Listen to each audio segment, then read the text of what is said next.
The story begins in one of the dark, damp dungeons. On the ground lie the remains of several adventurers who were unlucky in their search for treasure. In one of the rooms, where a small altar was located, a crowd of goblins were milling about, chatting among themselves. They were soon to perform a human sacrifice ritual. The goblin shaman was dressed in various furs and carried a long staff tipped with an animal skull. Soon, a noise reminiscent of scraping metal was heard in the room. The thick door leading to the goblin altar room suddenly began to creak, and someone tore a large hole in it from the back. Soon, a hand appeared in the hole, holding a scroll. All the goblins immediately began to move closer, trying to figure out what was really going on. The scroll in the man's hand suddenly burst into flames, and the words "poison cloud" were heard from outside. A dark miasma immediately filled the area around the door and began to creep further. The goblins began coughing, realizing the aura was poisonous. The goblin shaman continued to stand by the ritual stone. The goblins braced themselves and were on guard. The poison cloud was indeed a third-level poison. This magic was voice-activated and had a 100-foot radius. The poison also inflicted debuffs that reduced the enemy's damage and lifespan. Finally, the poison took effect. The goblins began coughing and choking, so they soon rushed to the door to destroy the intruder. All creatures in the room on level 2 and below perished instantly. The goblins began pounding on the door, but the man placed his hand on it and closed it with magic. The monsters soon realized they were locked in the room and couldn't open the door. At the same time, 3 people stood on the other side. They were 2 girls, one of whom was armed with a bow, and the mage himself, who launched a poisonous cloud into the room. The mage continued to stand at the entrance, waiting for the right moment. He held an hourglass in his hands, using it to determine how long the poison would take to affect the monsters. 3 minutes, it turned out, was enough, and the magician told the girls to get ready. The man reached for the door handle, preparing to open it. When the man opened the front door wide, he immediately saw mountains of dead goblins standing in front of him, knocking on the door until the very end. The mage, wearing a special plague doctor mask that blocked the poison's effects, began to walk deeper into the room, passing the monsters lying on the ground. Only the goblin shaman was still alive, as his level exceeded that of the other goblins in the room. He lay on the ground, breathing heavily, when a mage's foot soon appeared in front of him. The magician looked down on the surviving shaman. He continued to reach for his staff, which the magician did not stop at all. The shaman took hold of the staff and declared the magician a coward. The mage then abruptly kicked the shaman's staff. It immediately broke into 2 pieces, and the goblin watched in horror. Soon, the magician removed his mask.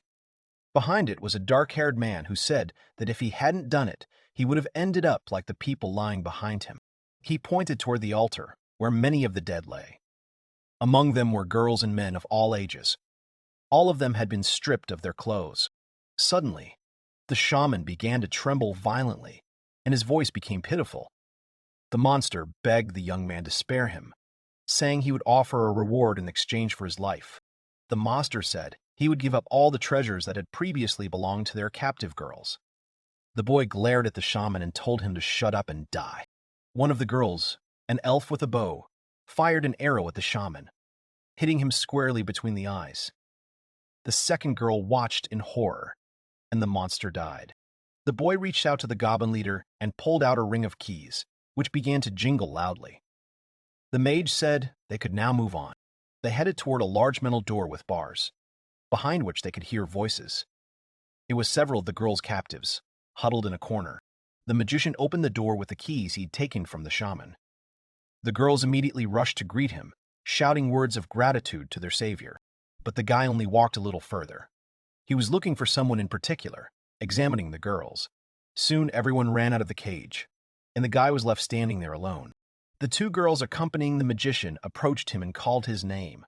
Their faces were worried, and they silently waited for the boy's reaction. Yukito thought angrily that he hadn't found that person here either. He was looking for his younger sister, Sana, who had come to this world with him when they were reincarnated. Afterwards, they all headed out of the dungeon and onto the street. The happy girls, freed from captivity, walked on together while the boy looked up. They were now in a parallel world of Sword and Magic: The Eternal World. This had happened a couple of hours before he, an ordinary schoolboy, had been reincarnated here. Yukito sat and played his console. He was delighted to have completed the first level without magical restrictions, thus earning an achievement. Suddenly, behind him, he heard his sister's excited cry, running toward her brother with her arms outstretched to hug him. Meanwhile, Yukito remained focused on his game. The girl hugged her brother and said the game he was playing was really fun. The boy was startled, letting out a small gasp, and Sana said she'd expected it. Yukito lowered his head, resting it on the table. Sana stood behind him, telling him she was very hungry. Yukito thought he could even hear her stomach growling. Sana clasped her hands and asked her brother if he could cook something. Yukito agreed and asked what Sana would like. She immediately shouted out that she would like paella. Soon, they were sitting at the table where paella was already prepared. Sana asked Yukito if he really enjoyed playing games with restrictions, to which he replied that they were more difficult. The girl also said that any game becomes more interesting, which Yukito agreed with. She smiled and said that any game is more interesting if you play it with your brother. The boy's name was Kirihara Yukito, and he was 16 years old. He lived a joyful life with his beautiful younger sister. And here was Sana. She's 14, and Yukito has noted that she excels in sports and studies, and is also the head of the student council. At one point, Yukito became slightly depressed and had no desire to go to school. His sister tried to support him, urging him to spend time together. It was then that Sana was the only person who supported Yukito. He also said that he didn't care at all if anything happened to him. The boy said he would protect his little sister no matter what. The girl rose from the table and thanked her brother for the delicious dinner he had prepared. The girl headed for the door and said she'd go to her room because she still had a lot of schoolwork to do. Yukito asked his sister not to overwork herself, as it was a holiday. Afterwards, he asked Sana what she'd like for an afternoon snack. Sana looked at Yukito lovingly and said she really wanted pancakes. Sana started laughing as she stood near the door. She decided to joke and said that pancakes would help the girl regain the health she would lose due to the large amount of homework. Yukito laughed in response. Sana asked for more cream inside, and her brother added that he'd slice some fruit on top basically. He'd do the usual. Having already opened the door, Sana turned to Yukito again and asked him if they could play today. He said they could do it later with some restrictions. Sana smiled. Sana's face was genuinely happy, and her cheeks were flushed. She said she was glad Yukito was her older brother. Yukito, for his part, remembered once again how his sister had always supported him, regardless of what the guy was going through at school, and also regardless of how he might spend his time at home, sitting for hours on end at the computer. Sana always smiled at him and brought him only positive emotions. Yukito smiled broadly and said that he too was glad that Sana was his little sister. Sana ran to her brother and hugged him tightly, telling him she loved Yukito. Yukito thought his sister was super sweet and precious, and of course, he loved her too. Suddenly, the light in the room dwindled sharply. Sana and Yukito exchanged worried glances, and then their sister went to the window and asked why it was so dark outside. Yukito stood there, thinking it was daytime. This was a bad sign. His eyes widened and cold sweat began to trickle down his face. He moved closer to the window, and soon they saw a huge monster blocking the light with its enormous body. Yukito grabbed his sister and shouted that they needed to hide. Yukito held Sana's hand and they began running away from the window together. At that very moment, the horned demon smashed the glass and began reaching for the boys, trying to grab them. Glass shattered across the room, and Yukito continued running, shielding his sister. Sana clutched him tighter, grabbing his hand, tears beginning to well up in her eyes. The demon swung its arm and struck Yukito in the back, tearing his clothes and drawing blood. Yukito's mouth dropped open and he screamed, then slowly began to collapse to the floor, still holding his sister tightly. It was dark all around, and he couldn't see anything. Yukito seemed to be floating in the air, constantly falling. He couldn't understand what was happening to him. Continuing to float, the boy heard a voice. The stranger said he was very sorry for the boy. Yukito looked up and asked who was speaking, and soon saw flashes of light in front of him. The voice continued, and various images began to appear before him. The stranger said he was truly sorry, as the boy had lived so short a life and died because of such an accident. The stranger said he would give the boy a chance to be reborn and start a new life. Yukito sat in shock in the void, unsure where he was or what was being said. Soon, he saw a long-legged girl sitting on a large chair in the center. She was dressed in luxurious black robes, and a pair of horns were visible on her head. The goblin, like a secretary, was writing something down, and the girl soon said it was eternal peace. Yukito cried out in shock, repeating the girl's words. He had absolutely no idea what eternal meant. Demanding an explanation, he stared at the blonde girl, who only smiled furtively. Afterwards, the girl said her name was Nephilia and she was the goddess of this world. It was a world full of magic and magical creatures. They, the gods, constantly watched over them, and in the boys' world, everything like that was called parallel. Yukito jumped up and started running toward the goddess. He cried out to ask if his sister was okay and what was wrong with her. The girl smiled and said his sister was safe, which made Yukito happy. The boy asked if this was true. The girl in the chair leaned forward slightly and then said that it was true, but Yukito himself was dead. Yukito's face darkened, but he still had a nervous smile. The scene that had happened at their home began to flash before Yukito's eyes. He recalled the monster's attacks and how he had been wounded by it, which led to him ending up here. He fell at Nephilia's feet. Looking at his violently trembling hands, Yukito began to complain plaintively that things couldn't be happening like this. He also laughed nervously, sweat continuing to trickle down his face. The boy clutched his chest and realized that he would never see his precious little sister again, which made him feel very sick. Yukito thought that even if he died, he had managed to protect what was dear to him in the end.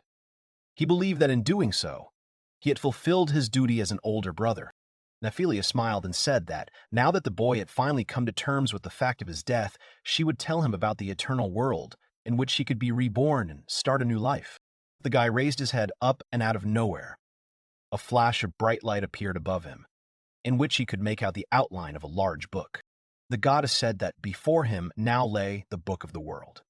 From the very top of the mountain to the bottom of the ocean, from the enlightenment of the sages to the desires of fools, this book contained everything by which the gods monitored all beings. Yukito approached the book and saw a page with his image. It also contained a wealth of information related to him. Nephilia scratched her chin and said that the boy would be reborn as a resident of this world. The girl slightly extended her hand forward towards the guy and said that now, as it was written in the book, they needed to determine the characteristics that the guy would possess in his new life. Yukito simply looked at the goddess in shock, still surprised by most of the words he was speaking. The choice of characteristics seemed very strange to him. Soon, the goddess began spinning a die with many numbers on it. Yukito continued to watch, and soon the number 17 lit up on the die. The goddess declared this to be the boy's intelligence. The goblin, who had been sitting behind him with a huge quill, began writing something on the sheet of paper again.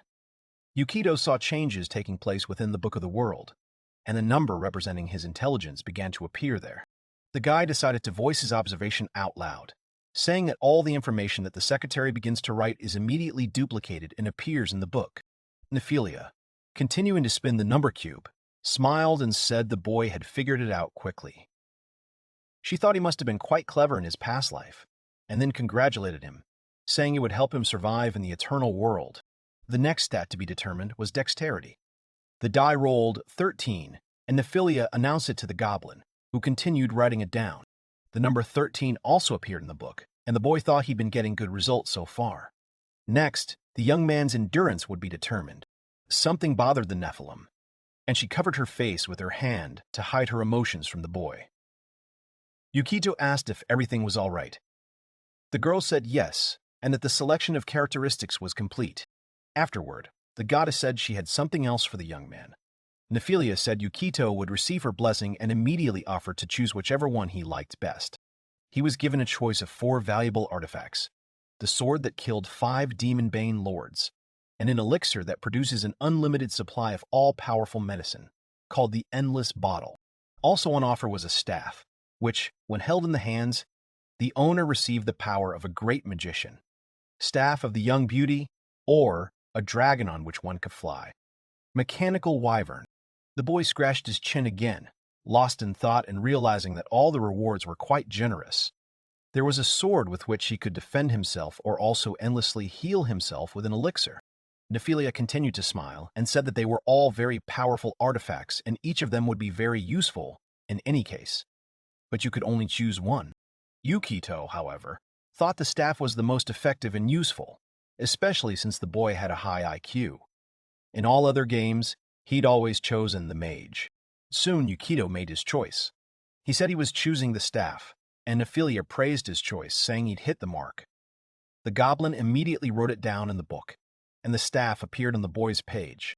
After all the stats and blessings had been selected, Nephilia rose from her luxurious chair and walked closer to the boy. The goblin joined in, raising his hands, causing a bright flash of light. Light illuminated everything around, and Yukito's face took on a frightened expression.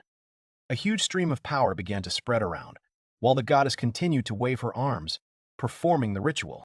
At some point, Yukito, trying to cover his face and closing his eyes, realized that the power emanating from the goddess was being absorbed into him. Nephilia also stood, closing both eyes. She extended her hands forward toward Yukito, and a multitude of small particles began to fly around her, the same ones that had appeared earlier in the book when the stats were updated. Soon, a magical object began to materialize above. It was the staff Yukito had chosen as a gift in the new world. As Nephilia continued the process, she calmly stated that it would take a little time to create the staff, so Yukito would need to wait a little while before he could move on to his new life. The goddess's words surprised the young man a little. He continued to stare straight ahead, where the book of the world lay. The information within began to blur. Yukito could no longer understand what was written in it. He understood that it really was like being reincarnated. But he also understood that his sister Sana would not be in this world. Yukito shouted out loud that he wanted to see his sister again. The pages of the book in front of him began to glow even more intensely and turned at an incredible speed. A bright light blinded the boy, and he couldn't understand why the book had suddenly started emitting such light. He grabbed the book, and what he saw shocked him. Yukito grabbed Nephilia's hand and glared at her through his dark hair. The goddess turned to the boy, confused, trying to understand the reason for his reaction. The goddess asked the young man what was wrong. She had warned him that he needed to wait a little, but apparently the boy couldn't handle even that. Yukito bared his teeth and tightened his grip on the book, which he turned toward Nephilia. He asked what all this could mean and showed the goddess the page he had seen. The girl's eyes widened, staring at him. It was Sana's page, and the boy continued to shout about why his sister was in this world too. The boy continued to stare at that very page in the Book of Peace, fuming. Yukito said it was definitely her, and there could be no mistake, he was certain of it. Demanding an explanation, Yukito said the goddess had informed him that Sana was completely fine. If she was here, just like him, then that meant the girl was dead. The boy began to recall the words Nephilia had spoken to him. She had said earlier that all the inhabitants of this world were recorded in the Book of the World, and that the selection of characteristics was random for everyone. If Sana's characteristics were already here, that meant Sana had also been reborn here, in this world. The boy didn't understand why Nephilia hadn't told him this right away. Nephilia grew angry and held out her hand. The goddess said that people shouldn't read this book at all, so she immediately asked for it to be returned to its owner. Yukito, continuing his aggressive behavior, knocked over the stat die and demanded that the goddess of eternal peace immediately answer all his questions related to Sana. The numbered cube fell to the ground, immediately creating several huge cracks under Yukito's legs. The goblin was shocked by what was happening and began to back away. Nephilia extended her hand again, and the book began to slip from Yukito's grasp. Yukito gasped, not expecting such a turn of events. The cracks beneath his feet continued to widen. Soon, the floor Yukito stood on began to crumble and cave in. He fell to his knees, while Nephilia and the goblin remained standing on the edge as chunks of stone flew in all directions. Yukito began looking around, trying to collect his thoughts, and saw a book fluttering in front of him below. He thought it contained all the information he needed to find Sana. Yukito immediately jumped down and rushed toward the book, his hands outstretched. Nephilia shouted menacingly at the boy to stop and not touch the book, which belonged to the gods. Yukito continued to fall into the abyss, clutching the Book of Peace tightly with both hands. Nephilia watched him slip away from her and was powerless to stop him. Yukito fell, thinking that he wasn't going to give up so easily. He was ready to go even against the gods to keep his sister safe and make sure she was okay. The boy bared his teeth and thought that he wasn't going to be reborn according to Nephilia's rules. He decided that he would survive and find Sana, no matter the cost. A very bright light appeared before Yukito. His thoughts were focused solely on Sana, begging her to wait for him as he was already on his way to her. Little did he know, he was about to be drawn into a very serious situation. The glow vanished before Yukito, too. His face instantly changed, and the boy was overcome with fear and terror, unable to comprehend what was now before him. After the light faded, Yukito began to see the outline of the ground and realized he was hurtling toward it at incredible speed. However, tree branches saved him and cushioned his fall. Carefully climbing down from the tree, Yukito began to survey the surrounding area. All around was a vast forest and empty hills. It was dark outside. It was likely evening. The young man thought this was the very eternal world Nephilia had told him about. Trees grew in the clearing here, though in his world it was a perfectly ordinary park. Looking up, the boy saw that, in addition to something resembling the moon, there were several other stars in the sky, very close and visible. Yukito thought this really was another world. Therefore, there was only one conclusion. The young man had indeed been reincarnated. Continuing to look up in fear, realizing everything that had happened, Yukito suddenly remembered the book in his hands.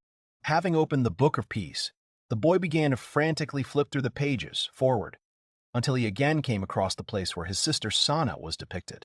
Yukito understood there was no mistake here. Sana had also been reincarnated in this world, along with her brother. She had likely appeared earlier, as her characteristics had already been chosen. But where was she now? Carefully studying the page, Yukito suddenly noticed a small line indicating the resident's current location. He saw that the girl was currently in the city Reinhardt capital. Surprisingly, the young man was able to read all of this, as the book automatically translated everything into the reader's language. Yukito found this a very convenient feature.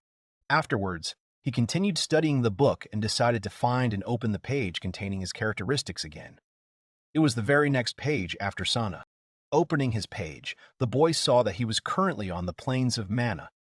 His stats were quite excellent, and he belonged to the wizard class. There was just one catch. Each level also offered the character several different and unique abilities. Yukito could detect poisons, had deciphering and elimination skills, and could also launch a magic bolt and put enemies to sleep. The boy continued studying his page and suddenly saw that he only had 1 health point. Yukito was outraged and started shouting that he couldn't be that weak. Studying the information, he saw that a fall from a height of 6 feet should deal him between 1 and 10 damage. Yukito remembered the dice and figured that the damage rolls were also random in some cases. Yukito realized he'd been extremely lucky when he'd fallen earlier and landed on the treetop. He'd have to be much more careful from now on. Yukito was also glad that Sana was stronger than him. So, the boy had the wizard class, and his sister Sana had the cleric class. He needed to figure out what Yukito's class could do, so he set about learning the elements of the class. Yukito clutched his head, noticing that the book was written in far too much detail and was overly complex. The pages themselves contained a ton of information that needed to be absorbed. Looking at the book, Yukito realized that although he now knew the location of his sister, many things in this world remained a mystery to him. Looking around, Yukito thought that moving so recklessly was very dangerous. But then again, spending the night in the forest wasn't the best option either. He couldn't understand why he only had 1 HP. It was decided that, regardless of the game, Yukito would first have to gather information. This might take him some time, but there was no other choice. He needed to learn more about this world from the Book of Peace while it was in his possession. He opened the book and realized that the only way to stay alive and meet Sana was written inside this artifact. As he continued on, Yukito held the book in his hands and read its contents. He noted that if he continued along the path he had chosen, he would soon be able to reach the road. Suddenly, the boy saw a tree above him, bearing fruit. He began studying the book to decide whether he should pick the fruit or not. An interesting fact, if the boy wants to know something, the book will open automatically, and the page with the information will appear automatically. Yukito read that this fruit is edible. After this, the young man plucked several fruits from the tree and began eating them with great gusto. They were truly delicious, and the fruit looked like an apple, though it tasted like an orange. The boy then noticed the terrain, which was quite lush with vegetation. The herbs would also be useful to study, and Yukito saw that they contained medicinal samples, which he decided to take with him. Suddenly, the boy heard something rustling in the bushes nearby. He turned his head and saw the animals that lived in this forest. The animals gradually approached. Yukito opened the book again and read that the creature was a snow rabbit, a species of nocturnal rabbit with a timid and calm disposition. Thanks to their cute appearance, they became popular among humans and demi-humans. This book, a wonderful magical object, was precisely what was needed to know what was dangerous and what wasn't. The boy thought that maybe the language changed to Japanese because he wanted to read it. Yukito decided to extend his hand to the rabbits, who were sitting on the grass and watching him with interest. He thought Sana would be happy to see this. Suddenly, the rabbit bared its teeth and prepared to attack. Its bite was piercing and could deal 2 points of damage. Yukito began to run, knowing he couldn't take any damage at all. Having broken away from the forest animals, the boy walked dejectedly through the darkness, rubbing his chin, sighing. Yukito wondered if Sana was scared, or if she'd gotten hurt somewhere. But Sana was a smart child from birth, so she must have avoided the problems she might have encountered. I wondered if she knew her position and status. Yukito thought that even if he tried his best to find out about all of this, there would be no more information about Sanya except for the only one that was written on the page of the book. Yukito thought he could certainly learn general information about anyone, but all personal information seemed to remain vague. On the other hand, the boy might not be using the world book to its full potential. Sana was now in the capital, and he wondered how she'd ended up there, and what she was doing there. Yukito thought he didn't even know how far he could walk. To the young man's surprise, as he walked a little further, armed magical creatures began emerging from the bushes from various directions. They were small, long-eared goblins. Yukito stared at them, unsure who they were. The goblins began chattering among themselves, discussing and concluding that the figure before them was human. They began to examine the boy closely, asking him if he was dirty or if he had sustained any injuries. Yukito was surprised that they could talk and even care about him. One of the monsters reached out and took Yukito's hand. He said the boy was fine, and that was good. Yukito wondered what these monsters were called, and then thought they might have something interesting to tell him. The monster, who had approached Yukito, grinned and gave him a rather sharp and unexpected push, slamming his head into the ground. At that moment, the book fell from the wizard's hands. The monsters all started to boo loudly at the foolishness of the newcomer. One of them, the one who had pushed Yukito, threw his leg over him. The screams continued for a long time, and Yukito was deeply angered by the situation. He realized that these guys who had greeted him so warmly had been trying to deceive him from the very beginning. A book that had fallen nearby was open. Yukito thought he'd like to know more about these creatures and found the page he needed. There he read that they were goblins. Goblins were humanoid creatures and part of the goblin race. They lived near human civilization and were weak alone, so they traveled in groups. Goblins were a creature of twisted evil. Though weaker than humans, they committed terrible acts for pleasure. There were many instances of them using humans and dwarves as slaves. The goblins immediately surrounded their prey, weapons in hand, shouting that the man must be killed. They wanted to have more fun, so some started shouting that they could cripple him first. Yukito realized he couldn't reincarnate just to be immediately killed by such vile creatures as goblins. He became angry, considering it a stupid joke. Senna began to appear in his thoughts, and the boy recalled her smile. At that moment, the young man screamed her name, and one of the goblins began to raise his enormous cleaver over the boy's body. Footsteps began to sound in one direction, immediately attracting the attention of the entire goblin gang. They cautiously turned toward the path where the noise was coming from. From the thicket of the forest, the silhouette of a girl, clad from head to toe in sturdy armor, began to emerge. She drew ever closer, confidently advancing toward the crowd of monsters. The girl calmly said that protecting the weak and eradicating evil was the duty of each of them who had sworn to serve the gods. Yukito looked up, and the goblins began to growl, trying to figure out who was approaching them. The girl decided to respond to the goblins by introducing herself. She was Duke Bronia's third daughter, Paladin Charlotte Bronia. The Duchess said she could not tolerate the violence occurring on their clan's territory. A commotion erupted around them, and the goblins began shouting indignantly that a female paladin had arrived. Many of them raised their weapons, but Yukito continued to stare at the girl who had approached him. Charlotte handed the boy his book and asked if he was injured anywhere, calling him a wanderer. Yukito was speechless and couldn't answer her right away. After the boy took the book from Charlotte's hands, the Duchess rose to her feet and gripped her sword tightly. She said she was now forced to ask the boy to flee as quickly as possible. She lunged toward the crowd of monsters, shouting in defiance. Charlotte called the crowd vile goblins and then added that she would judge them with the holy sword. The girl seemed slightly tired and swayed slightly on her feet. Despite all this, she swung her blade quite skillfully. But the goblins managed to dodge her blows.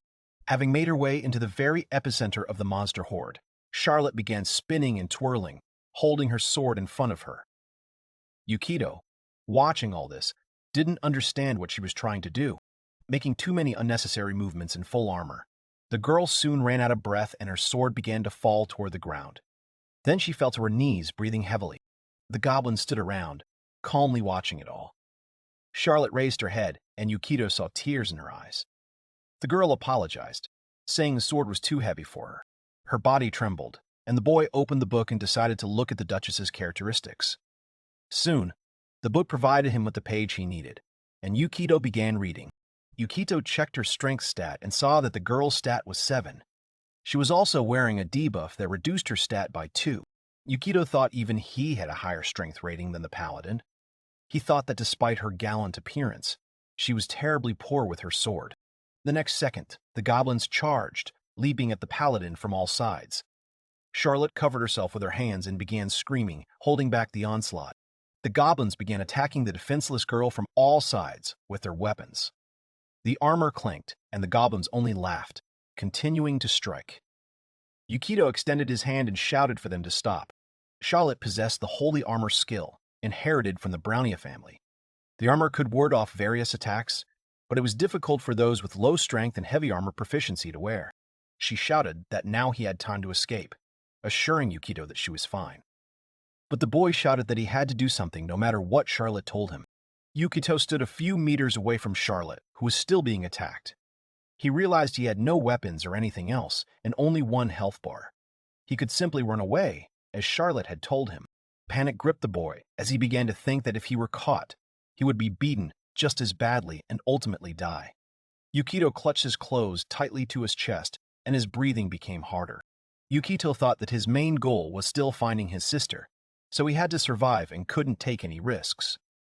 Just as he thought this, he saw that the book was open to her page. All this only strengthened his desire to escape and save his life, as he realized he was of little use and unlikely to be of any help. At that moment, one of the goblins leaped at the boy. Yukito dodged the attack and ran as fast as he could. The boy began to glow, attracting the attention of all the goblins, who stopped beating Charlotte for a moment and watched him go. Yukito gritted his teeth and continued to run, realizing that if he wanted to survive in this world, he had no choice but to try to escape in this situation. The goblins burst into loud laughter, shouting that the man had proven weak and had decided to run away, abandoning the girl. They shouted that he was very stupid. One of the goblins turned back to Charlotte and asked the others what they would do with her. All the goblins began to ponder, scratching their heads. One of the goblins, leaning over the young woman, drooled and declared that she would become a slave. The others echoed this idea, noting her stunning armor. The goblins began grabbing the terrified girl by the legs, trying to drag her back to their lair. Charlotte began screaming, and soon the sound of hooves could be heard approaching the crowd. The horse was rapidly approaching the goblins, and on top of it was Yukito, who had grabbed the animal's neck tightly and was trying to hold on. Yukito was shaking all over, but he managed to stop his horse in front of Charlotte. The goblins scattered, and the boy himself extended his hand to the girl, begging her to hurry. The girl was shocked by this action, because she did not expect that the guy would be able to come back for her, especially since he had found a horse somewhere. Yukito admitted in a trembling voice that he had initially just wanted to run away, but then said that Charlotte hardly wanted to die here in such a senseless way. The goblin gang came to their senses and charged. They weren't about to forgive the attempted theft of their slave, so they planned to kill the humans and deal with the horse.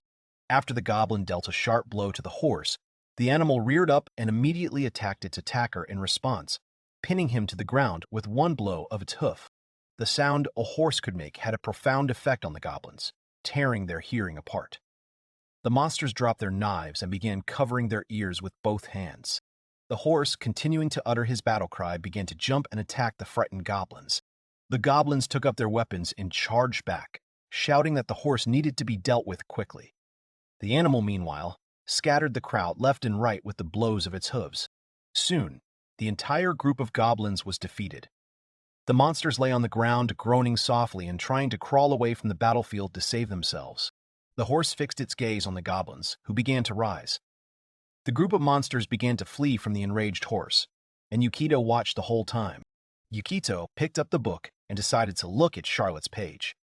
He found it very strange that the girl had come with such worthless equipment, given that she also had neither strength nor skills. The girl had holy armor and great holy sword, which she didn't even know how to use. Yukito opened the equipment page and saw this, but he also noticed that the girl had warhorse. Usually, a warhorse hears nothing but its master's voice, but this one seemed to react strongly to the name Charlotte. Eventually, they managed to defeat the goblins. Having made their way a little further from the place where they encountered the goblins, Yukito and Charlotte decided to set up a small camp, lighting a fire in the middle of the forest. Charlotte, smiling, placed her hand on her chest and introduced herself again, stating her name and title. Afterwards, she approached the horse and hugged it, thanking it for saving the girl. The girl turned to Yukito and bowed. She said that earlier she had shown him something inappropriate during the fight, but Yukito had simply reassured her, saying it was all fine. The boy added that he, like Charlotte, had been saved. He took a few steps toward the warhorse and decided to pet it, also thanking it for saving him. The horse, however, shied away, disdaining the stranger. Charlotte apologized, saying she'd been with Roshinante since she was a foal, so she only got along with her. Yukito smiled and said they were really good friends, to which Charlotte immediately agreed, saying it was her favorite horse. Yukito thought it was all very sweet. The boy opened the book and compared the stats of the warhorse and Charlotte. Charlotte was level 1, while the horse was level 3. The horse's strength and health were 4 times greater than its owner's, which surprised Yukito. While Charlotte poured hot tea, Yukito continued to ponder the fact that the horse had 20 strength points. It also had high agility and combat power. It seemed the guy was losing to the horse, if his charisma and intelligence weren't taken into account. At that moment, Charlotte handed the guy a cup, offering him a hot drink. The guy also decided to introduce himself. He said his name was Yukito Kirihara Yukito. It seemed like with the goblins he had no trouble understanding, thanks to his linguistics skill. The girl leaned closer to the boy, staring at him with wide, clear eyes. Charlotte commented that his name was strange, and the boy's heart began to pound from such close contact. The guy thought it was the first time he'd been this close to a girl's face, other than Sana's. Charlotte noticed the guy was wearing unusual clothes, and then asked where he was from. The young man said he was a wanderer, traveling here and there. Then Charlotte said there were problems with public order here. Even though there was a road here, it was still dangerous to walk alone. The girl said that for this reason they should rest a bit before setting out again. Yukito shuddered and wondered if he would be able to find Sana in such a complex world. The boy held a mug of hot tea in his hands and continued to think that if any other monster attacked him, he might die. Then he began studying the Book of Peace again, searching for anything useful. The young man understood that he was quite weak and in no condition to fight. At this rate, he certainly wouldn't be able to find his sister, so he had to use his greatest advantage, his knowledge from the book and his intellect. Opening the page displaying Charlotte's information, the guy studied everything in detail. He clutched his head and thought that he shouldn't burden the girl with his problems, since she was his benefactor. The boy continued to clutch his head, quietly grinding his teeth. He realized he was completely alone in this world, and therefore had no other choice. Soon he jumped up from the tree he was perched on and addressed Charlotte. He explained that the girl was a holy knight, and therefore he wanted to ask her for something. Yukito fell to his knees before the Duchess and uttered the name Sena. He asked Charlotte for help in finding his sister, who had also entered this world. The girl looked at the boy in surprise. Yukito said he had no money, no equipment, no anything else. He only owned one book, which he held in his hands. The boy began telling a story about being attacked by a monster and being separated from his sister because of it. He also said he was very far from his hometown and didn't know what to do. Afterwards, he raised his head and shouted that he really wanted to find his sister and as soon as possible, but he would not be able to do it alone, because he did not have the necessary strength and knowledge of the area. Continuing to bow to the ground to incline Charlotte, Yukito groaned pitifully, continuing to beg for help. Charlotte, meanwhile, continued to watch in shock. The girl said the guy's name and then added that she understood everything. Charlotte began to rise from her seat and then said that she would help the guy in his search. Yukito couldn't believe Charlotte had agreed so easily. He looked up, and the girl was already extending her hand to him, telling him that it was a holy knight's duty to help those in need. Yukito smiled, his eyes filling with hope. He offered his hand to the girl and began to stand, thanking Charlotte, saying that she was his savior. After Yukito got back on his feet, he said that his sister was somewhere near the capital, according to the latest information. But he didn't know exactly where. Charlotte bent down and began to pack everything into her bag. The girl said that, in that case, they needed to hurry, as the capital was far away. She also suggested they go to the city of Orpida first. Yukito was very unfamiliar with the layout of cities, but he realized the girl seemed to be looking for something to seize, so he agreed. The boy thought he'd done a good job convincing Charlotte to help. He'd noticed the book described her as kind and possessing a strong sense of justice, but her character could cause a lot of trouble. But the girl believed in the god of justice and love, so the current stressful situation that Yukito was in would not be able to change her judgment. The guy himself doesn't plan to rely too much on Charlotte's power, but right now it would be invaluable. He needed someone to help him better understand this world. Yukito, clutching the magic item, thought again that all he had was the book and this girl. He decided he wouldn't place much hope in this. As Yukito approached the warhorse, he noticed Charlotte turning to him. She said they would do their best and God would surely help them. The boy truly had no choice but to rely on this holy knight and her warhorse. He said he was now in the girl's debt and was looking forward to their collaboration. The girl, riding her warhorse, and Yukito, who walked alongside, continued on toward the city of Orpida. Meanwhile, Yukito continued studying the Book of Peace and picked up a few things. Firstly, in this book of the world, one could see the status of other people, as well as understand the laws of this world by which they are guided. The status of certain monsters and gods could also be studied. However, there are those about whom not much has been written. The boy didn't know exactly what he needed. Perhaps the more he studies the world, the more information he'll be able to capture in the book itself. There was another interesting fact. The amount of magic a guy could use depended on the level of the spell. The first level spell could only be used 3 times per day. Each time the character slept, they could restore the spell. Completely engrossed in his book, Yukito's attention was suddenly drawn to a noise coming from the bushes surrounding the path. Soon, a monster appeared before them. Yukito was genuinely surprised to see goblins again. He thought that if they were encountering them here again, this forest might be a habitat for this type of monster. The goblins ran toward Yukito and Charlotte's company, hoping to quickly dispatch the humans. However, the warhorse began defending its mistress, scattering the small group of monsters. Eventually, the goblins were defeated again, and everyone was on the ground, covering their heads. Charlotte felt confident on horseback, holding tightly to the horse's reins. But apparently, not all the goblins had emerged from the bushes. Yukito noticed a goblin standing right next to him, right there, drawing his bow, aiming at the boy. Yukito grinned, deciding that now was the best opportunity to test the results of his research and try to fight back against the attackers. The boy stood with his hand raised and used the Radiance skill, which even scared off Charlotte's warhorse. A flash of light began to spread around him. In order to cast the spell, it was necessary to follow several important steps, which Yukito had already read about in the Book of the World, having also become familiar with the characteristics of his class. At the moment of casting, the caster's heart must be focused to make precise gestures and utter the spell. If the mage makes a mistake during the invocation, the spell simply won't work. The boy began to move his hands and also spoke, asking the blue light that had just appeared to become an arrow and head towards the enemy to pierce him. As Yukito pointed his hand towards the goblin, reciting the spell in full, a magic seal appeared on the tip of his fingers, which fired a magic bolt and struck the opponent. Charlotte, who had already dismounted from her warhorse, immediately ran to Yukito. She grabbed him by the shoulder, who still couldn't believe what was happening, and told him that he really was a wizard. Magic Bolt was a first-level spell activated by voice and action. There was no resistance to this spell, so it worked. The boy looked at the goblin he'd killed, and then turned to the book. He'd come to the conclusion that he could earn experience points for certain actions. After he managed to dispatch the goblin, the boy's attention was also drawn to the treasure that the defeated monster had also dropped. It was a small bag of coins. Yukito knew he shouldn't refuse such a gift and should take the coins, as he'd likely need them later. He bent down and picked up the bag. Charlotte stood behind Yukito at that moment.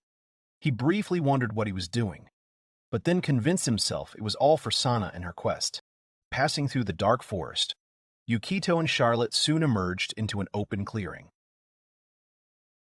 Dawn had already broken outside, so the world could finally be fully seen. Walking a little forward, the girl put her hand to her forehead, closing her eyes from the sun, and solemnly declared that Yukito could already see the city that was located right in front of them. Yukito was stunned by what he saw. He smiled as he gazed at the walls of the fortress city, which was called Orbita. Charlotte said it wasn't the capital, but it was the largest city in the area. Approaching the city's main gates, Charlotte dismounted to gain entry. Yukito, meanwhile, studied the stone walls and the two guards who were glaring at the newcomers. Yukito thought the city, like its walls, was simply enormous, and now, from this close distance, he could fully affirm it. Meanwhile, a menacing guard stared intently at him. As the boys approached, the guards blocked their way with their spears, crossing them. One of them apologized and asked to see his pass. Charlotte immediately began searching for something in her pockets, and literally a few seconds later pulled out a small gold medallion, which she showed to the guards, asking if this thing would fit. The two guards exclaimed nervously when they saw the girl's medallion. They recognized it as the Brownia family crest and then apologized for their rude behavior. The next moment, they immediately saluted the girl and said they would escort the city's guests to the station barracks. Yukito immediately realized that Charlotte was a noblewoman. The girl left the boy at the gate and soon returned, handing him several new items. It was a robe, which turned out to be just the right size for Yukito, and now his clothes wouldn't be conspicuous. The girl asked the guy to change and wait for him at the castle, and then she left. The guy wondered what Charlotte could be doing in this city now, since they had come here on purpose.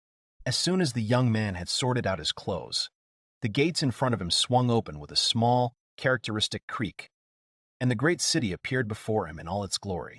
Stepping over the wall's threshold, the boy saw the bustling streets of Orbet. Numerous people were gathered in the square near the fountain, going about their various business. Yukito exclaimed in delight upon seeing it all. He realized that before him lay a truly authentic fantasy city, the kind he previously seen in his games. While they were there, the boy wanted to explore as much as possible, so he quickly walked forward, looking around and amazed at every detail he could notice. Everything here was absolutely wonderful to his eyes. Shops that no one had seen before, people and races that were also present here in abundance. And it was worth noticing that his homeworld was specifically different from all of this. The boy decided he owed all this to Sanya, remembering his sister again. He smiled and began to open the book. What he saw shocked him, and he shouted at the top of his lungs that this was nonsense. Yukito couldn't figure out why he couldn't see his sister's location anymore. He thought it might be some kind of glitch with the Book of Peace. After the boy asked himself numerous questions, the book itself began to turn the pages and opened a map that showed the current area. Gripping the book tighter, Yukito noticed a small icon appearing over some locations. He tried to figure out what it meant, then remembered that the map page had opened when he thought of Sana. Gradually, Yukito began to come to the conclusion that this icon could somehow be connected to his sister's location, but there were several of them, so the information was too imprecise. All this greatly angered Yukito. Suddenly, he heard a female voice call out to him, asking him what had happened. Yukito, seeing Charlotte, quickly closed his book. The girl announced that she had changed her clothes. Yukito stared at Charlotte, thinking that she looked wonderful in this outfit and much prettier than she had appeared in armor. Yukito winced slightly, then asked where the girl had left the armor and Rocinante. Charlotte said they were being looked after at the barracks of her father's friend. Yukito, continuing to furtively examine the girl, thought that this was to be expected from the charming 17-year-old duchess. Nowhere in his school was there a girl as sweet as her, except for Sana, of course. They struck up a conversation, and the girl asked about the card. She noted that it could contain information about his sister's current location. Yukito told the girl that she was a noble lady, to which she agreed. However, the boy wondered what she was doing alone in the forest at night. Charlotte began to explain that her grandfather was a knight known as the Dragon Slayer. For his skills in slaying these monsters, he was hailed by the lord who ruled this land. Charlotte said she had inherited her grandfather's qualities and wanted to be a holy knight who protected the weak. That was why she had embarked on a journey to master combat skills. Afterwards, the girl clasped their hands, closed her eyes, and, with a smile, said that meeting Yukito was also part of the goddess Furia's plan. The boy smiled back, finding such a statement quite ambitious. The young man chuckled slightly, thinking the girl was wasting her agility wearing such heavy armor. Then he saw that she was also carrying her sword, which he immediately asked about. Charlotte stated that it was because the great holy sword that killed the dragon was a family heirloom of the Bronya family, so she never left it unattended. Yukito looked at the book indignantly and thought that according to his data, it was just an ordinary magic sword that gave a small attack bonus of 2 units. The girl also had too little physical strength to use it. Soon, she called out to the guy as she opened the door and said they had arrived at the place he wanted to visit. The building turned out to be the Adventurers Guild, the organization that registers and manages adventurers in Orbeta. Charlotte noted that it was the best place to gather information. There were many different characters around, who were constantly drinking, exchanging gossip with each other, and also making further plans for conquering the dungeons. Yukito, looking at the book, noticed that there were quite a few different races there. He wondered if there were elves and dwarves among them. So he began looking around. The boy thought the guild was a really good place to find out his sister's location, as well as information on how they could return to their world. He figured that if he rose to fame as an adventurer, Sana would notice. Soon, the girl behind the reception desk called out to them. She asked the guy how she could help, noting that Yukito looked quite handsome. Yukito was a little embarrassed by this, hiding his emotions. Approaching the counter, the guy placed his hands on it and said that he and his girlfriend wanted to become adventurers. The girl's mouth dropped open at this statement as she was quite surprised. She asked again if the couple really wanted to become adventurers. Laughter erupted from the table closest to the counter. An elf and a dwarf were drinking together and shouted that the boys were still brats, so this was way out of their league. Yukito's expression darkened, and he asked why everyone else was laughing. The guy thought he'd said something wrong. The girl behind the counter was smiling along with the others. Charlotte, however, wouldn't tolerate such behavior from the guild's patrons and immediately headed toward her attackers. She grabbed her sword and asked them to repeat what they had said. The dwarf merely continued laughing in response, saying it would be nice to relieve some of the tension. He noted that this was the first time anyone had come here dressed like that. Continuing to laugh, he said the girl looked like she was trying to find someone for the evening. Charlotte began to draw her blade after these words. But here, roughly the same thing happened as in the forest. As soon as the girl drew her sword, it proved too heavy for her, and she immediately fell to the floor with it. This made the gnome laugh even harder. He stood over the girl, who was still lying there, and asked her what she was doing. The gnome also said that the girl apparently couldn't use her weapon. Then the dwarf menacingly slashed his sword into the floor right in front of Charlotte's hands. She glanced down menacingly and began to finish his ale. Swirling ale in his mug, the dwarf inquired why the girl had grabbed her blade. Charlotte screamed that he had insulted her. Yukito tried to calm the girl down, thinking she'd rushed into a fight too quickly and thoughtlessly. The dwarf tugged at her hand, telling her that at least she had the courage. The dwarf picked the girl up in his arms and said with a wide smile that he just wanted to have a drink with the girl. So he asked Charlotte to join him.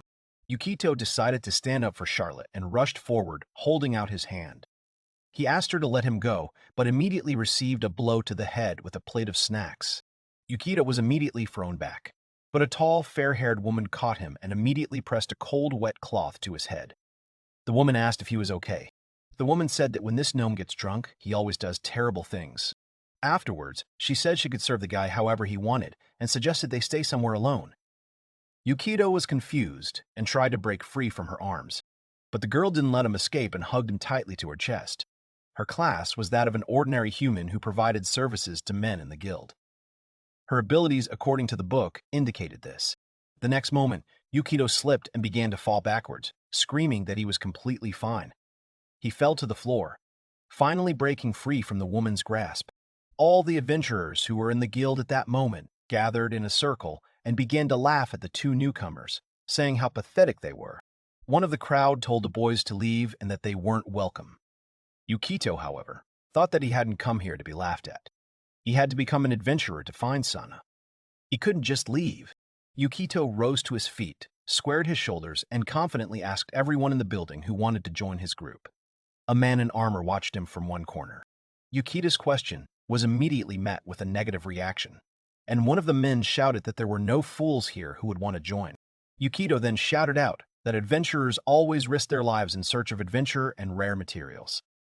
He also mentioned his sister, the dwarf who had grabbed Charlotte from the very beginning, apparently got tired of listening to the guy and took out his dagger, which with one quick movement, he pointed towards the young man. The man remained completely calm and silent for a moment, sitting with a sullen expression.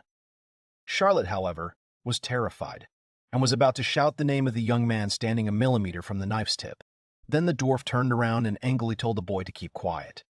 He spoke for all adventurers, saying that no one was eager to join the likes of him. Yukito, however, was extremely nervous as he continued to stand before the blade. He realized he had mistakenly been overly optimistic in thinking everything would be as simple and as he wanted. He had no choice but to leave, but Charlotte was still in danger, so Yukito had to do something. He had magic and nothing else in his arsenal. Remembering this, the boy decided he should at least try. He wasn't sure his trick would work. Then he whispered something and waved his hand toward the dwarf. While the dwarf and his drinking companion continued to laugh at their table, Yukito cast the spell Mage's Hand. This spell created a ghostly force field that allowed objects to be moved. Yukito cast his spell to snatch a mug of ale from its place on the table. His hand grabbed the object, and the elf sitting across from the dwarf noticed. He only had time to let out a surprise cry, when the next second the mug, full of drink, spilled onto the dwarf and soaked his entire beard and clothes with its contents. The man was very angry and immediately grabbed his neighbor by the clothes, pulling him toward him. The dwarf screamed, accusing the elf of spilling the drink on him. The elf shouted that the mug had moved on its own, which the second adventurer couldn't believe. The same mysterious man had witnessed it all, and Yukito, having diverted the drump's attention, took Charlotte with him and headed for the exit. This act impressed the stranger and made him smile. The man continued to sit, lost in thought and watching the teenagers. Running away from the guild, Charlotte and Yukito soon stopped and the guy tried to catch his breath, saying that they had already gone quite far. The guy thought that was when he was saved when he accidentally opened the guild members page after they went inside. Yukito began to recall that this dwarven warrior was a level 3, and it couldn't have him as their companion at the moment. The Book of Peace said this man loved to drink like no other. As a result, Yukito decided he hated people who were careless with alcohol. He was saved by this information and afterward asked Charlotte if she was okay.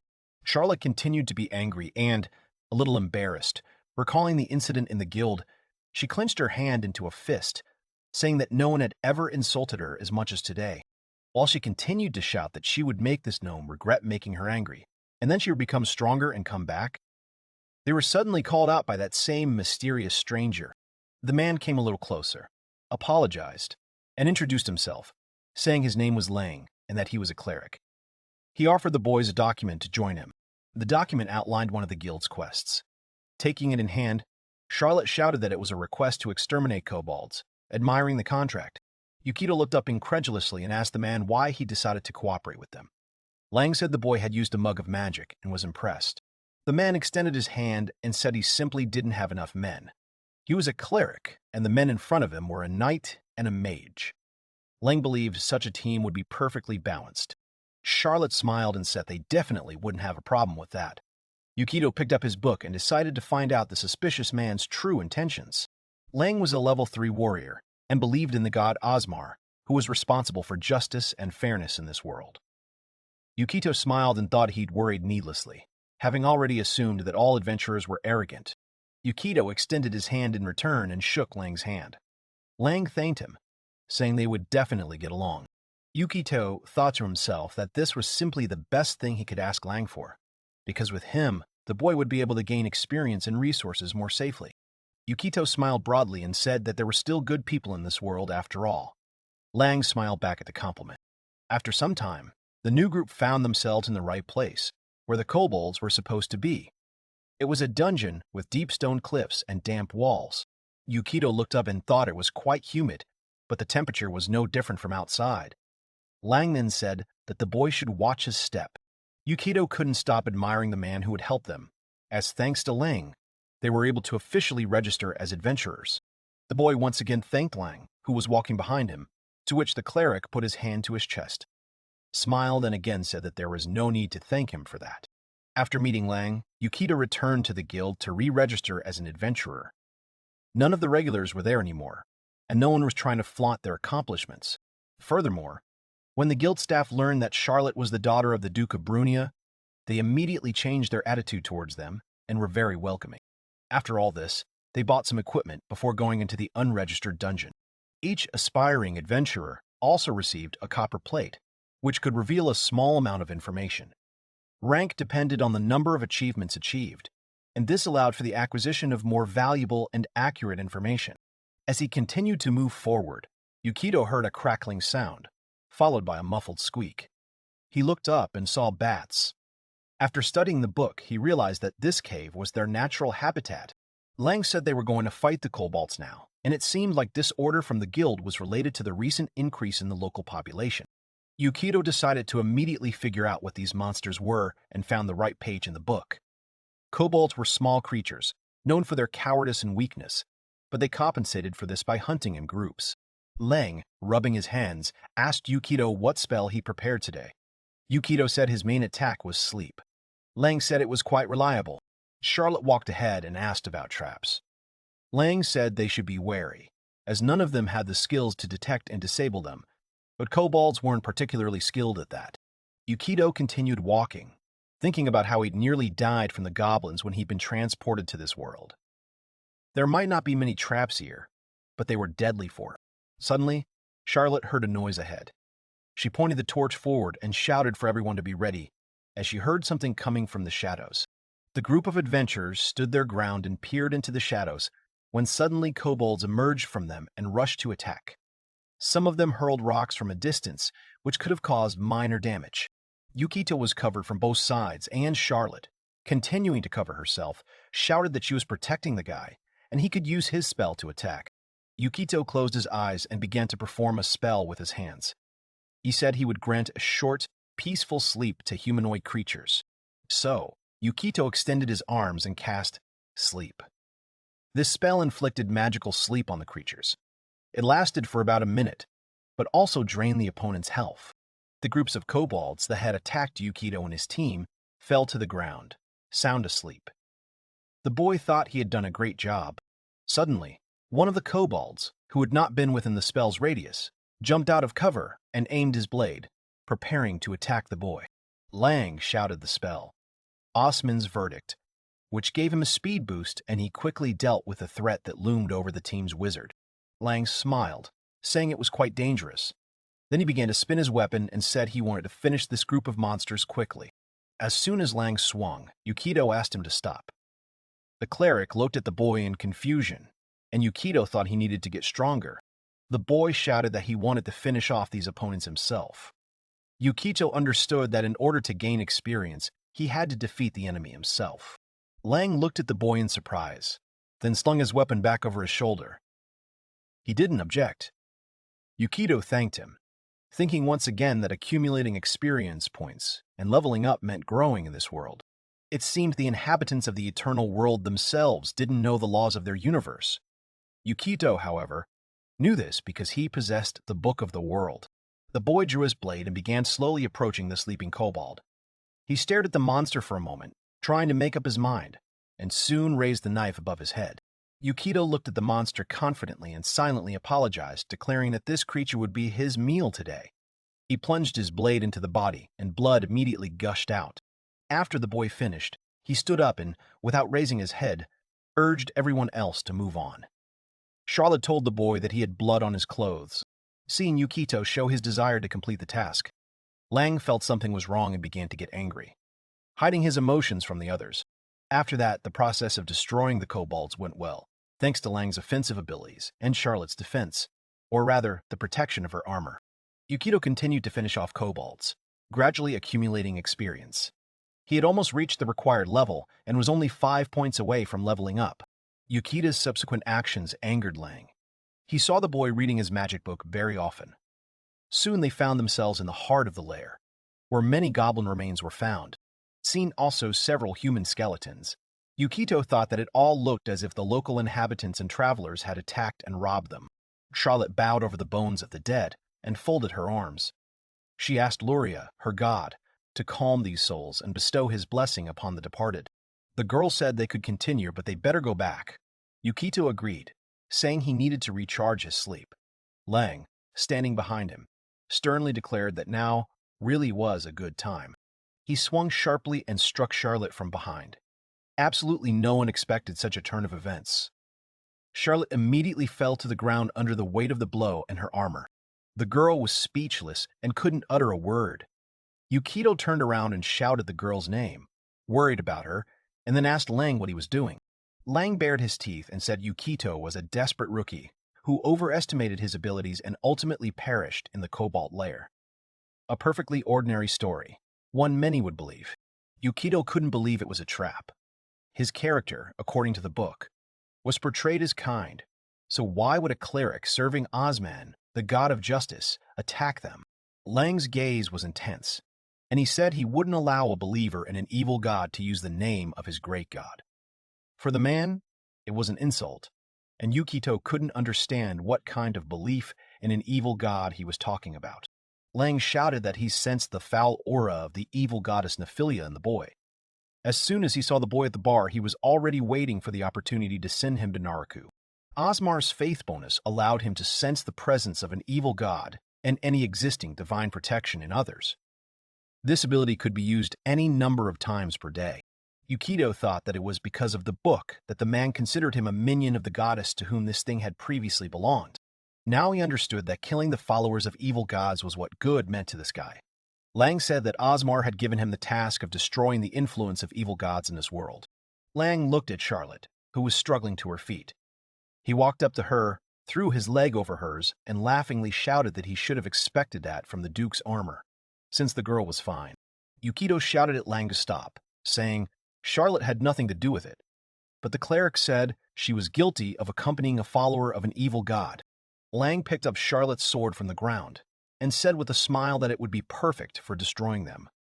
This weapon would help him accomplish great deeds. Yukito smirked and said that Lang had fallen greatly because in the world where the boy was from, such actions as attacking people and stealing things were evil. Lang was petrified by these words and began to grow enraged. He couldn't believe they were calling him evil when she served Osmar. He didn't think that destroying the infidels and taking their weapons for good was a bad thing. After this, Lang asked the guy to stay in his place and immediately launched an attack. But Yukito managed to dodge. Lang said he wouldn't let the boy blink, and then continued his attack. Yukito shouted at him that he wasn't Nephilia's follower, but simply carried her book describing this world. The man simply tossed the guy aside and said that there was absolutely no point in arguing about it, because he felt an aura in him. Yukito quickly opened the book and realized he urgently needed to do something. He decided he needed to find out how he could counterattack Lang.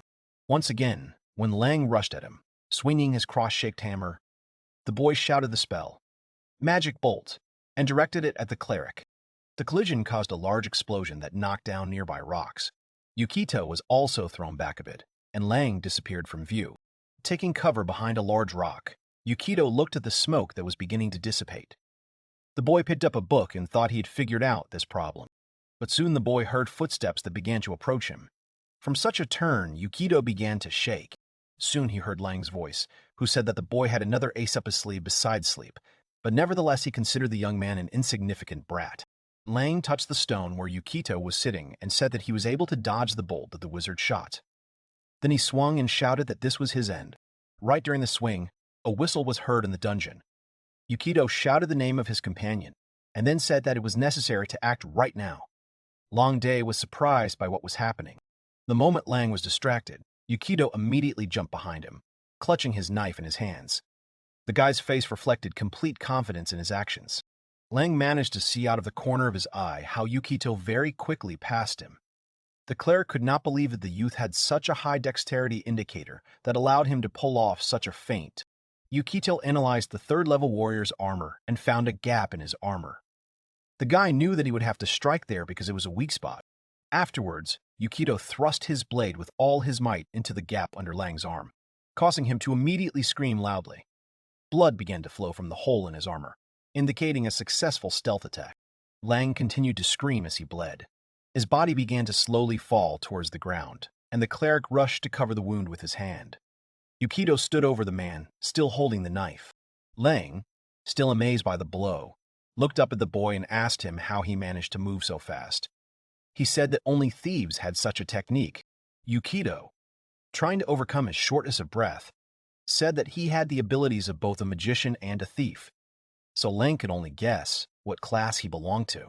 Yukito knew he had succeeded because from the very beginning he had aimed the magic bolt, not at Lang, but at the bat that was behind him. This way the guy was able to level up when he killed the creature. After that, he was able to accumulate some experience points, which was exactly what he needed before the promotion. Before Lang attacked him, the boy had been studying the book constantly and learned that defeating a bat would give him 15 experience points, and he was 9 short. In the situation that eventually developed, it was the best outcome. Afterwards, Yukito thought that he could have a multi-class if he upgraded the abilities of different classes. The class skill, Observation, was a thief-exclusive skill that allowed him to identify his opponent's weak points. That's when it came in handy for the young man. After Yukito found a gap in the armor, he used another class skill, Sneak Attack. By skillfully striking the enemy's vital point, the thief skill could increase the damage several times. Lang still couldn't accept what had happened. Cursing at the boy, he kept saying that Yukito was a follower of an evil god. It was already quite difficult for him to speak, and after each sentence, he began to cough heavily. Afterwards, he said, looking at Yukito, that it was his mistake. Lang, still covering the wound with his hand, smiled and said that he no longer had the strength to fight. In addition, he also noted that the boy had used all his charms.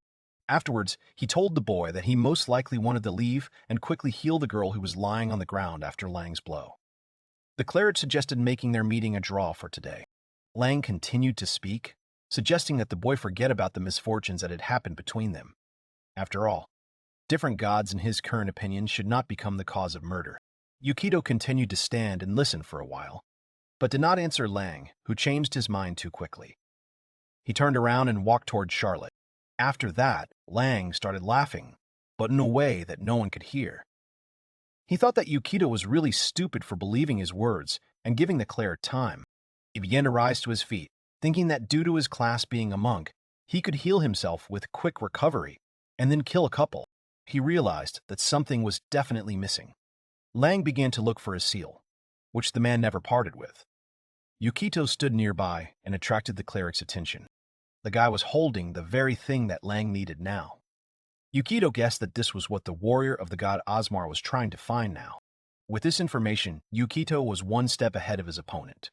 Having studied Lang's class, he knew that the monk would not be able to cast the faith spell without this item. With the help of another class skill, Pickpocket, the boy was able to take out this small object without being noticed. Seeing this, Lang immediately began to show his teeth in anger. Gathering his last strength and filled with anger, Lang rushed at Yukito, calling him a brat once again.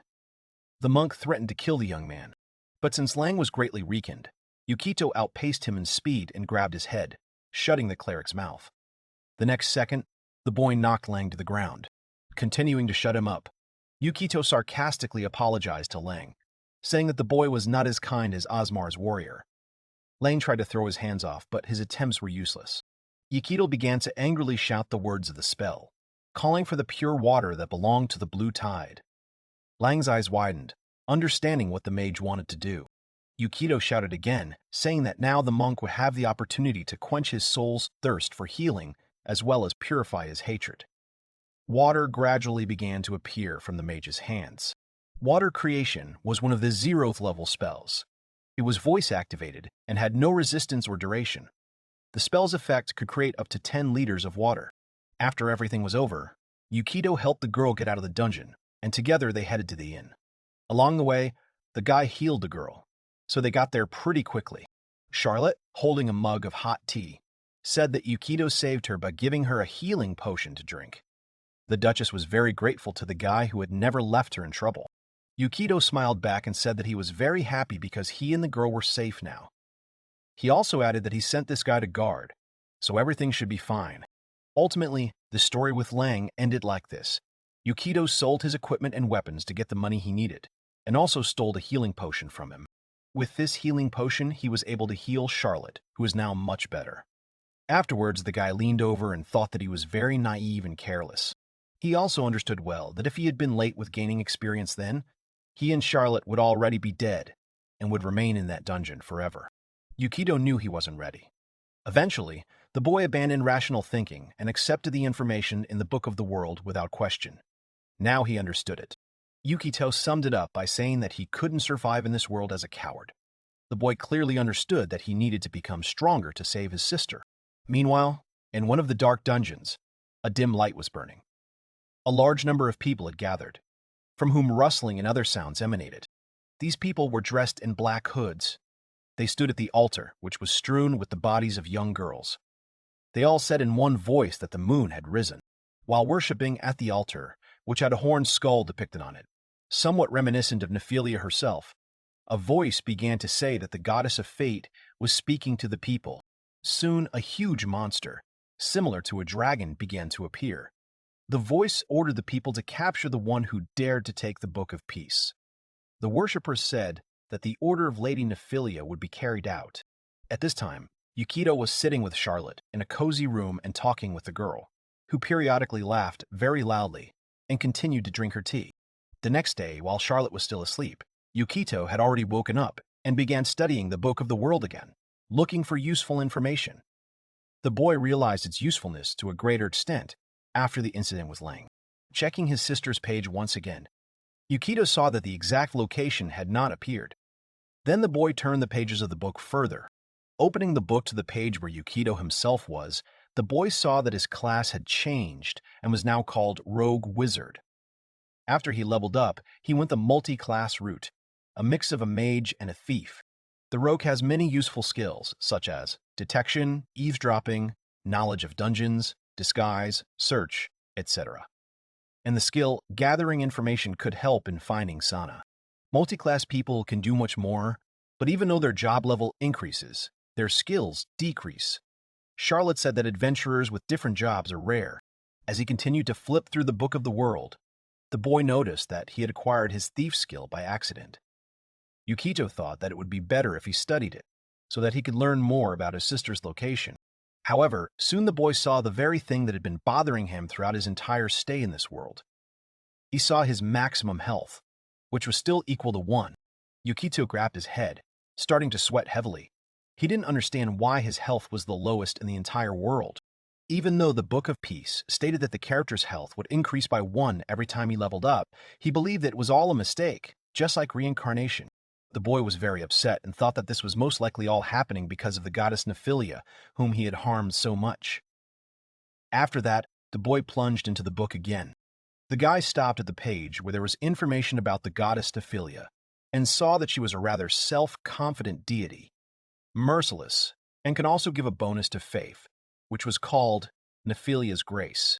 Yukito immediately noticed this. He decided to find out more about what this bonus could do, and also, with all this, the guy was curious about one detail. He knew that Nephilia was an evil god, but what kind of mercy could she give then? The sweat did not stop running down the face of the young man holding the book in his hands. Suddenly the boy saw something that really shocked him. This, of course, concerned the evil goddess. The book said that the girl was the god of fate, and that she could harm anyone who crossed her path with her curse. The guy's hands began to shake violently, but he did not stop reading.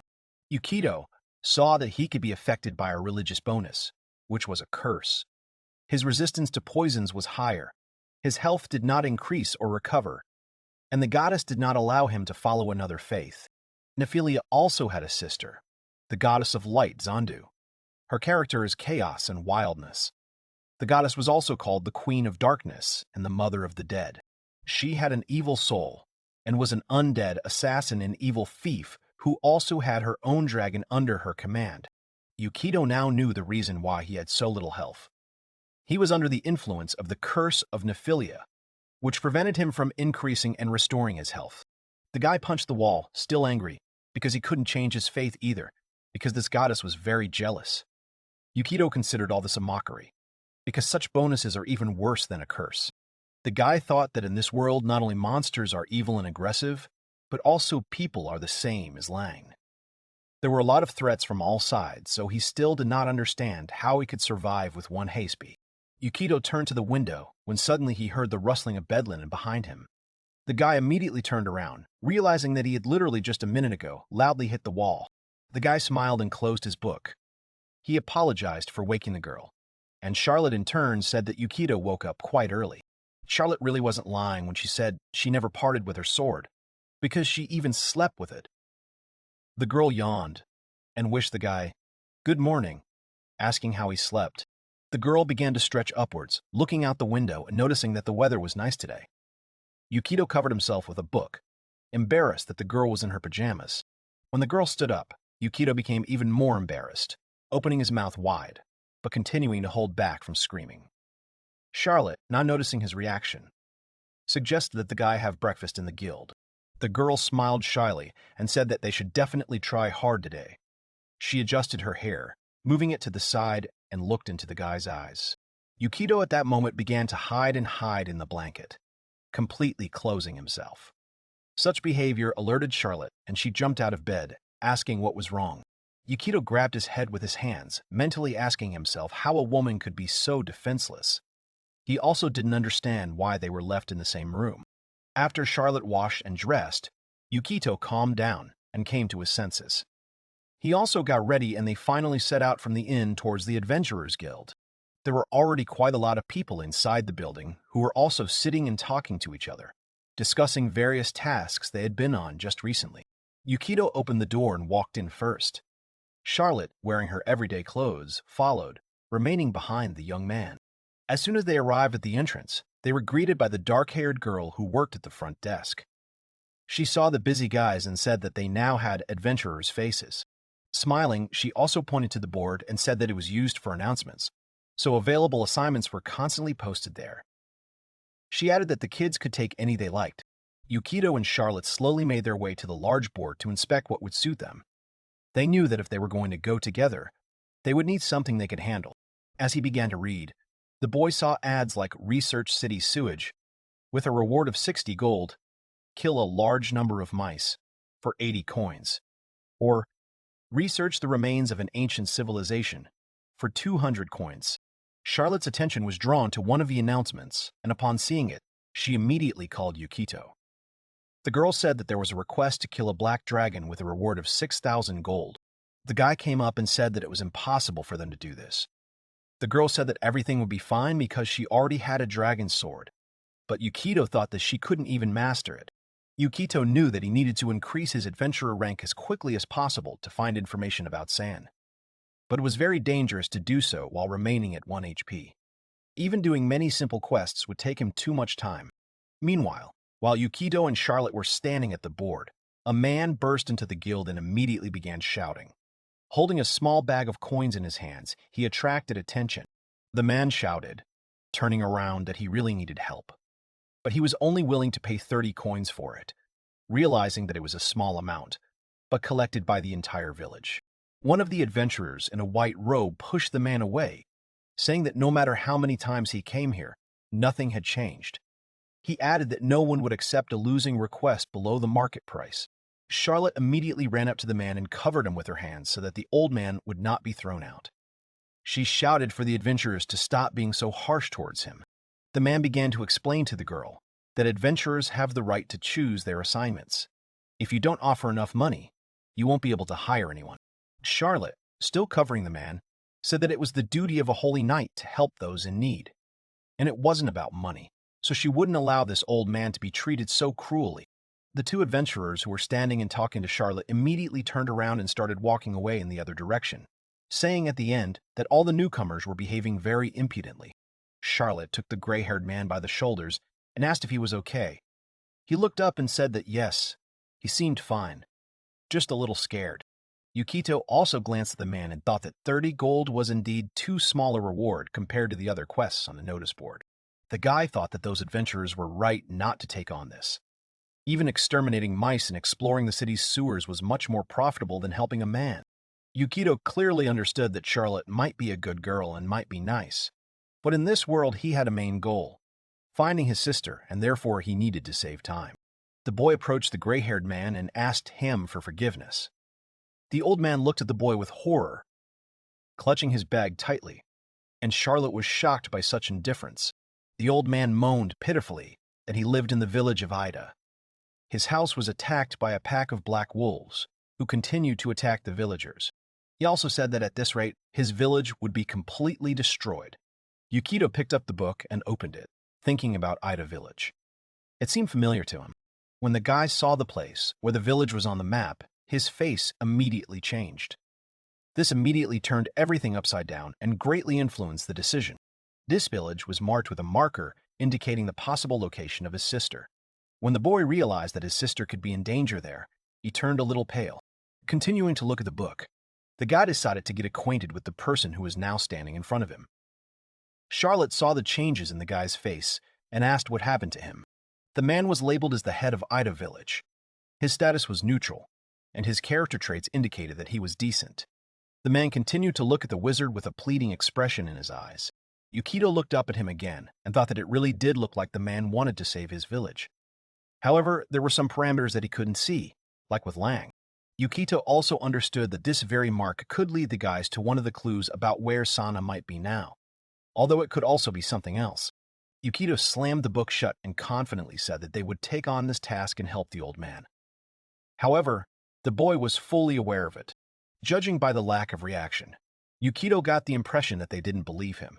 He repeated that they were taking on the old man's assignment, knowing that it could be quite dangerous. After they had accepted the order, the old man and the boys went outside and escorted the village chief, who bowed to the young men before mounting his horse. The man said he would be kind if the heroes would wait for him until tomorrow. Then he suggested meeting at the castle gate, saddled his horse, and began to walk away. Charlotte watched him go and then smiled, saying that the village chief was definitely very happy when they agreed to help him, unlike the other adventurers. The girl turned to Yukito and told him, clenching her small fist, that she always knew that Yukito was a good person. The guy looked down, realizing that there was something she didn't know.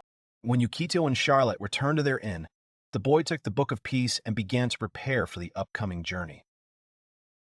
He opened the page that contained information about black wolves. The guy understood that this was a pretty serious threat. They could easily win if there was only one wolf, but if it was a pack, then everything would be completely different. The boy knew that they had to prepare well, since they wouldn't be able to attack first. Yukito wanted a bow, since he would definitely be able to use projectiles with the thief class. The guy thought that he needed to temporarily forget about magic, because there was a significant difference between spells and direct attacks. And besides, the bow cost 15 gold, and the armor set 150, which caused surprise. He also needed to buy a potion for Charlotte, get some equipment for himself, and the situation was looking increasingly hopeless. The guy took out his wallet and saw that he only had 40 coins. This finished off his already bad emotional state. Yukito collapsed on the floor and thought that it was a complete failure in this case. Afterwards, the guy saw that even one healing potion cost 50 gold coins, so he couldn't buy it either. He has 1 HP and no money at all, so the guy thought he'd better take that cheat staff. Yukito quickly began to flip through the book looking for something that could help him. He needed to think of something that could help him get more money. Equipment would be needed in any case, and soon the boy found what he was looking for. He exclaimed with joy, and then realized that it was time for them to hit the road. Quickly getting ready, Yukito ran out of the room, heading to the stables. The guy found Charlotte, who was petting her horse, and then shared his plan with her. The girl began to close Roshinante in horror, saying that she could not be sold because she was a family horse. Yukito explained that they would not sell her, but would simply give her as collateral and would definitely return her later. Yukito said that trained war horses were sold for 600 gold coins. If you pawn them with Rocinante, you could get 300 gold coins. All this was needed to buy equipment before going to the village. The girl decided to ask about other options, and then remembered that they could now complete the task of exploring the sewers. Yukito objected, saying that they would not finish until tomorrow. Afterwards, the guy thought that Charlotte was the Duke's daughter, so she should have had some money. He asked how many coins the girl had now. The girl began to look for her small purse, and after opening it, said that she had 13 gold coins. Yukito exclaimed that this was a very small amount. Charlotte said that she had left the house of her own selfish desire, so she could not take the Duke's wealth. The girl explained that she was traveling with what she had in her hands. Continuing, she said that initially she had more, of course, but she shared with the beggars she met along the way. At these words, Yukito put on a grim smile, thinking that the girl was too kind. Afterwards, the guy remembered that at the hotel reception, the girl asked for a double room, which surprised Yukito. She decided that this way they would save gold. Charlotte began to get more nervous, and then said that they could take the warhorse with them on the mission, thereby gaining strong support and destroying the wolves. Yukito said that they couldn't take Rocinante with them this time. Charlotte was surprised to hear such an answer, and asked the reason for such a decision in shock. Yukito explained that the warhorse would be stronger than any of them, but this time they would be fighting to protect the village. The wolves would have the advantage of speed and numbers. As a result, even a warhorse would not be able to protect the village and the boys during the attack. Yukito had already thought of a plan, and pointed to Charlotte and said that he would trust her to fight on the front lines this time. The girl asked him in surprise if she understood everything correctly. Yukito said that he had thought of a way for them to win the fight without getting hurt. The guy said that now they just needed to think about how they could get the money to buy Rocinante. Once she realized that, she would probably be able to let him pawn the horse. Yukito grabbed the girl by the shoulders and began to shake her gently, shouting that they were doing this for the good of the village. The girl could not bring herself to give the horse into someone else's hands. Yukito thought of something and, removing his hands from Charlotte's shoulders, directed them towards the warhorse, saying that Rocinante herself would now tell her everything the girl needed to know. A bright light appeared, from which Charlotte began to hide. Yukito continued the directed magic, and soon the horse began to talk. Only its voice was male. Rocinante said that everything would be fine with her, and now she had to trust Yukito as she trusted her. Charlotte couldn't believe that she could hear her horse's thoughts. Yukito explained that it was a spell called Talking to Animals. With it, they could understand animals and speak to them in human words. Suddenly, Rocinante reared up and began to scream, stamping her hooves on the ground. Charlotte became frightened, asking what was happening to her. Rocinante came down again and said she was sorry. Everything was fine. Just for a moment, the horse had the urge to fight them. Charlotte said the warhorse was taking care of her. As Rocinante glanced at Yukito, who stood there petting her, Charlotte noted that the horse's speech was a little strange. Considering the fact that she was a woman, Rocinante told the girl not to worry, for she was saying this for fun. Then the horse added that Charlotte should go and give her up as collateral, for after all, it was her idea. Charlotte was very surprised to learn whether it was true or not.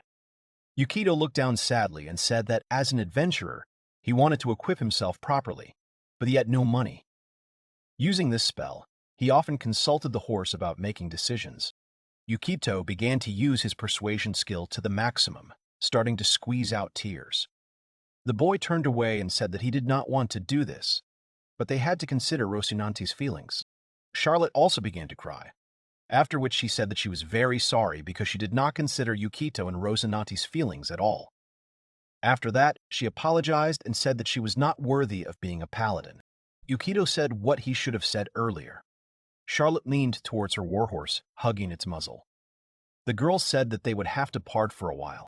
Afterwards, Charlotte rushed to hug Rocinante tighter, saying that they would go and do some errands and would soon ransom her. While the girl continued to shed her bitter tears, Rocinante also began to cry.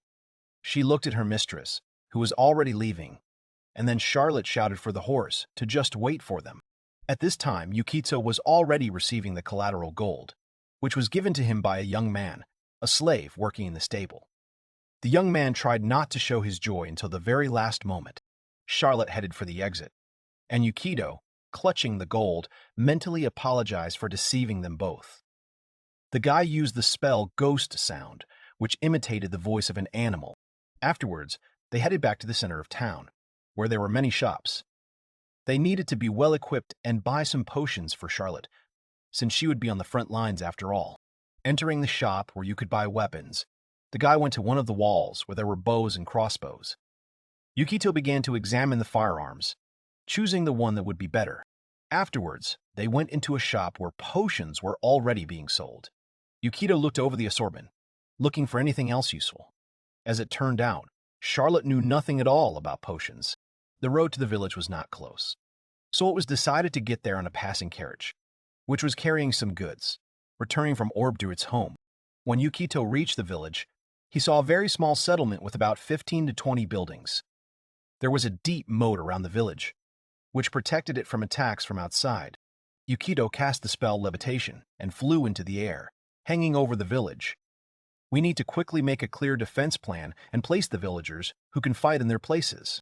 Yukito took a piece of paper and a pen, after which he began to draw a small model of the village where he showed the main forces, the enemy's approach routes, as well as the positions of the defenders. Soon, the guy noticed one interesting detail. Near one of the buildings, there was a guard that was too big. These people were not watching the surrounding area, but were patrolling just one entrance inside. Yukito started to go down. Charlotte was already waiting for him at the place where the guy was going to land, and asked the guy if he noticed anything that could help them. The effect of levitation gradually began to dissipate. Such a spell was the first level and had a range of 60 feet. The duration of levitation was achieved up to 10 minutes. The spell also gave the caster the following effect. Any object or creature can be suspended 20 feet, maximum 100 in the air. After the duration expires, the objects immediately begin to fall. After the guy had explored the village completely, they had a snack and went to the house allocated to them. It was already getting dark outside, telling the heroes that there would soon be an attack. Yukito lit a candle and spread a map on a table.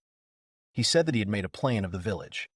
The first attack would most likely come from the cliff behind the village, and the second would come from where the fence was broken. The guy started scratching his chin, continuing to remain thoughtfully silent. Charlotte said that the guy must have noticed something strange, since he was thinking so seriously. Yukito said that was indeed the case, and then pointed at one of the buildings in the village. The boy thought it was a barn, but then why did it have such strict security? In light of the recent attack, there were other places where guards could have been placed. Therefore, the boy came to the conclusion that the villagers might be hiding something from the adventurers. The boy thought that this barn must be the real reason why people came to the guild. Yukito continued to say that the people needed help, and most likely it could have something to do with what caused the attack of the black wolves that were about to attack. There were 3 things: the black wolves, the villager's secret, and the symbol in the book. Yukito didn't know how all of these could be connected, but this was the first clue to get closer to Sana. The boy clenched his fist tightly and thought that he would take any lead, no matter how small it was. He firmly decided that he would find Sana no matter what. It was for this purpose that the guy was ready to fight difficulties every day and survive in this world, which had already shown its cruel and sometimes unfair face. The people on the street continued to patrol the area as well as the same barn. The peasants were armed mainly with various household items, such as pitchforks and shovels. One of the girls started listening, and then said that it was too quiet outside. She added that she didn't hear any howling, to which the man next to her said that they shouldn't relax just because adventurers came to their aid. Meanwhile, in the forest, there was a girl who clearly belonged to the elven race. She was dressed in furs and was riding one of the very animals that the village was waiting for, a black wolf. A pack of black wolves gradually began to approach the village, where Yukito and Charlotte were now, and were also waiting for their attack. The animals were a small community, about 10 to 12 individuals. One of the wolves signaled the others by howling, which was also heard in the village. The villagers and adventurers stood at the main gate, and the villagers began to notify the others about the enemy's advance. Yukito stood in front, holding his new crossbow. Charlotte said from behind the boy that the wolves had come, just as the boy had told her earlier. The boy turned around and saw that there was no determination in the eyes of the peasants. They were afraid and looked askance at the adventurers who had come to their aid and did not look very reliable. Yukito turned around completely and addressed everyone standing behind him. The boy told them to absolutely adhere to the plan he had devised, because that was the only way they could win. Answering hesitantly that they would follow the instructions, Charlotte also felt uncomfortable holding the weapon Yukito handed her.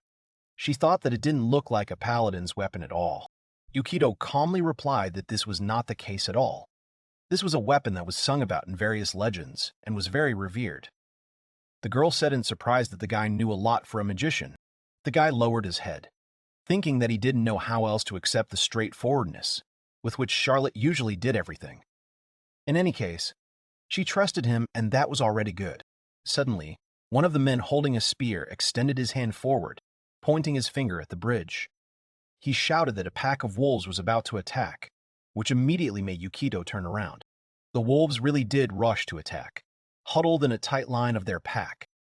They had good defense and were able to move within a range of 15 meters per move, attacking with their bite. The wolves were getting closer and closer, which greatly frightened the locals.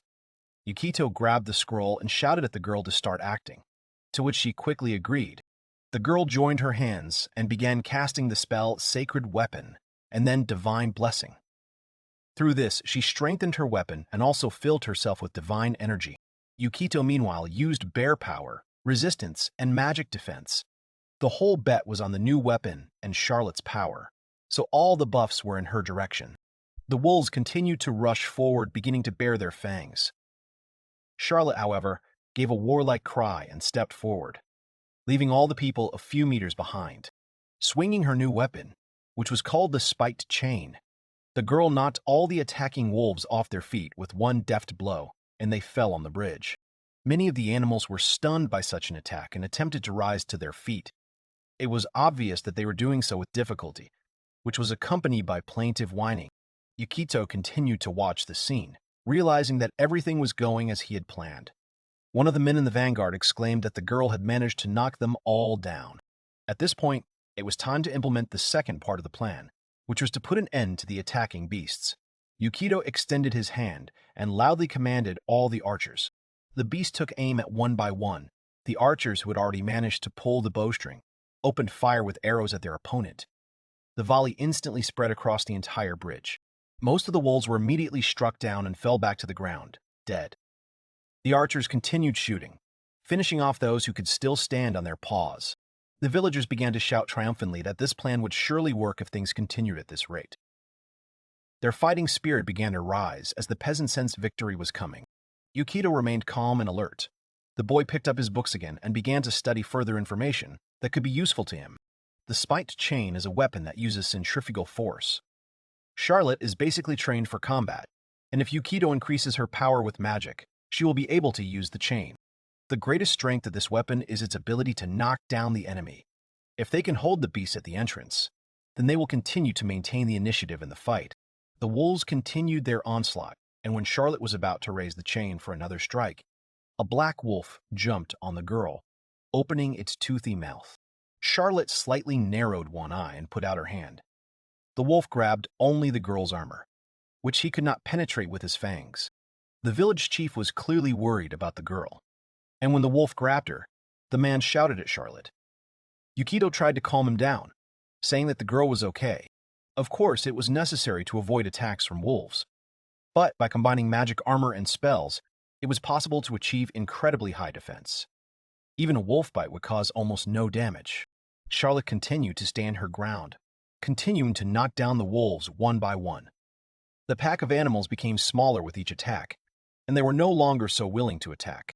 Yukito clearly understood that with Charlotte knocking the wolves onto their backs with her chain, the villagers armed with bows and arrows would definitely be able to focus on shooting. The arrows continued to reduce the number of black wolves, which were already very few. The bridge was already littered with the bodies of animals which were pierced in several places. Choosing a narrow passage to meet the enemy, placing a stationary vanguard there, and multiple long-range attacks. All this was the winning combination that Yukito had bet on.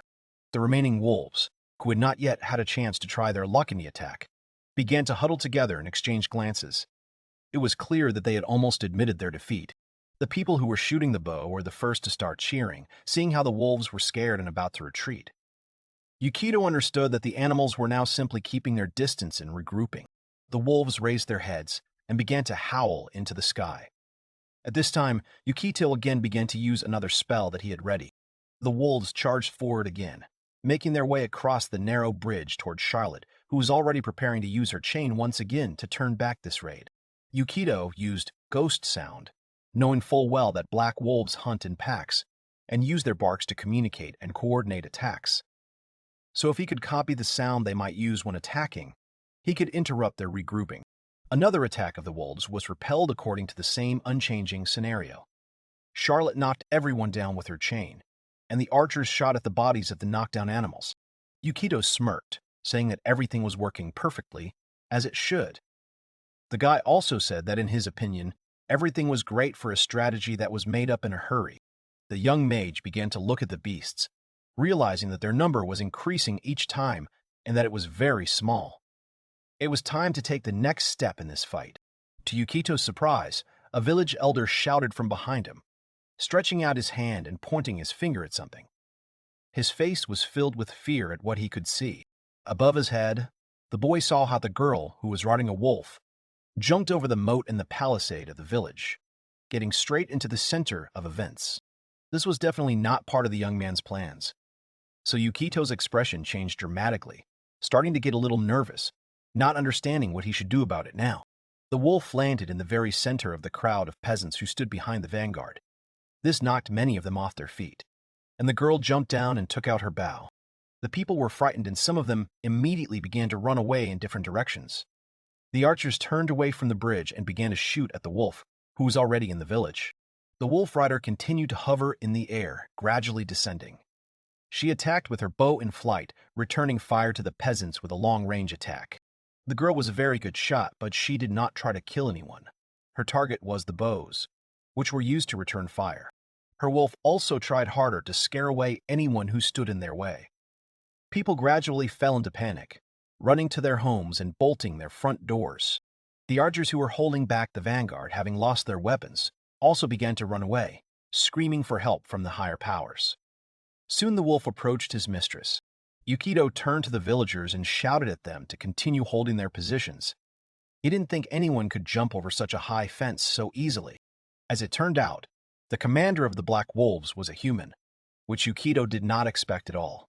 If things continue like this, then the village's defense will be broken through. The girl, still holding her bow, rushed straight into the depths of the village, running past Yukito, whom she completely ignored. The peasants stopped attacking altogether, and the village chief, kneeling, watched as the girl ran forward. Her speed and dashes were astonishingly fast. The head of the village, seeing this girl, immediately grabbed his head, shouting that this was the one, and he could not believe that she was able to survive. Yukito turned to the man who was shaking, trying to say something else while stuttering. The guy couldn't understand that the girl had survived under some circumstances, and, most likely, this wasn't their first meeting. Yukito told the villagers that he was going after the girl, ordering the others to stay and support Charlotte at the front. The whole twist kept spinning in the boy's head. The boy looked at the arrows that were aimed at the weapons that the peasants were going to attack with. All of their equipment was broken in half, which also left questions in the magician's mind. Meanwhile, the girl stood by the barn, which had been so heavily guarded before, and pounded on it with her hands. It felt like the girl was trying to call someone. Yukito decided to take advantage of the moment while the girl in furs was standing with her back turned. The guy decided that he could put her to sleep, and then tie her up and sort her out. But the attempt to use the spell was unsuccessful, and the archer was able to dodge. After that, the girl sent an arrow at the guy, who managed to cover himself with a magic shield. The girl was surprised that the guy used magic and even managed to reflect her arrow. After that, she decided that she would try to take the guy alive and find out the truth. Yukito looked at her angrily and shouted that it was close. Yukito was very glad that he learned this reflective spell. Soon, a hand reached out to the young man. The girl grabbed the guy and threw him to the ground and then pinned him with her legs. Yukito hit the ground quite hard, but did not receive any damage. The next second, the warrior archer grabbed the boy by his clothes and swung the tip of her arrow at him. Yukito was in a hopeless situation. Yukito was amazed that even for an archer, the girl had a very high speed. It was simply impossible. The boy shouted, trying to find out the reason why the girl attacked the village. The girl aimed the arrow towards the guy's head, but intentionally hit it nearby, wanting to scare the guy and show her serious intentions. Yukito opened his eyes and looked at the archer. Afterwards, the girl took the same arrow and loaded it into the bow, and pulled the Tutewa right in front of the magician's face. Yukito understood that he had to find out the truth, so he continued to look at the girl. The archer began to address Yukito, wanting to know who the boy was. She immediately realized that he was not a resident of this village, but his presence here remained unclear to her. Yukito replied that he was an adventurer and was currently carrying out one of the assignments he had received from the village elder. The man asked him to destroy a pack of black wolves. The girl watched the boy closely. Yukito began to look around, thinking that it had become suspiciously quiet. At that time, the headman told everything to Charlotte, who was already running to the boy. After Yukito let it slip about the village elder and the task the boy was carrying out, the girl clenched her teeth and began to shake with anger. The girl started screaming that the people of this village dared to destroy after they stole everything dear to her from her village. She also called them pathetic strangers. The girl said that she would never forget or forgive such an act to the people of Yua. Yukito was stunned by these words, asking what the girl was talking about. The girl took off her wolf mask that covered her face. Seeing who the girl was, he immediately noticed her ears, realizing that an elf was in front of him. Yukito continued to shout in confusion and asked the girl the reason for the Black Wolves' attack on the village. The girl continued to watch the magician, remaining silent. After Yukito asked what kind of nonsense was in that barn, and the girl explained that it was there, inside, that her brothers were being held captive. The guy was starting to get angry about the whole situation that was developing. He understood that he had been deceived again, leaving out a bunch of details. Charlotte, seeing the guy, ran to him, shouting his name. The girl pulled the arrow again and shouted that if Yukito stood in her way, his life would end instantly, that very second. Charlotte was already standing next to her, frightened. Yukito gradually began to receive the truth he wanted. The boy asked the elf again about the prisoners who were currently in the barn. The girl said that this was indeed the case. She again began to speak negatively about the people who inhabited this village, then adding that they had captured and kidnapped the elf's younger sister, Lemulia. Charlotte stood nearby for a while and watched.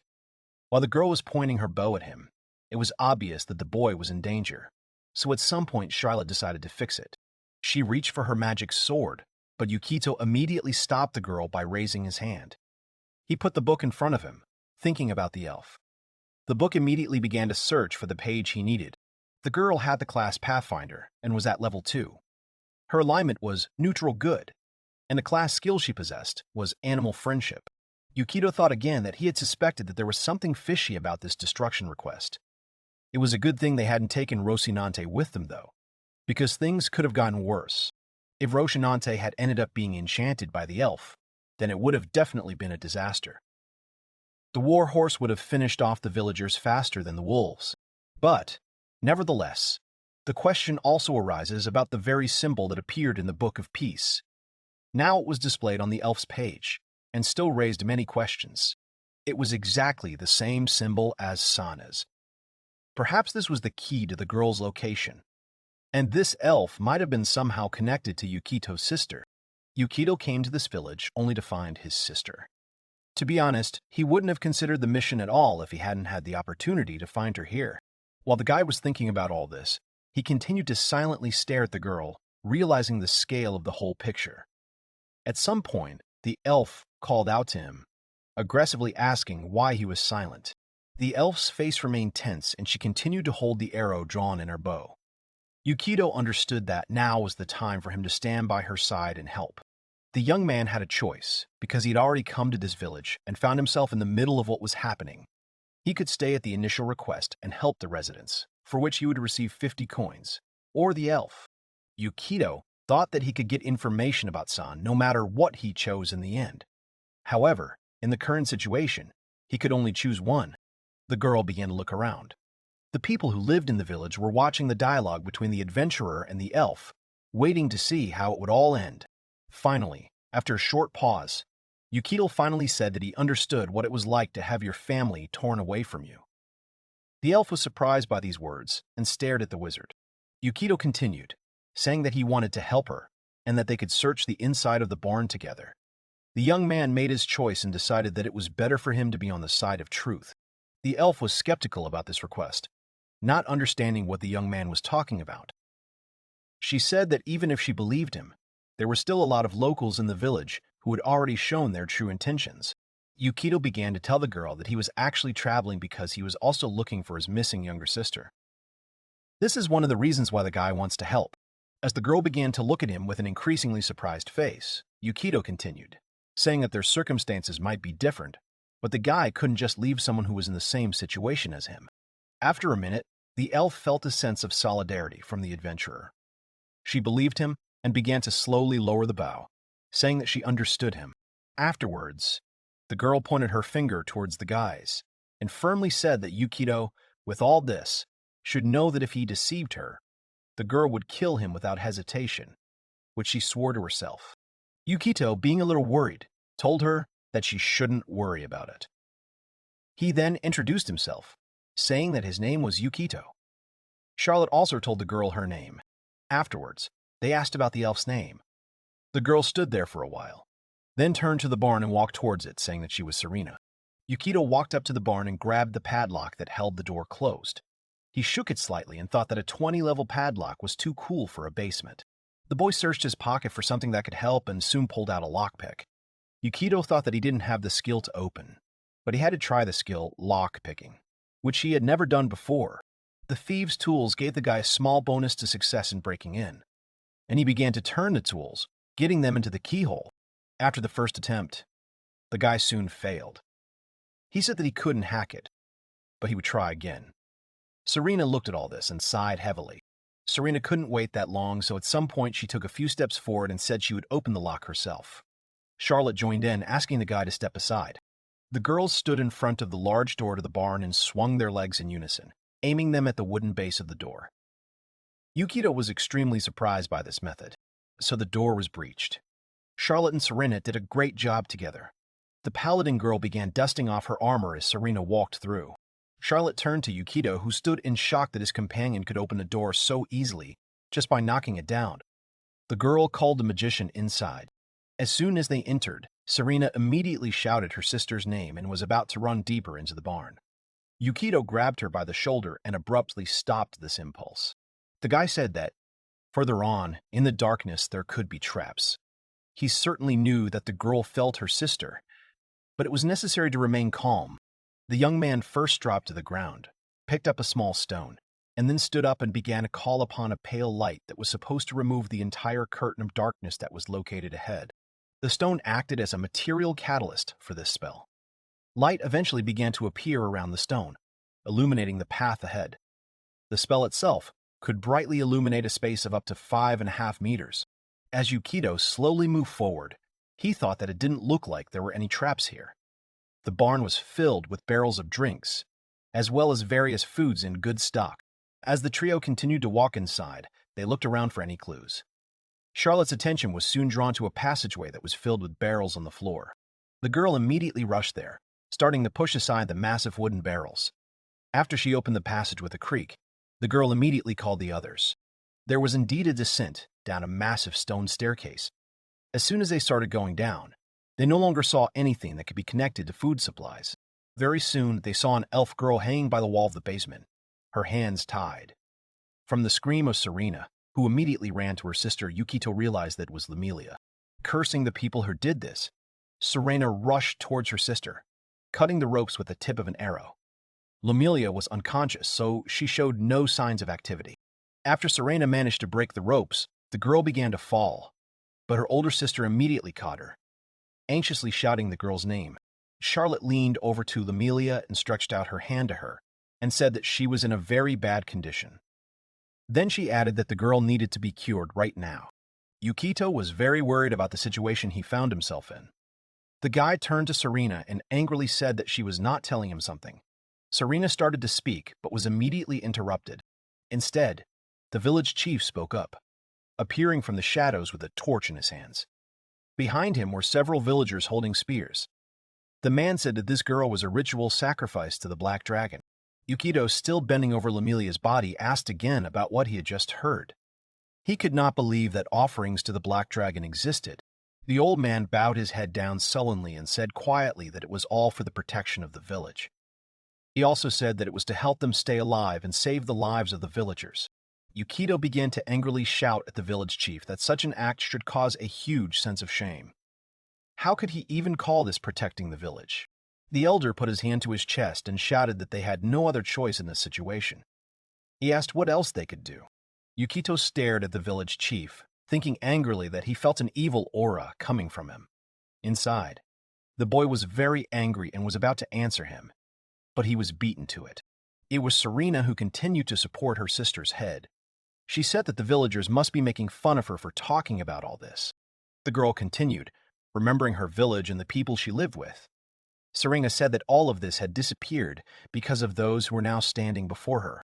After her introduction, Serena shouted that these elves trusted a man, and he betrayed them and sent them to their death. The man's face showed that he was experiencing some kind of remorse.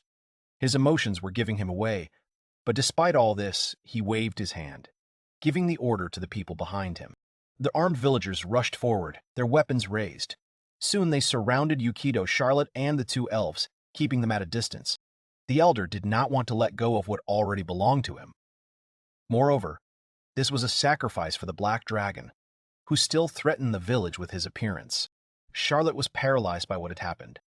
They had helped the villagers, and in return, they were surrounded and had guns pointed at them.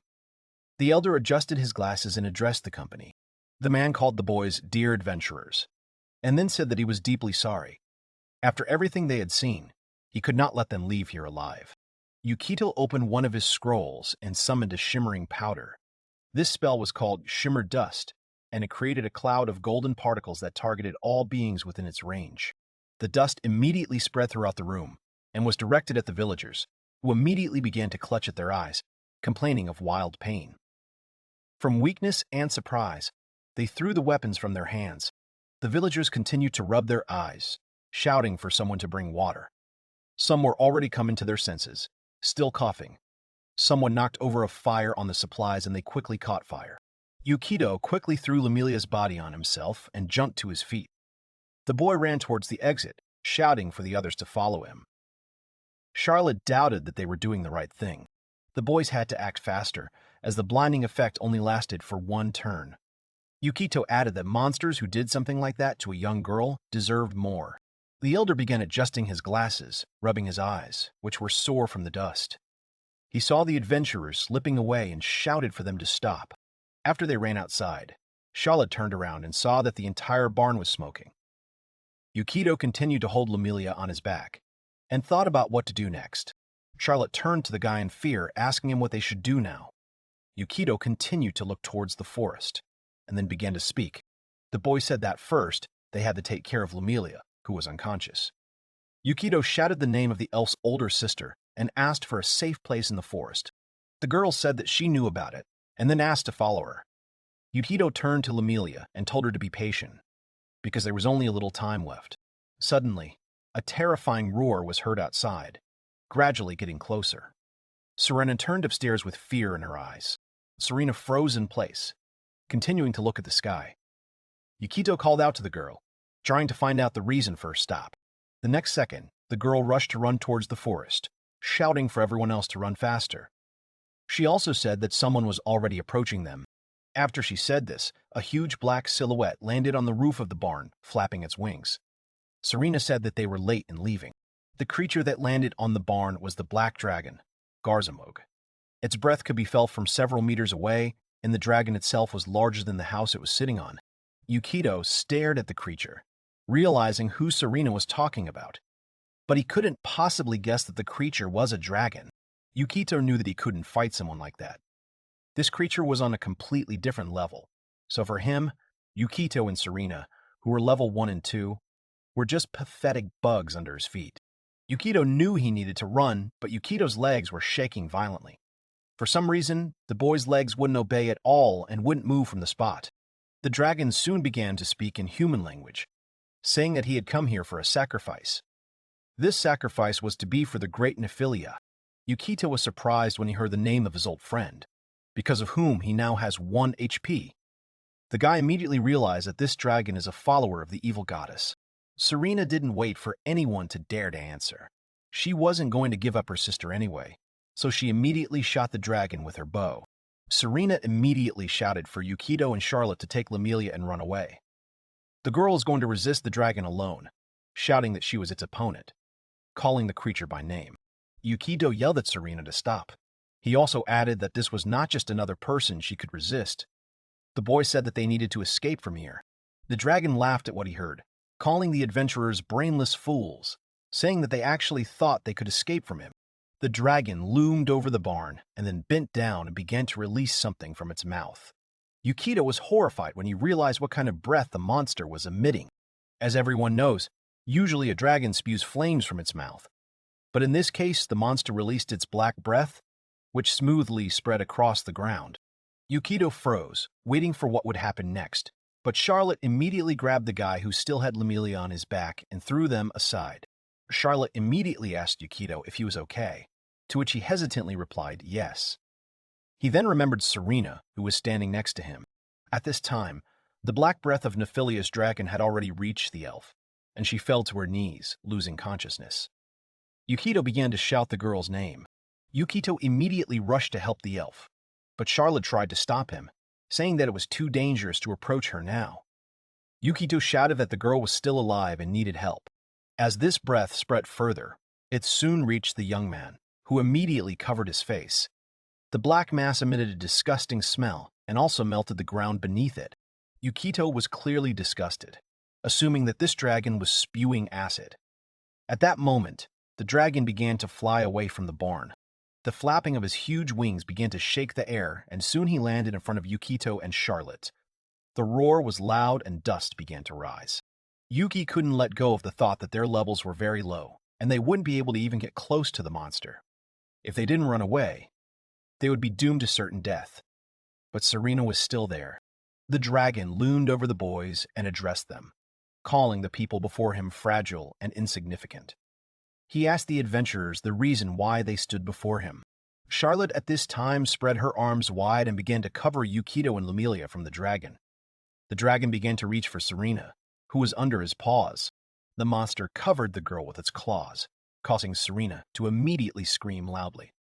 Yukito immediately shouted Serena's name and was about to rush to her aid again, but he did not understand what he could do. Charlotte decided that this was her chance to show her grandfather's strength.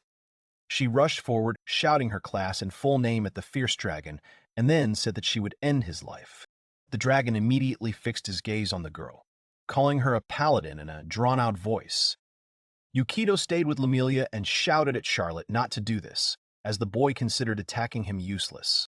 The girl was immediately affected by the effect of the black dragon's breath, which, by releasing a strong acid, could corrode ordinary metal armor, causing it to lose strength. But this did not stop the girl. Charlotte took off from the ground and rushed straight towards the head of the huge black dragon. Her sword began to flash as she began to draw her weapon. By using the class skill Defeat Evil, which the paladin could only use once a day, the girl increased her attack bonus against targets that had a negative nature in this world. But it was no problem for the dragon to reflect a blow from the girl and, waving its long tail, the monster guard interrupted Charlotte's throw, throwing the girl back several meters. Charlotte hit the ground, her armor clanking loudly. She returned to where she had started running. Yukito reached out to her, shouting her name. Yukito immediately began to remember why he was trying to survive in this world. The dragon was already hanging over him, and the guy understood that this was where his adventure would end. Yukito squeezed Lumilia tighter and closed his eyes. The dragon opened its mouth wide, preparing to swallow the wizard and the girl who was also intended for him whole. But suddenly he stopped, feeling the aura of the boy. He said that it was an unclean, sinister aura that he knew very well, the curse of Nephilia. He asked the boy about it. The young man was surprised when he heard that name again. He immediately remembered that this was the very goddess who had sent Yukito to this world. Yukito decided that this was something he could latch onto and quickly said that he had been sent by Nephilia herself to this village to prepare a sacrifice for her. He then said that he was doing just that right now. Yukito knew he needed to buy some time, and he had a bonus to persuasion. The dragon backed away from the guy and began to think, realizing that something was wrong. After he spread his wings again, a huge pack of black wolves appeared from the forest, who immediately rushed to attack the dragon, trying to take Serena away from them. Yukito was surprised by the pack that appeared, thinking that they, along with the villagers in Charlotte, had already killed everyone who was nearby. And of course they were trying to save Serena, who was in the clutches of the dragon. The wolves gradually began to surround their target to attack from the flanks. The dragon didn't hesitate and immediately began to fight back using his acidic black dragon breath. The wolves rushed at him, trying to ignore the acidic poison. Yukito immediately realized that this was their chance to escape. While the dragon was busy fighting, Yukito thought about Serena and remembered her request to take care of her little sister. Grabbing Lumilia and throwing her onto his back, Yukito immediately began searching for something in his pockets and soon pulled out a small magic ball. Yukito threw a smoke bomb under himself, which could help knock down the dragon and hide the side they would run to. The dragon looked into the smoke and thought that it was a person with the curse of Nephilia. The monster had already fought off all the wolves and the villagers immediately approached him. The elder addressed the Grey Garzamug, saying that he was sorry. The sacrifice that was prepared for him was stolen by adventurers, Garzamug was outraged that the humans had failed to save the gift for the goddess Nephilia. He looked around the crowd of people and then tightened his grip on the paw that held Serena. He glared at the villagers, who immediately began to fall to their knees and beg for mercy. The elder said that they could not have gone far, and all the villagers had already been sent out to search. The elder begged to give them some time so that they could return the sacrifice and hand it over to the goddess, but the dragon was not satisfied with this. He only said that the people had not fulfilled the terms of the agreement with him. At this time, Yukito was making his way through the forest, carrying Serena's younger sister, as well as Charlotte, who was unconscious. The guy used the spell Floating Disc, which lasted for a couple of hours, which was enough for the hero. This magical ability could carry a load of up to 200 kilograms. Yukito thought that they should be grateful to the wolves for allowing them to escape. He cursed the dragon that had come to the village, still carrying the girl's body on its back, already quite out of breath. But everything had to be put off for later, because now they only needed to think about escaping, since they could be pursued by the villagers. Suddenly the guy turned around and saw that the sky above the village had turned red. This was the same village that was burning in the fire. The dragon burned it, accusing the inhabitants of failing to bring him a sacrifice, thus violating the agreement to preserve their place of residence. Sometime later, Yukito, Lumilia, and Charlotte were sitting in the forest by a fire. The boy turned away while Charlotte tried to dress Lumilia. After a while, she tightens the bow on her chest and forehead and says that it turned out just great. Charlotte then turns to Yukito and tells him he can watch, and he agrees. He asks Charlotte if her wounds still hurt. The girl smiles awkwardly and says that they still hurt, but she's already felt much better. It's good that they had healing potions. Lumilia looked at the girl and the boy silently, and then asked who they were. The girl introduced herself as Charlotte and said that she was a paladin. The boy introduced himself as Yukito and said that he was a magician. The protagonist then added that Serena had asked them to save the girl. Lumilia jumped up and asked if it was really her sister Serena. Charlotte took Lumilia by the shoulders and asked her not to make such sudden movements because she needed to rest. Yukito asked the girl if she could eat now. He said that there was not much here, but it would be better to eat something now to regain her strength. Lumilia took the food and looked at the boy awkwardly, but did not say anything to him. Yukito then asked the girl to tell him what happened between the elves and the village. The girl was silent for a moment, and then said that their village was located a little north of this place, in the mountains. The village was surrounded on all sides by lush greenery and plants that always bore fruit. The spring allowed them to quench their thirst and left the land fertile. Thus, they did not think about the need for a friend next to them. It was a great place to live until they were attacked by a black dragon and his evil followers. It all happened very quickly. The dragon and his followers started grabbing the elves. Lumilia and her sister tried to escape from the dragon. The surviving elves turned to the people of Ida village, as they had traded with them before. The villagers could hide them from their pursuers. The village elder placed all the elves in a safe place, and the villagers helped them in every possible way, feeding and watering them. Then the headman went to the main square of the village and felt some kind of commotion among its inhabitants. Suddenly the black dragon's followers and the elf kidnappers appeared. The elder saw them. The villagers ran away, but the man remained in his place. Then one of the black dragon's followers approached the trembling man. He said that it seemed that the man was the leader of this village. He asked if the man would tell them where they were hiding the surviving elves. After some time, the villagers who were near the elves tried to calm them down, so that they would not worry, because they would protect them. The elves thanked the villagers for their help. However, suddenly the headman entered the house. He was gloomy and cold. The man ordered the inhabitants of the minor to seize these elves right now. They didn't understand why they had to capture the elves they had just helped.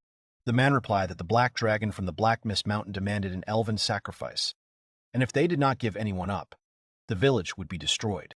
Suddenly, the villagers began to grab all the surviving elves. Then the black dragon's followers rushed into the house to catch the rest. They caught and captured the elves, who screamed in pain and hurt at the betrayal. Lumilia and her sister tried to escape, but suddenly Lumilia was caught, and then her sister. She tried to break free and protect Lumilia, who was crying, looking at her sister. Their hands did not have time to touch. That's how Lumilia finished her story. Charlotte was shocked and covered her mouth with her hand, and Yukito sat tensely and thought about what really happened. The status of the headman was neutral. kind. A person with such a kind status strives to help those in need. However, in this case, the kindness was nothing other than the kindness of protecting the residents of the village of Ida. It was similar with Lang. So, the status in the Book of the World does not fully describe the character of a person. This can only be useful as background information. At this time, Lumilia looked around, and then she asked where her little sister Serena was. Yukito was silent for a moment, but after a while, Lumilia was surprised by what she heard. The village of Ida was destroyed by a black dragon, and Serena was kidnapped by Garzamug. The young man apologizes to the elf and says that all he could do was run away. Lumilia is silent at first, but then says that her sister is alive. Well, at least she should be alive. Yukito says that the evil temple will perform their rites on the night of the Moon of Calamity, when all the moons converge. So they are unlikely to perform the sacrifice right away. As far as he remembers, there are 3 moons in this world. And then he asks what the Moon of Calamity means and says that it should happen in 18 days. Lumilia jumps up and says that she has to help, but suddenly her legs give out and she falls to the ground. Yukito and Charlotte immediately rush to the girl's aid. Charlotte turns to Yukito and suggests that he go and save Lumilia's sister, as the paladin will never forgive such a terrible evil. The protagonist thinks that he knows one thing for sure: they can't defeat Garzamag. Honestly, he would rather avoid another encounter like this. But then he looks at Charlotte and Lumilia, and then at the book. He sees a symbol next to Lumilia's photo and thinks that he's different from the others. He must definitely get them closer to Sanaa. The location of Sanaa is more important to him than any other task they have performed so far. He thinks that a marker for an evil temple has just appeared on the map. The path there will give them a lead to Sanaa, but before that they need to level up and get information about this temple. They were lucky to escape from this dragon, but next time luck will not turn to face them. But what if this symbol means that Sanaa is being held captive by the followers of the Temple of Evil? He sees the girl crying and starts breathing heavily because he is panicking. Charlotte gets scared and asks Yukito if he is okay. Then Lumilia jumps up and says that she has to go. Charlotte tries to stop the girl. Lumilia shrinks and says that she doesn't want to lose anyone again. Yukito is surprised and realizes that this is true. He tells the girls that they will defeat Garzamug, but first they need a well-thought-out plan. Charlotte calls the boy by name, and at this time hugs Lumilia. The young man picks up a book from the ground and decides to think about how to defeat the Black Dragon using the Munchkin game. The hero looked at Lumilia and realized that the girl was a level 1 ranger, and her health level was only 7. Rangers are skilled with a bow, and they can also befriend forest creatures and use native magic. Yukito thinks that Charlotte must have leveled up when she defeated those black wolves. He then looks at the writing in his world book. It says that Charlotte has over 2,000 experience points, but she is still at level 1. The young man wondered why this was happening. He addresses the girl by name and asks if she shouldn't have raised her level. Charlotte, meanwhile, holds Lumilia and asks what level the boy is talking about. The boy explains to the girl that it is when you can better use and learn new skills. The girl is surprised by Yukito's words and asks if he means exaltation. She explains that the ascension is held in the church of the god you believe in. She believes in the god of the sacred forest. Once you feel the time is right, you can perform the ascension ritual in the temple, praying all day. After the ascension, adventurers can benefit from the power granted by the god. Yukito wonders if the abilities, values, and skills that a person will receive depend on God. However, he wonders if it will be possible to choose a specific bonus from the ascension. For example, if you want to improve your sword skills or use new spells. Charlotte says that it is all by God's will. The young man understands that acquiring skills is a matter of chance. He considers this theory to be complete nonsense. He opens the Book of the World and sighs. Yukito thinks he could try writing it indirectly. He crosses out Charlotte's level 1 and assigns her a level 2. Suddenly, the book started glowing. The boy is surprised by what is happening now. Charlotte suddenly became the 2nd level. It really worked, although the boy did not believe it. A few seconds later, Charlotte herself began to glow. She said that she felt power boiling throughout her body. Yukito realized that although the girl had enough experience to level up, she remained at level 1. To reach the next level, you need to do something. In Charlotte's case, that action is praying. If you don't do that, you'll stay at level 1 forever. So if he writes everything down directly in the book, He can freely choose skills and distribute ability points as he pleases. This will be a serious advantage if he learns to use it correctly. He will be able to level up and upgrade the skills of his party members. Now Yukito decides to see what a paladin can learn at level 2. He looks at the book and sees the number of skills the girl can use and that it has increased. He reads the names of the abilities, Divine Strike, and Improved Version of Smite Evil. He decides to check them later, and then notices something interesting. The boy calls the girl by name. Charlotte approaches him and asks what is wrong. Yukito smirks and says that as he promised, he will return Roshinante back. Charlotte is surprised by this. Sometime later, towards night, a man was killing himself in the stable. At that time, the horses were standing in their stalls. The man smiled and said that he thought it was hard for him to be pawned by his master. He gives the horse a carrot and tells him not to be upset, and everything will be fine. The horse sadly chooses carrot, but suddenly he starts to glow. Suddenly, a magical shining seal forms right on top of the horse. The man covers his face with his hands to hide from the bright light. Then he looks at the place where the horse was, but finds nothing. He shouts that this is very bad because one of the pawned horses simply disappeared from its stall. At this moment, a bright light appears right under Charlotte. The girl does not understand what is happening and why everything around is so shiny. Suddenly, Rosinante appears in place of the seal, sweetly chewing on a carrot. The horse beetles the carrot, and then realizes that he is in an unknown place. She begins to turn her head in panic and look in different directions. Suddenly, Charlotte knows his name. The horse turns around at the sound of his name and sees Charlotte in front of him, who is looking at her horse in surprise. Rosinante began to cry with happiness at seeing her mistress again. The girl immediately ran to her pet. She began to hug him and said that she missed him very much, and it was very unusual to see him again. The horse was crying with happiness at that time. Charlotte then pulled away and asked where Rosinante came from. Yukito replied that Rosinante had come to fulfill the girl's wishes. Charlotte said that she understood, and then said that she was very happy to have her back. Of course, the hero pawned Rosinante only because he wanted to get her back.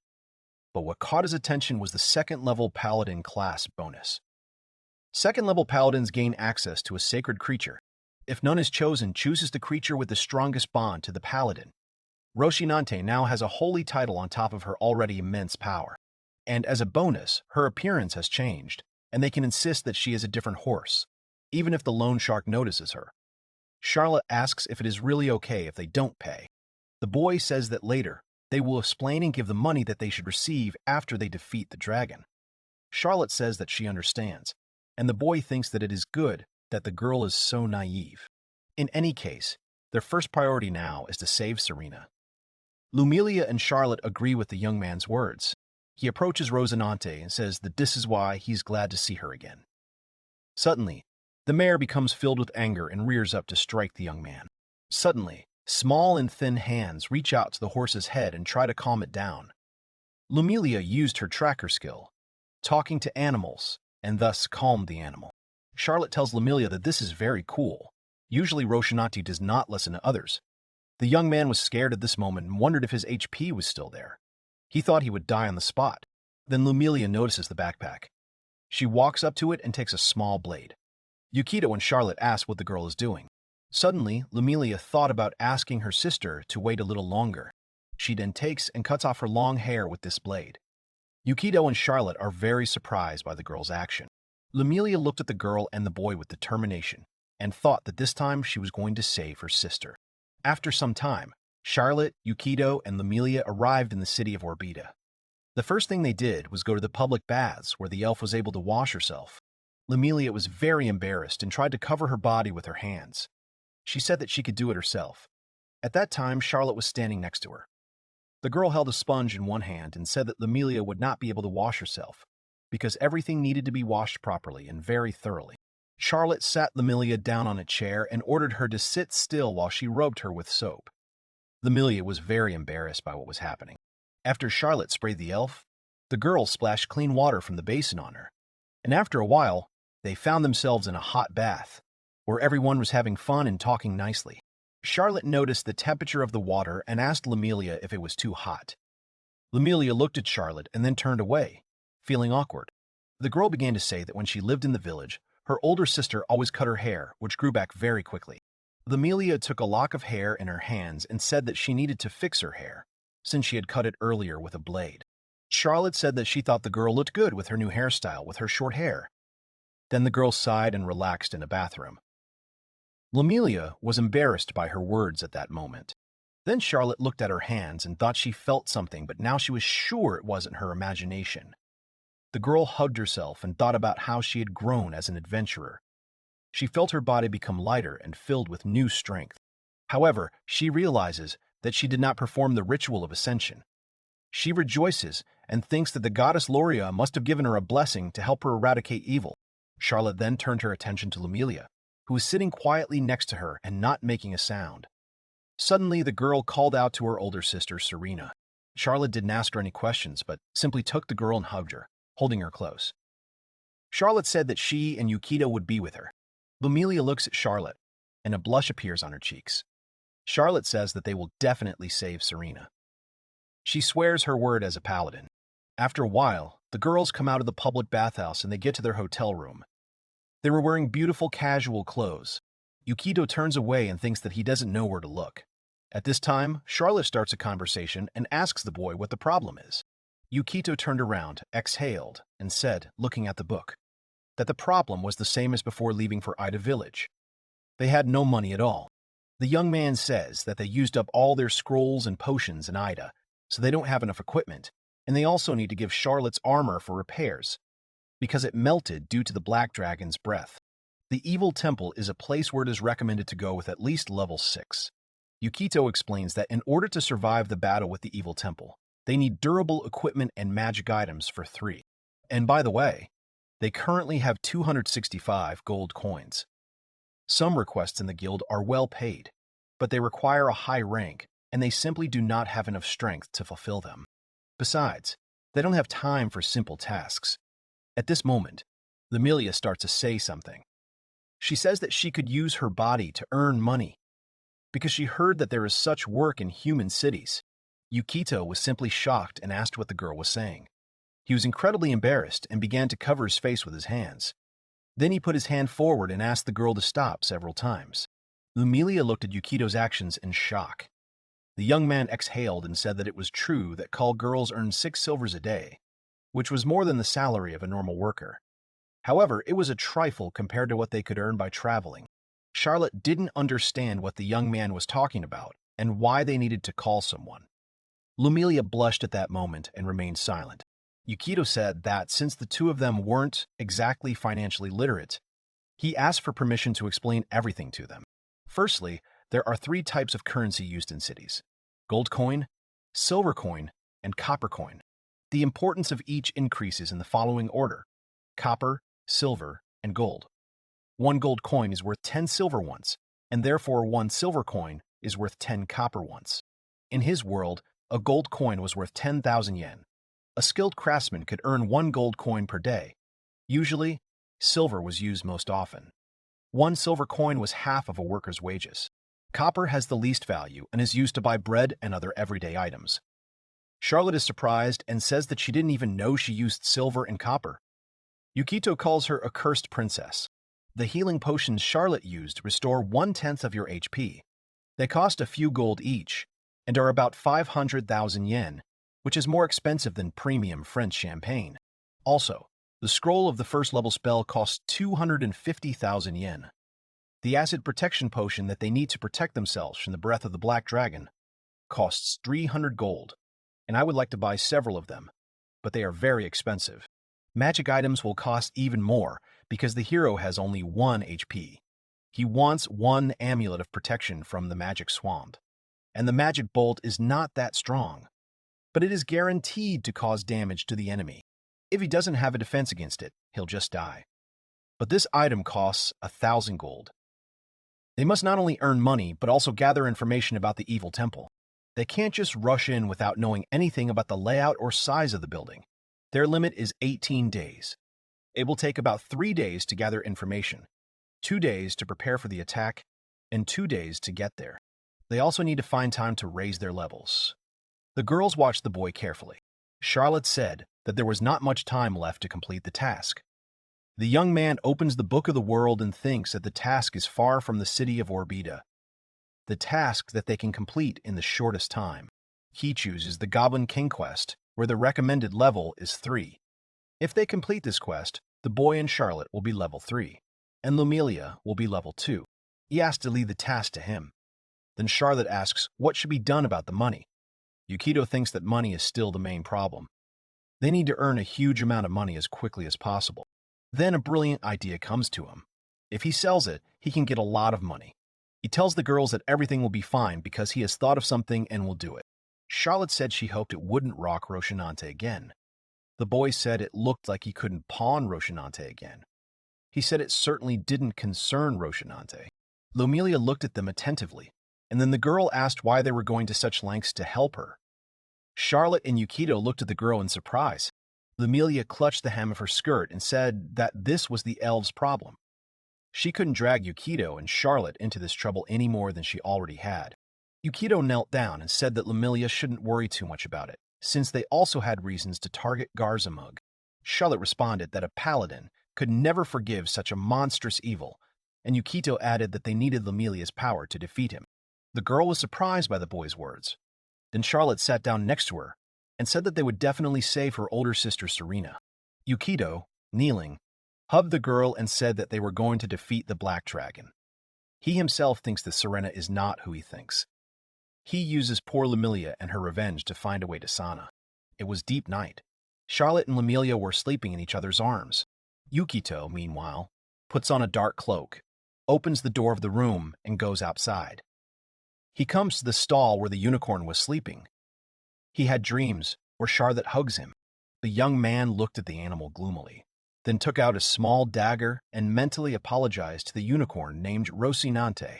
After some time, the young man was walking down a street where many people were walking. Everything was lively, but Yukito decides to turn the corner into a dark, narrow alley. Reaching the end of a narrow street, he sees a huge door in front of him. Reaching for the door handle, he is suddenly stopped by something that appeared out of nowhere. It was a huge man with an axe. He asked the young man what he was doing there. The hero answered, without removing his hood, that he had come to see Volzak. The man looked at him attentively, but said nothing. Instead of words, he opened the door for the young guest. Yukito entered a small establishment where there weren't many people, but they were still there. The hero walked past all the customers who paid attention to him, but didn't say anything after him. Finally, the young man goes to the other end of the room and sees an entrance with hanging curtains. As he entered, he heard the rustle of a tail and said that it must be that same Volzak.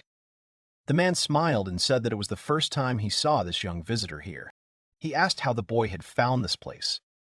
Volzak was of chaotic evil alignment. He was level 6, and his class belonged to Merchant and Assassin. Yukito asked if asking questions was against the rules. The man smiled and said that was correct. He asked what the dear customer was selling today. The protagonist took out a bundle of cloth and pulled out a horn. Volzak adjusted his glasses and sighed. He said that in front of him lay a unicorn horn of amazing quality. The man smirked and added that it couldn't be because killing a unicorn was a mortal sin. He said it was too cool for a man with such skinny arms. All the outside visitors turned their attention to the young man. Yukito said that he had not come here for idle chatter, and then asked how much the horn would cost. The man took the rock in his hands and said that its size, shape, and shine were just perfect in every way. He was ready to pay 500 gold coins for this excellent horn. After a while, Yukito leaves the establishment and walks down a crowded street, clutching a bag of gold that he carries under his cloak. Suddenly, he clutches his chest and thinks that it was incredibly scary. He thinks that it's a good thing he looked up all the information about this store beforehand. He knows it was written in a book. But this place is incredibly dark. All the people there were adventurers from different corners of the world, and it is possible that they can kill you for any little thing. The horn of the celestial warhorse belongs to the paladin's special mount. The unicorn horn allows the owner to restore 1/3 of his health per day. If you use a healing potion, the rock will grow back, so technically you can take it as many times as you like. However, it would look suspicious if he gave away horns in large quantities, which is why he couldn't use it often. However, the young man did use a healing potion on the horn of a unicorn named Rocinante. Also, doing something like this will cause the wrath of the goddess of mercy, Loria. This wrath will manifest itself as a curse of silence for 8 days. which is practically a death sentence for the magician. However, he has the blessings of the cursed goddess, which makes him immune to all curses. But he still doesn't really want to become an enemy of another goddess, because everything should be in moderation. For now, they have enough money, thanks to Roshinante. He thinks about the fact that the bag of storage costs 2,000 gold, and he should also consider buying an 11-foot pole. With these thoughts, the hero returns home. Lumilia opened the hotel window and saw 2 birds sitting on the branch of a large tree. After some time, she polished the crossbow parts until they were shiny with a cloth. The girl was sitting on the bed. Suddenly, the birds began to chirp and flew in through the open window. One of them landed on the elf's shoulder and began to rub its head against her cheek. Suddenly, Charlotte's stunning cry was heard that she did not agree. The birds that were sitting next to Lumilia even shuddered in fear. The girl did not show any emotion, but only looked in the direction of the sound. Yukito smiled and rubbed his hands, saying that it would only be temporary. If Charlotte wanted, she could read it as a trial period. The girl looked at the young man in horror and said that she would never agree to this, either now or in the distant future. The young man continued to persuade her and asked her not to say that. She could just try, and then the girl could go back to what she had been before. Charlotte turned away, folded her arms across her chest, and said that she would never agree to that. She asked why he should change the god he worshipped. House Bronia was a family of paladins who had served the god of mercy, Lurius, for generations. The boy thought of Ginthrak, Robert, and Endert Bronia. He thought that the Bronia house was certainly harsh. However, he told the girl that they were going against a black dragon that would be much stronger than themselves, and that was not counting the followers of the temple. To defeat Garzamug, Charlotte will need to follow a stronger, more generous god with a better faith bonus, as this will make it easier to build a plan. The girl was embarrassed and hesitated with her answer. Yukito thought that, as expected, Charlotte would not support this idea. However, the divine bonus of Luria's faith, to put it mildly, it is not suitable. Luria is the god of mercy. He administers justice and fairness in the eternal world. He grants mercy to the just. He grants the mercy of a quick death to the wicked. Paladins, priests, and clerics worship this god. Yukito thinks that this blessing is practically useless in combat. Healing Hands is indeed a convenient and effective way to heal small wounds, but it is useless when you only have 1 HP. He would like to simply erase the writing. The only thing he can do in the world book is distribute stats and choose skills when leveling up. It is impossible to change things like race or age. Only Charlotte herself can change her faith. At this time, the girl stands, turning away, and her cheeks are puffed out like a child's. Yukito says that while he thinks that the god of mercy Luria is a very great god, his faith bonus is not very good, and it will be difficult to use it in their mission. The girl became hysterical and said that she still had the great holy sword of the House of Bronia. The boy thought that it was just a +2 longsword. This is a fairly powerful weapon at low levels, but Charlotte can't use it because she has low strength. The girl holds her sword and says that she will defeat Garzamuk as a paladin loyal to the god of mercy, Lurius. She swears that she will never betray her faith in the god. Yukito looked at the girl and thought that Charlotte was very stubborn. If it came to this, then he would have to play on the girl's feelings. He bows and says that he begs Charlotte to help, because it is to help those in need. She is sure that everything will be fine, because it is temporary. Yukito used his persuasion skill. Charlotte stood there, surprised. The young man awkwardly looked at the girl who stood silently next to him. Then she shouted that she would never agree. Yukito didn't think that she would change her faith so easily. The girl asked Lumilia's opinion and asked if she thought the same. Yukito asked Charlotte and said that they needed to do this. The girl covered her ears with her hands. The boy said her name again, but she turned away. Then the girl sat down on the bed and continued to cover her ears with her hands. Yukito thought that she was still categorically refusing his request. Well, it's not every day that you are told that you have to change your belief in God. Lumilia sat and rubbed her crossbow. The protagonist looked at her attentively. Suddenly, Lumilia asked what god she could worship. Everyone around was a little shocked. The main character began to leaf through the book. He thinks the girl would be better off with the forest god Eunice, but he would recommend the thieves goddess Shada, as she gives a strong bonus to archery. Her faith also opens up access to a unique class and a good balance of skills. Shada is the goddess of thieves. ruling over all who hide in the shadows. Her alignment is chaotic neutral. Temples to her faith are few, but it is common for thieves' guilds to have shrines dedicated to her. Many rogues, bards, and rangers worship her. If it weren't for that damn goddess rule about changing faith, Shada would have been his choice. Lemelia says she understands, then adds that, in that case, she would change her faith to Shada. The hero and the girl are surprised by this and open their mouths.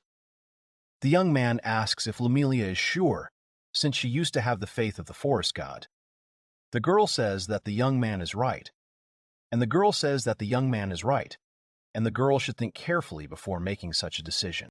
The birds on Lemelia's shoulders fluttered and flew away in fear. Lemelia replied that there was no need for that, since Eunice, the god of the forests, had not saved them, the elves. That's why she needs the power now to defeat Garzanlog herself. The protagonist listens attentively to Lemelia, and then exchanges glances with another girl. She, in turn, thought for a moment, and then said that everything was fine. Charlotte clasps her hands on her chest and says that Saint Luria will forgive her, because she will act in the name of justice. The protagonist was happy and thought that it worked, and then called Charlotte by name. In fact, he didn't think that Lemelia would want to change her faith either, and it seemed that this made Charlotte change her mind. Charlotte said that this was only temporary. The protagonist agreed and said that it was until they defeated Garzamug. Then Charlotte involuntarily asked which god she would prefer to worship. The young man began to leaf through the book enthusiastically. Then he asks what about this god, and shows Charlotte. The young man showed the girl the cruel goddess of malice, Malefice. She came from the depths of the abyss, is the evil goddess Malefice, the one who rules all demons, and those who have an unholy heart. She delights in blood, tyranny and deceit, chaos and carnage, the various vices of the world and her own evil. Her evil is second only to the terrible goddess Nephilia. Paladins, warriors and barbarians worship Malefice. Charlotte screamed. The girl shouted at the boy and told him not to even talk about evil gods. The boy replied that she could just ignore it.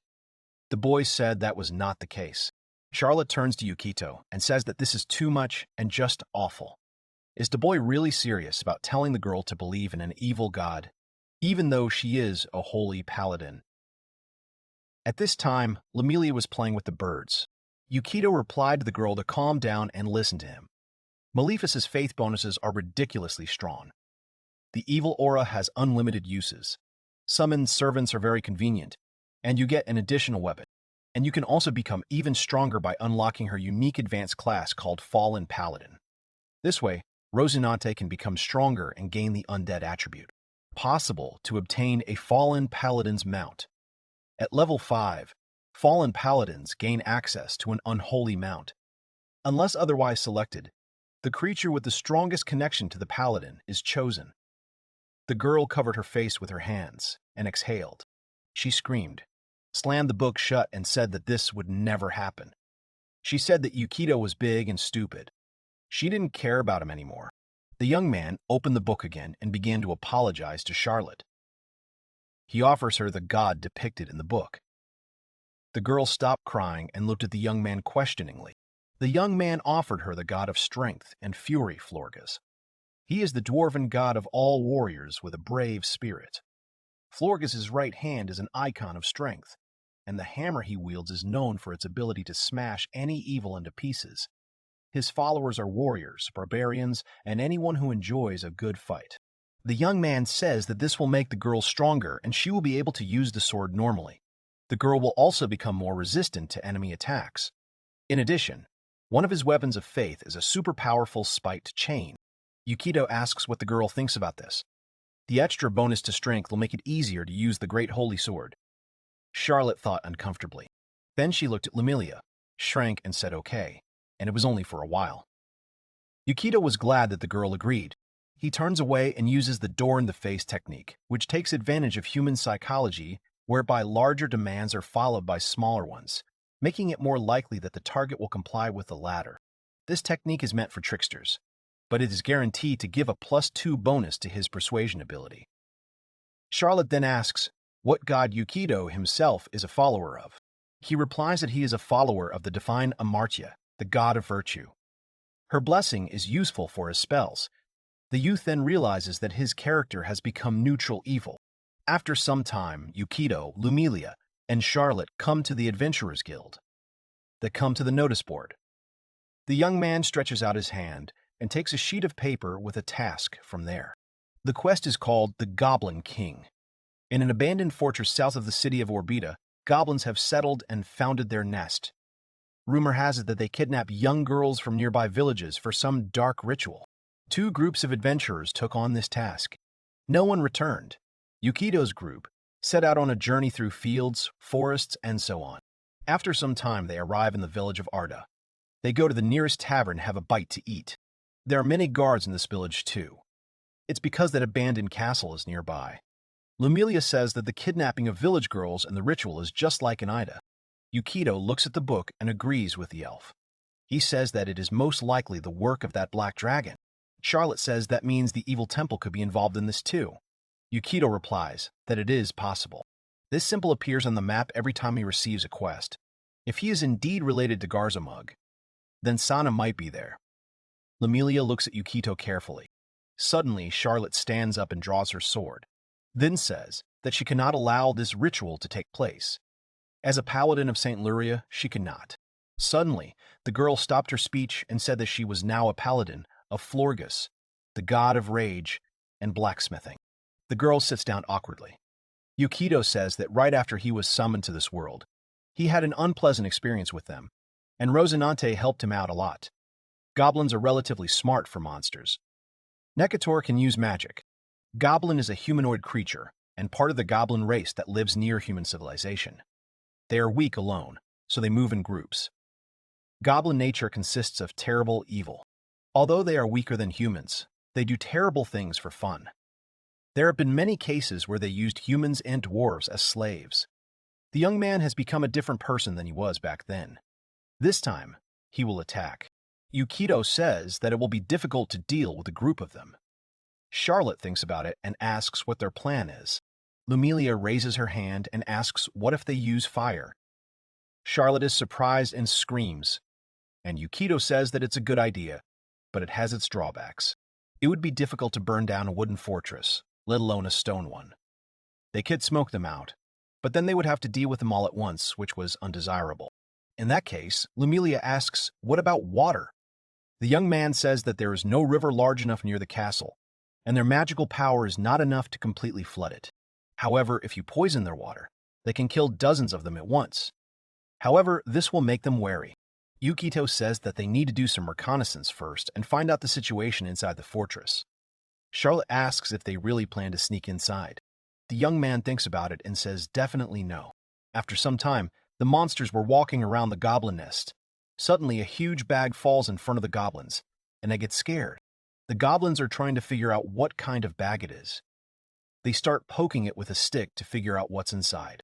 Then they open the bag and see a huge number of different coins, both silver and gold, and also a lot of different treasures.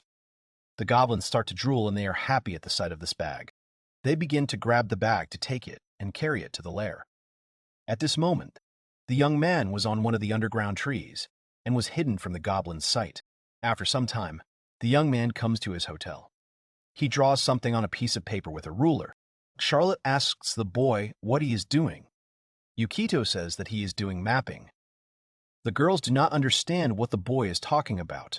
After a while, Yukito finishes his lesson and says that this should be enough. In front of him was a sheet of paper with squares drawn on it. Charlotte and Lumilia watched the boy's movements in silence. Yukito raised his head and exhaled. Then he became absorbed in his thoughts and concentrated. He closes his eyes and sees the gold that the goblins recently took from their cave. Suddenly, he starts saying that the gold is moving 20 meters forward. At this time, he draws everything on a piece of paper. Charlotte and Lumilia watch him. Then the young man says 12 meters to the right, and then another 12 meters forward. The warehouse is 12 meters ahead and 10 meters to the left. The purpose of his spell is to find the item, the contents of this bag. Find the item. This caster can determine the location of the object on which the spell was cast. If the object moves, the approximate direction and distance can be determined. If the object is somehow covered by lead, this spell will not be able to detect it. The bread was brought to the warehouse, the gold to the vault, and the weapons to the armory. Normally, this spell is only used to pinpoint a rough location, but if he imagines the image in his head and transfers it to paper, he will have a mini-map of the dungeon. Lumilia and Charlotte watched all this with amazement. A map of the paths that goblins usually take, where there should be no traps, was obtained. And finally, the highlight of the program, the Horn of Rocinante, which will be taken to their boss. The goblins stand before a huge door. One of them carries the doom of Gocinante, and the door opens before him. The young man grins and draws a map on paper. Finally, they learn the location of the Goblin King, thus completely exposing their enemy. After a while, the goblins were beating a human skeleton with bats. Then the skull bounces off to the side, and the goblins are surprised and then scratch their heads. Then, one goblin goes towards the skull, but suddenly hears some knocking from far away. The goblin takes the skull in his hands, but the next moment his head flies off to the side. Suddenly, a knight in armor appears in front of the goblins and cuts the goblin in half. The goblin began to attack the enemy. He hit the knight, but the blow did not go through, and the goblin's weapon bounced to the side. The goblins were very scared and tried to figure out who it was. They were shaking, and sweat was running down their bodies. Then the knight raises his sword and the armor makes a cracking sound. Then the knight strikes with his sword and cuts the goblin's shoulder. The monster lets out a shrill scream. The other goblin saw all this and starts to back away. Suddenly, a hand appears above him with a dagger, which plunges right into his neck. The goblin dies. The hand that held the dagger passes the dagger into Yukito's hands. This was the ability of the protagonist, the hand of a magician. This spell creates a ghostly hand that the caster can control to lift and move objects weighing up to 1 kilogram. Yukito and Charlotte look around, and then the boy tells the girls that they need to hurry. The girls nod at him. The hero says that he won't be able to distract the goblins for long. Inside the armor is his spell, Create Undead. It is a low-level zombie that he created using necromancy, which was revealed to him due to his evil nature. The spell can only be cast at night. Select up to 3 small and medium-sized corpses within the spell's radius. These corpses will become ghouls under the command of the caster and will carry out all his orders. While their zombie knight comes from the front, attracting the attention of the goblins, they enter through the back of the vault. Using the entrance they found with the dungeon map, the young man thinks that this zombie is not that strong, but Charlotte's armor makes it more dangerous. Of course, Charlotte was not eager to give up a rotting corpse for her family's relic armor, but he managed to convince her with the help of his persuasion skill. They make their way through the corridors of the dungeon. Suddenly, Charlotte tells everyone to stop. The group stares into the dark corridor. The boy realizes that this is a path that is not on the map. This means that goblins do not usually go here. He looks at his storage bag. This bag can hold up to 230 kilograms of weight, without exceeding 1,800 liters in volume. However, it will always weigh 7 kilograms, regardless of the contents. A creature that needs to breathe can stay in the bag for up to 1 minute. After that time, it will begin to suffocate. The boy takes an 11-foot pole from the bag. He uses it to explore the dungeons. With it, the young man can check the path ahead for traps and hidden mechanisms. He bumps the pole into the floor tile, and it starts clicking. Suddenly, many spears with sharp blades appeared from the floor. Lumilia and Charlotte were very surprised and scared. The young man points to the girls and tells them to go in this direction. Lumilia and Charlotte say that there is some kind of dead end in front of them. Yukito walks up to the wall and starts feeling around it. He says that there should be a switch for the secret door somewhere around here. He then takes a potion of intelligence from his bag, which lasts 1 minute. The drinker gets a bonus of 104 to his intelligence. The young man begins to drink one potion after another. He even chokes from the amount of liquid he has drunk. The girls were amazed that the young man drinks one bottle after another so greedily. They ask Yukito what he is doing. Then the boy exhales and throws away the last bottle. A lot of formulas are running through his head, and he, with drool at his mouth, says that he understood everything, and now he understands absolutely everything. Charlotte tries to calm the swaying Yukito. Suddenly, the young man turns to the wall and begins to feel it very quickly. Charlotte asks the boy if he is okay. Yukito turns around and stares at the girl with a grim face. Poor Charlotte is shaking with fear. She asks the boy what is wrong. Suddenly, the young man's eyes become bloodshot, and he opens his eyes to full power. He points his finger and shouts that hidden doors must be found. Charlotte stood there and didn't understand what was happening. At that time, Lamilia felt the wall and said that there was an unusual brick here. She could stick her hand right under this tile. Suddenly, the girls were startled by a loud sound. The rogue's skill was activated. Detect hidden doors. This skill detects hidden doors 3 meters away from them. Normal secret doors have a difficulty class of 20. Cunningly hidden doors that do not depend on magic are at least 21, and with the use of magic, at least 21, and with the use of magic, at least 25. The secret door opened. Charlotte was amazed by what she saw. At this time, Yukito felt uneasy, because the intelligence potion was so powerful. It felt like he had looked into another world. After some time, when Yukito felt better, he and Lamilia look inside the secret rooms. A sharp smell struck the protagonist immediately. There were a lot of skeletons in this room, and mice rustled and ate the grain that was scattered in this room. Charlotte says it's very horrible. Lamilia looked carefully into the room and covered her breathing passages from the terrible smell. The young man did the same. Suddenly, one of the goblins came out from around the corner of the corridor. Yukito realized that there was another goblin here. He was very angry and shouted about the need to kill people immediately. At this time, Lamilia turns sharply, and with hatred in her eyes, shoots her bow and hits the goblin right in the head. At this point, everyone was on alert. The goblin's comrades ran after him. They shouted that they were enemies and needed to be killed. Yukito shouted Charlotte's name. The girl accepted the command and drew her sword. At this time, Yukito took out his crossbow. He thinks that because Charlotte became a believer in Florgus, the god of wrath and blacksmithing, she temporarily lost access to her class skills and paladin abilities such as Smite Evil. However, the girl shouted in the name of Saint Flurry, but she misspoke and called the name of the god Florgus.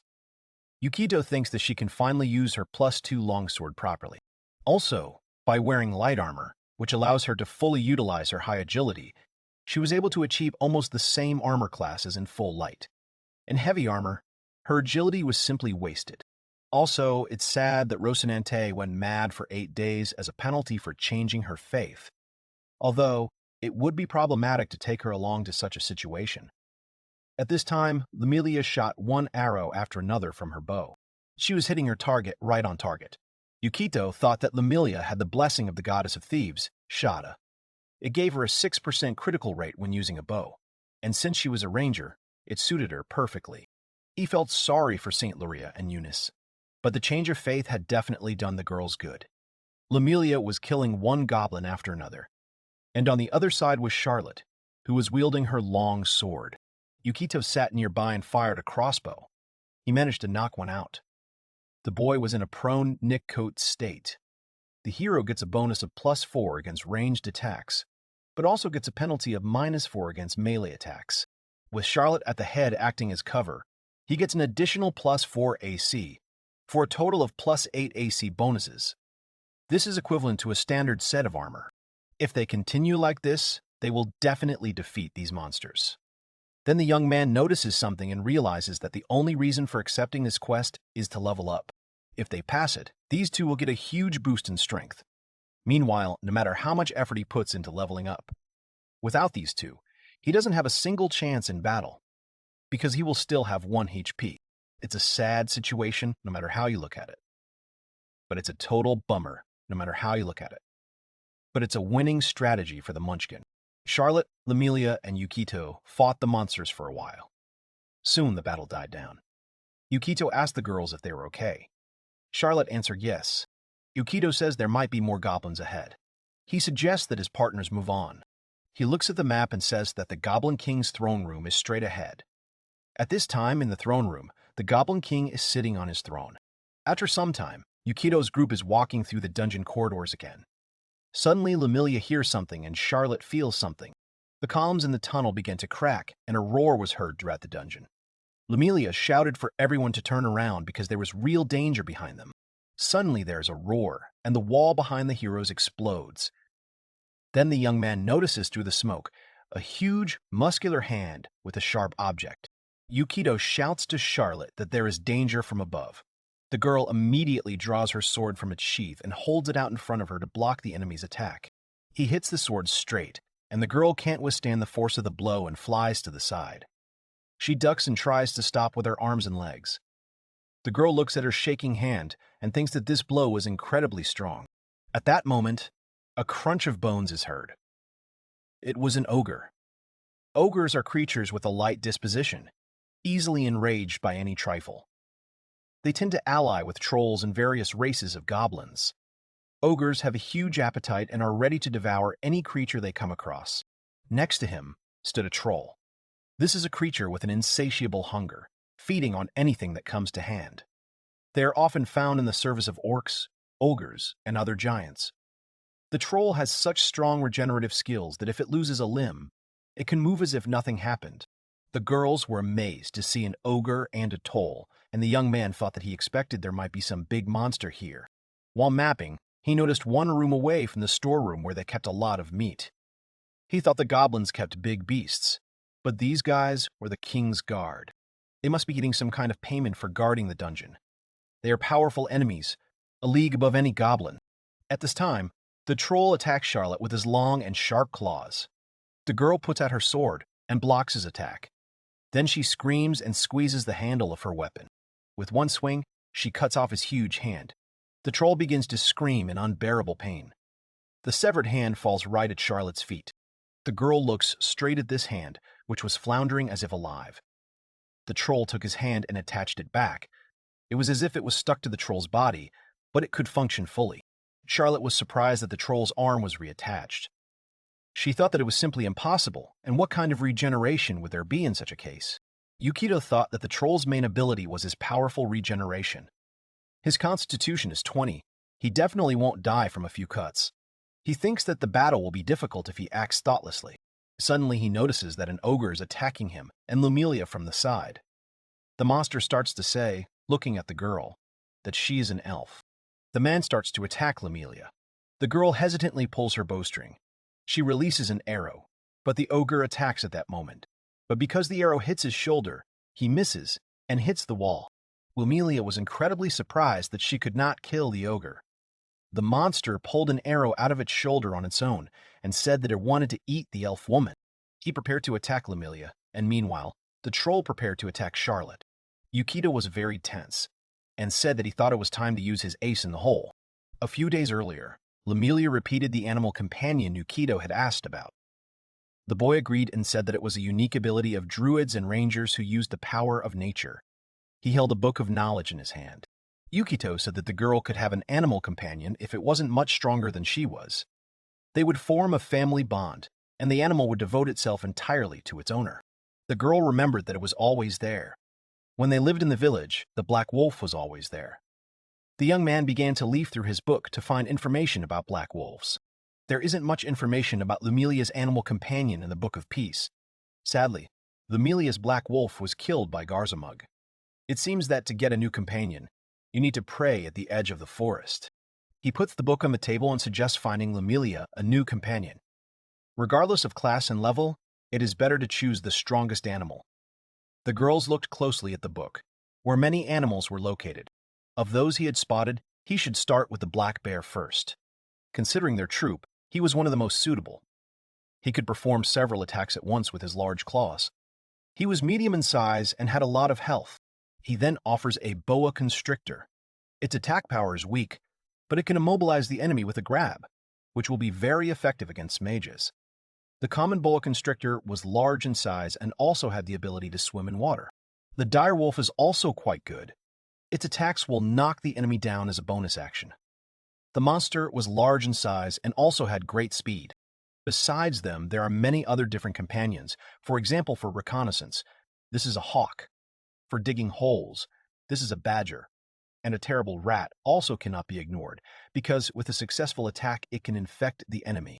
Then he thinks about Roshinante and realizes that it is obvious, because large wild animals are much stronger than these monsters. He thinks, and at that moment Charlotte notices a marten, a tiny animal with a high level of agility. The girls squealed with joy and imagined this cute little animal next to Lumilia. The girl said that this marten was just adorable. Yukito said that it was not even considered, because its stats were too low. The young man then notices the sad expression on Charlotte's face and tries to say that he didn't mean it that way. But in his mind, he thought it was his fault. Lumilia showed something in the book and said that she chose this one. If they got it, they might be able to defeat the Black Dragon. The girl chose the Tyrannosaurus Rex. It was very huge and had high stats. Yukito formed and said that they are not extinct in this world after all. He does not think that this animal is easy to handle, but he wants to see one. However, he apologizes to the girl and says that he understands the girl, but they will not be able to take him until they increase their level to at least 9. He sighs and says he can't decide. Then he looks at the book and notices a beast. Its stats are incredible, but it can't enter dungeons. He had already closed the book, but then suddenly opened it and thought about stopping. It was true, but in that case they would succeed. The young man says that he finally found it. This animal companion is simply number 1 for the Munchkin. At this, the young man grins. Back to the present. The boy, Charlotte, and Lumilia were fighting an ogre and a troll. At this time, the young man reaches for his bag, and black smoke begins to come out of it. The ogre was about to eat the elf girl, and the troll grabbed a huge rock and was completely aimed at Charlotte. They screamed for people to die. At that moment, Yukito thought that he believed it was time to use his incredible ace in the hole. The troll swings a huge boulder in his hand. Yukito tries to cover himself with his hand and realizes that this is very bad. The next moment, the monster threw a rock straight at Lumilia, Yukito, and Charlotte. The girls managed to dodge it in time. Charlotte shouted that even gaining distance doesn't help them. And what should they do in such a case, and how can they act at all? Then she doesn't find Yukito behind her. The girl calls out to him, but suddenly a voice from above asks if they are okay. Lumilia and Charlotte look up to see Yukito, who is right on the wall. He used a spider transformation spell. The target of this spell can move on ceilings and vertical surfaces at half their normal speed. To tear the target of the spell from the wall, the attacker must succeed on a strength check. The boy thought that this attack was close. He would die if even one shard hit him. He then thinks that he thought they needed to defeat the ogre first, but it seems that it won't change anything. Yukito yells at Lumilia to use it. The girl understands what the boy is talking about. Then she takes the jug tied with a rope and places it on the ground. Suddenly eyes appear from it, and then this thing starts crawling out of the pot, and then its tentacles appear. Lumilia's animal companion was an octopus that was small in size. It had many characteristics, and its abilities included ink spitting and multiple attacks. The young man begins to tell his dear friend that his body and arms should become stronger and more resilient. Suddenly, the octopus begins to glow and grow in size. Soon, it has acquired a colossal size due to its ability to increase. This was a special skill that allowed a living creature within the caster's line of sight to increase its size and weight. The target's size increased by 1 category, and it gained a +2 on strength checks. The troll begins to attack the girl and her companion again. At this point, Yukito crawls away along the wall. He tells Lumilia that he will leave this to her. The girl points at the troll and orders him to fight, calling him Managarmer. The octopus begins to rage, and then he spits ink from his tentacles, dousing the troll with it. The troll screamed in horror. He tried to wipe his face at all costs. Then he fell to his knees and could not move. At this time, Lumilia approached him with her companion. Yukito watched from the side and said that she did a great job. Charlotte at that moment said that Lumilia was simply amazing. The octopus is a sea creature that can move around the world for 10 minutes. It moves slowly, but its tentacles have a range of 3 meters. Usually living creatures cannot breed for a long time while in a storage bag. But if you put an octopus inside an octopus pot that contains seawater, it can be kept there for several hours. At this time, the troll was trying to rub his eyes. He was plowing the stone from side to side. He was under the effect of blinded, meaning he moves at half his speed, and also takes a 4 penalty to attack rolls and loses his dexterity. At this time, the octopus's tentacles, floundering, moved straight towards the blinded troll. At this moment, the ogre approached and began to attack the elf, wanting to eat her. At that moment, Charlotte quickly moved to Lumilia and shouted that she would not allow the ogre to attack her, and then covered the girl with her sword. The girl was absolutely serious. At that moment, the ogre became incredibly angry and shouted that he needed to eat the elf right now, and the human too. Yukito was scared, and Charlotte and Lumilia were very tense. Charlotte then jumped with ease and kicked the ogre, knocking the wall down along with him. Yukito screamed the girl's name while looking at the huge hole in the wall. He thought that it was too dangerous to fight the enraged ogre alone. However, with regeneration, defeating the troll would be easy. He asked Charlotte to wait a little longer. Then he threw out a multitude of daggers from his bag and shouted the octopus's name, Managarmer. The octopus picked up all the daggers lying around and then grabbed the troll with his combat weapon skill, dagger. The octopus held the troll in his tentacles and didn't give it the slightest chance to even move, and then attacked it with daggers. Yukito thought that usually wild animals were not able to remember combat skills, but there was an empty slot in the wordbook, and when the boy filled it, the octopus was able to remember the skill. He thought about giving him the skill of wielding a spiked chain and creating a monster with a 6-meter reach, however. With the chain, one can only attack in a wide area, but the dagger is a perfectly suitable weapon that can be used. It would be perfect against large monsters. At that moment, the octopus plunged all the daggers into the troll's body. Lucia watched the events closely. Yukito, in turn, smirked and thought that in exchange for the penalty to the octopus's attack rolls, he could attack with all his might, carrying out 8 attacks at once, an incredible ability for an animal companion of this level. Then suddenly the troll began to break free from the octopus's tentacles. Lemelia was very surprised by what was happening. The wounds on the monster's body began to heal instantly. The girl shot him in the shoulder with her hand, but the troll took out an arrow, and the wound healed again. Then the troll grabbed a huge stone and was about to hit the octopus when Lemelia pulled her arrow. But she didn't have time to shoot. The troll fell unconscious right in front of the octopus. He raised his head up. Lemelia didn't understand what was happening, but Yukito explained that it was the effect of the paralyzing poison. Poison is significantly cheaper than magical items, so all the daggers they have are coated with different types of poison. The octopus doesn't have a particularly strong attack, but it won't be easy to succeed in all 8 poison-resistant skills. Looking at all the factors, poison daggers are the best choice. Then the octopus shrank in size and approached Lemelia. He began to splash around cutely and rub himself against the girl's legs. Lemelia looked at him indifferently.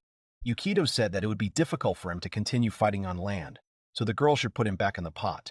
Lemelia crouched down and moved the pot towards the octopus, named him Managarmer, and told him to get inside. Then she looked at him carefully. Managarmer looked at the girl questioningly in return. Lemelia stroked the octopus on the head and said that he was amazing and a very good boy. The octopus was embarrassed and very happy. He began to rub himself against the girl and express his love and affection. At this time, Yukito heard something behind the wall. The next moment, the wall was broken. Yukito shouted Charlotte's name. The girl asked Lemelia and Yukito to be careful. There was not a single undamaged spot on her. Then an enraged ogre appeared from the hole in the wall.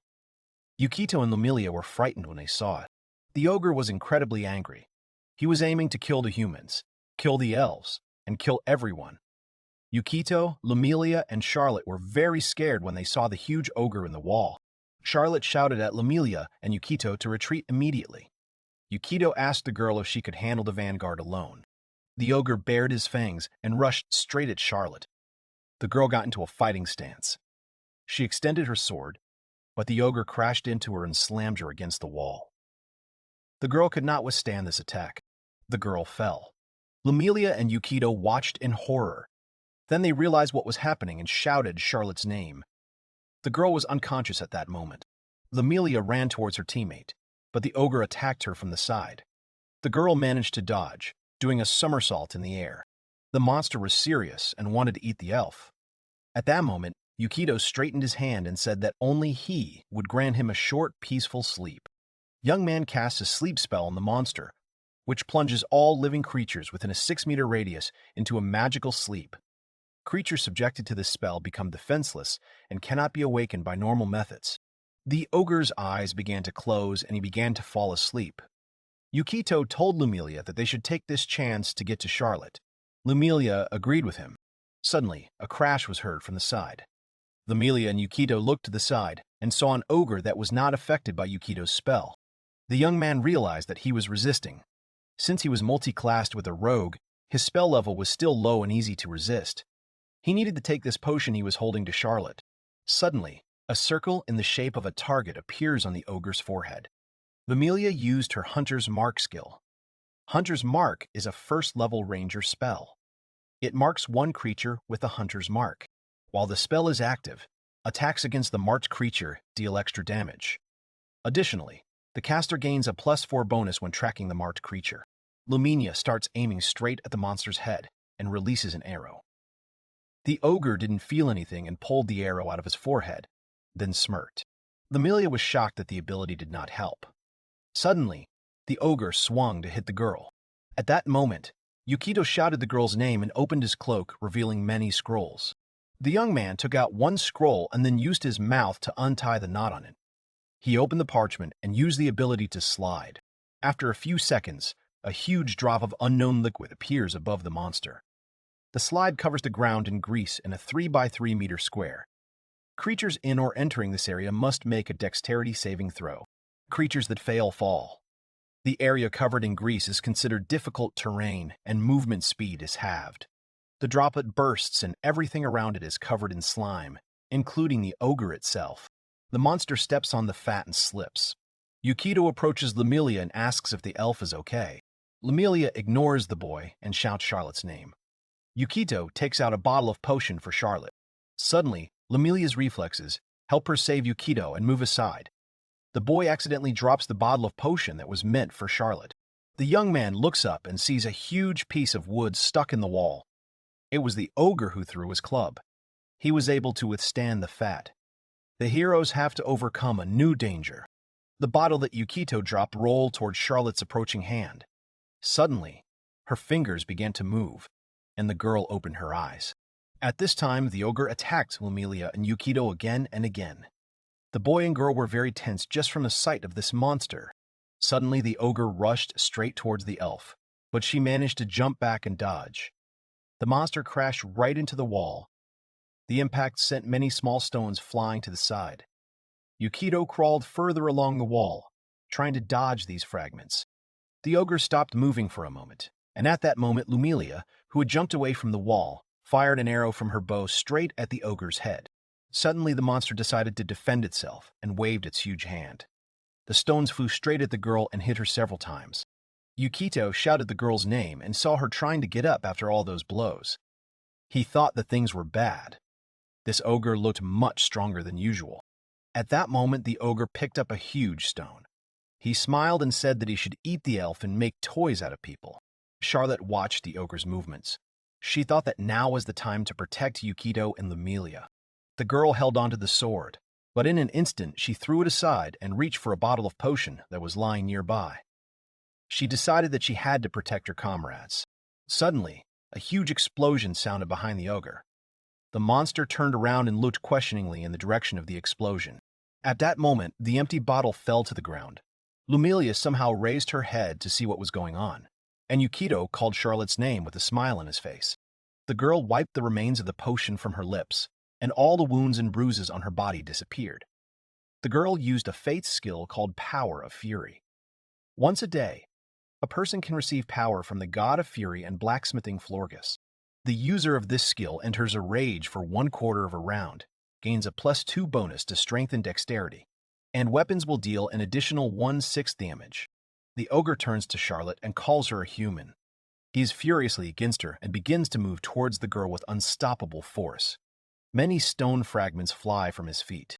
Charlotte puts her hand on her chest and uses Divine Favor. Suddenly, everything around the girl begins to glow. Divine Favor grants the user's weapon an additional 1/4 of radiant damage. Additionally, the caster gains a +2 bonus on saving throws against being frightened or panicked. The girl brings her sword to her face and then swings it with both hands and charges straight at the monster. The ogre is not inferior to her and also goes on the offensive. However, Charlotte was faster. With lightning speed, she approaches the monster and swings her sword. She was so strong that she was able to cut the ogre in half. The wound begins to ignite into flames and the ogre begins to burn in them. The monster screams that the flames are too hot and curses Charlotte for what she did. Then 2 arrows flew at the ogre, hitting it in the back. The monster turned around and saw Yukito holding a crossbow and Lumilia holding a bow at the ready. They were both tense.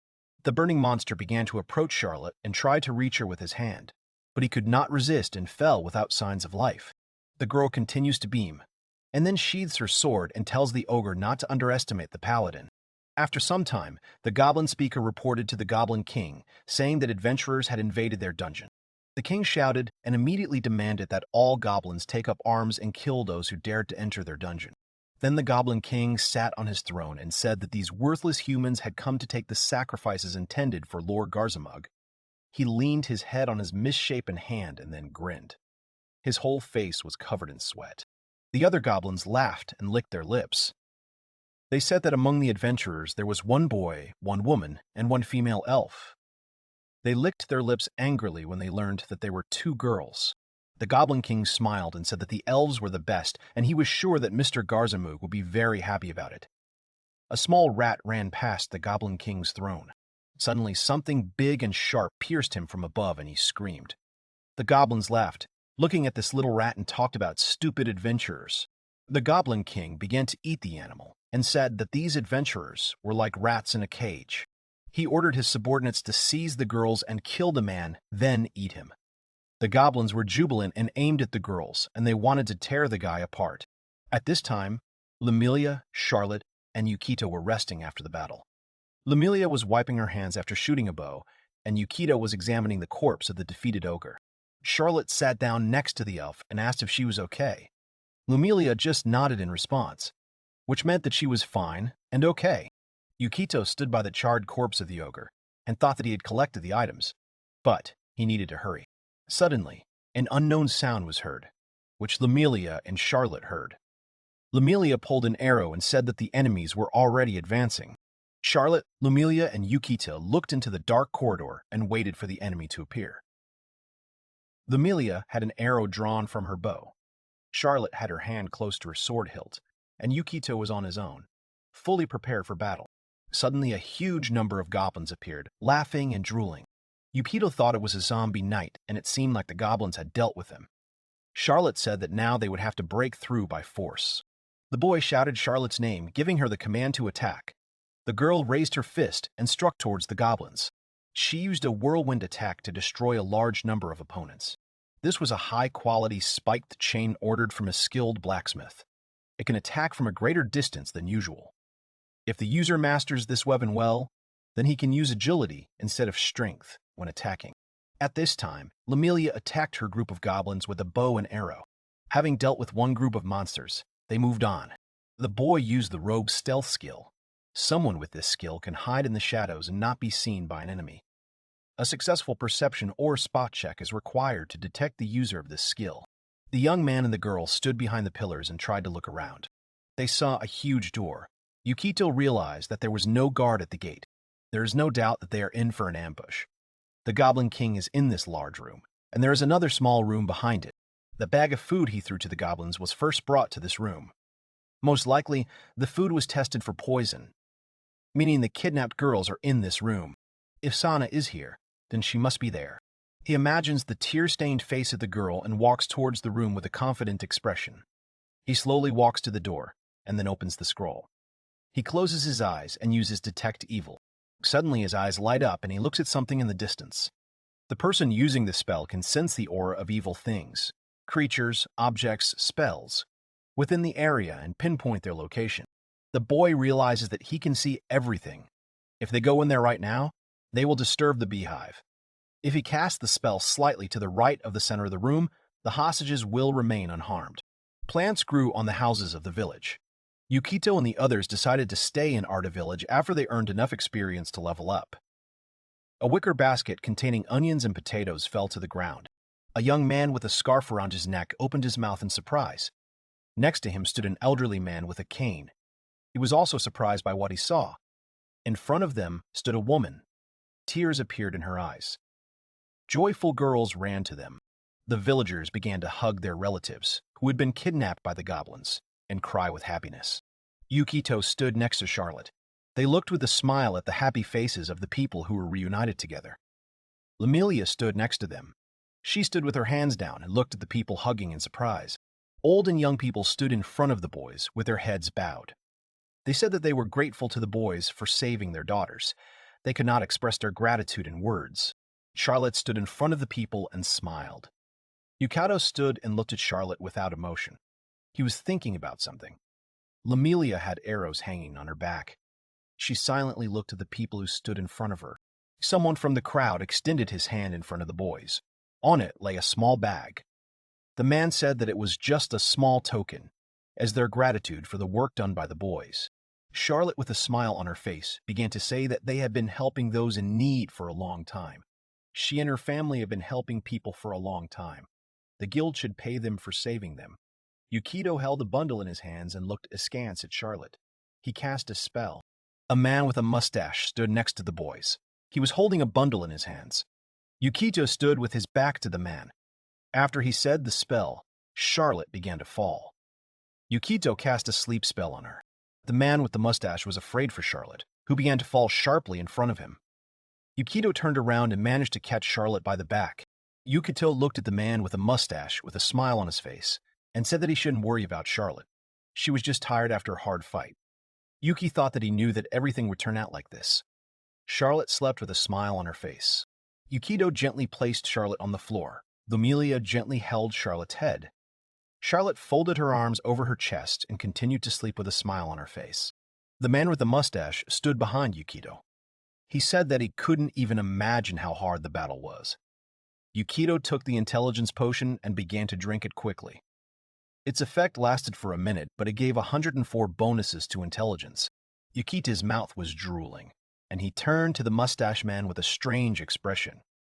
A gloomy atmosphere appeared around Yukito. The man was holding a bag in his hands, and he was very scared when he saw Yukito's gloomy face. Yukito remembered himself screaming and drinking a potion.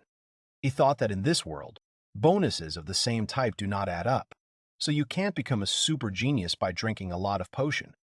It makes sense to drink it until you get the maximum value. Yukito stood in front of the mustachioed man. He was holding a bag in his hands. Yukito then said that various expenses were incurred during the rescue of the girls. There were several other people standing behind the mustachioed man. Their faces were not visible. Yukito put his hand on the man's shoulder and pulled him towards him. He said with a smile that they spent a lot of different potions and other items. Yukito then showed the man a paper with the amount of expenses. The man was shocked to see the amount of expenses of the guys. Yukito frowned. He looked at the man from under his brows and said that they all needed to think about the risk he and the girls had taken to save the girls of the village. Yukito held the paper with the amount in front of the confused man with the mustache. A blonde girl approached the man with a mustache. She put her hand on his shoulder and said that these adventurers became their saviors. The man lowered his head. He thought about the girl's words and then agreed with her. After a while, Yukito stood with a bag in his hands. An elderly man, surrounded by villagers, bowed to Yukito and said that this bag was a token of gratitude from all the villagers, which the boys should accept for the work they had done. Yukito began stuffing the bag into his bag. He said that he humbly accepted their gratitude. The villagers watched the process in amazement. They did not believe that such a large bag could fit into Yukito's small bag. Yukito's face showed no emotion. He thought that the Munchkin did not trust random numbers and did not worship dice, and when they had to rely on random numbers, they did so under buffs. The events moved to the city of Orbeta. Clouds float over the roofs of this city. The boys settled into a hotel and sorted through a bag of jewelry that the villagers gave as a token of gratitude for saving their daughters. Yukito was kneeling in front of the bags of jewels. Charlotte was standing next to him and looking at Yukito. She said that he had collected too much gold. Lumilia was holding an octopus in her hands and said that the jewels would be enough for the time being. Charlotte remembered hugging the crying horse's face. She said she was glad Rocinante was okay. Charlotte put her finger to her face and continued to say that she had previously thought that Rosinante's horn was bigger. Yukito's face was covered by hair. He looked at Charlotte and said that it was just her imagination. She agreed with Yukito. Lumilia was holding an octopus, and in front of them were construction blocks, which the octopus was moving with its tentacles. Charlotte was leaning her hands on her legs and watching the octopus carefully. The octopus placed one figure on top of another. The octopus stacked the cubes on top of each other to form a mound. He looked at Lumilia with delight and pointed his tentacle at the construction set. Lumilia looked at the octopus and started clapping her hands. Then she started praising it. Charlotte was sitting next to him and also started clapping and grabbing the octopus. The octopus in turn turned away from the girls and put his tentacles to his muzzle out of embarrassment. Yukito sat down at the wooden table and adjusted the book in front of him. The girls were sitting on the floor nearby. Yukito held the book in his hands. He looked at it and thought that now he needed to learn new skills. Yukito opened the book, and on the page was his picture and his skills. He took a fountain pen and dipped it in ink. Yukito thought that he should start with his level first. He crossed out the number 2 and wrote the number 3 next to it. As soon as Yukito finished writing, he was enveloped in light. His hair was disheveled in all directions. Yukito held the book with one hand, and his other hand was hanging in the air. In place of the crossed-out number, the number 3 appeared. The number 3 was located on the line between the words wizard and human. Yukito began to wave his hand and thought that he did not feel an increase in strength, but he definitely increased his level. Yukito started flipping through the pages of his book and thought that this was where the problem started. Which trait should he choose? Yukito opened a page with various entries. He began to read that a trait is a special gift or training that gives a character a special meaning. Each trait can only be selected once. Yukito was serious. He thought that export and crossbows, attentiveness, and other useful traits, but now he wants something else. Yukito saw different stats in front of him. He thought he needed a trait with extra HP. It adds health. Maybe it will ignore the curse and Yukito can still choose it. Yukito sat and thoughtfully looked at the book. He remembered the attack he made and the meeting with the dragon. Yukito thought that he needed to think carefully about what traits to choose for himself, because he needed to defeat the Black Dragon. Yukito held the book in his hand, and his other hand held a writing pen. He thought that they didn't have time to level up. He could only choose one trait, and since it was a valuable skill, he should think carefully about choosing that skill. Yukito imagined himself in a fancy suit with a book in his hands. He thought that he would most likely develop a wizard class, perhaps becoming a mystical trickster who has the characteristics of both a wizard and a rogue. Yukito opened the book to the page with Charlotte's characteristics and photo, then the page with Lemilia's characteristics and photo. Yukito looked at the girls and thought about what to do with the girls next. The girls were holding an octopus in their arms. Yukito imagined the girls in different outfits. He thought that he could change Lemilia's class to a druid for better animal communication skills. He could also increase Charlotte's attack power or change her skills to monk skills. Yukito slammed the book shut and thought that he would think about it, but the class would be more respectable.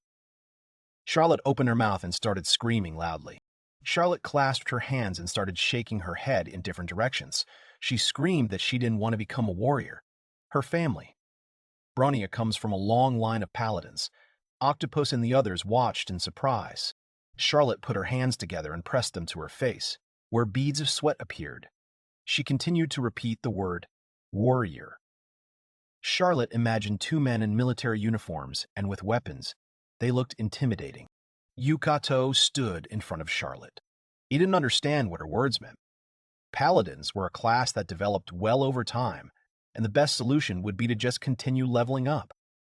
But they didn't have time left for that. Charlotte kept her hands clasped and looked nervously towards Yukito. Then she replied that she knew they didn't have time, but wars somehow seemed so wild. Yukito gave a thumbs up and said that Charlotte was right. Warriors seemed boring compared to paladins, but they had a lot of fighting skills, so they were quite useful. Charlotte stood and looked nervously at Yukito.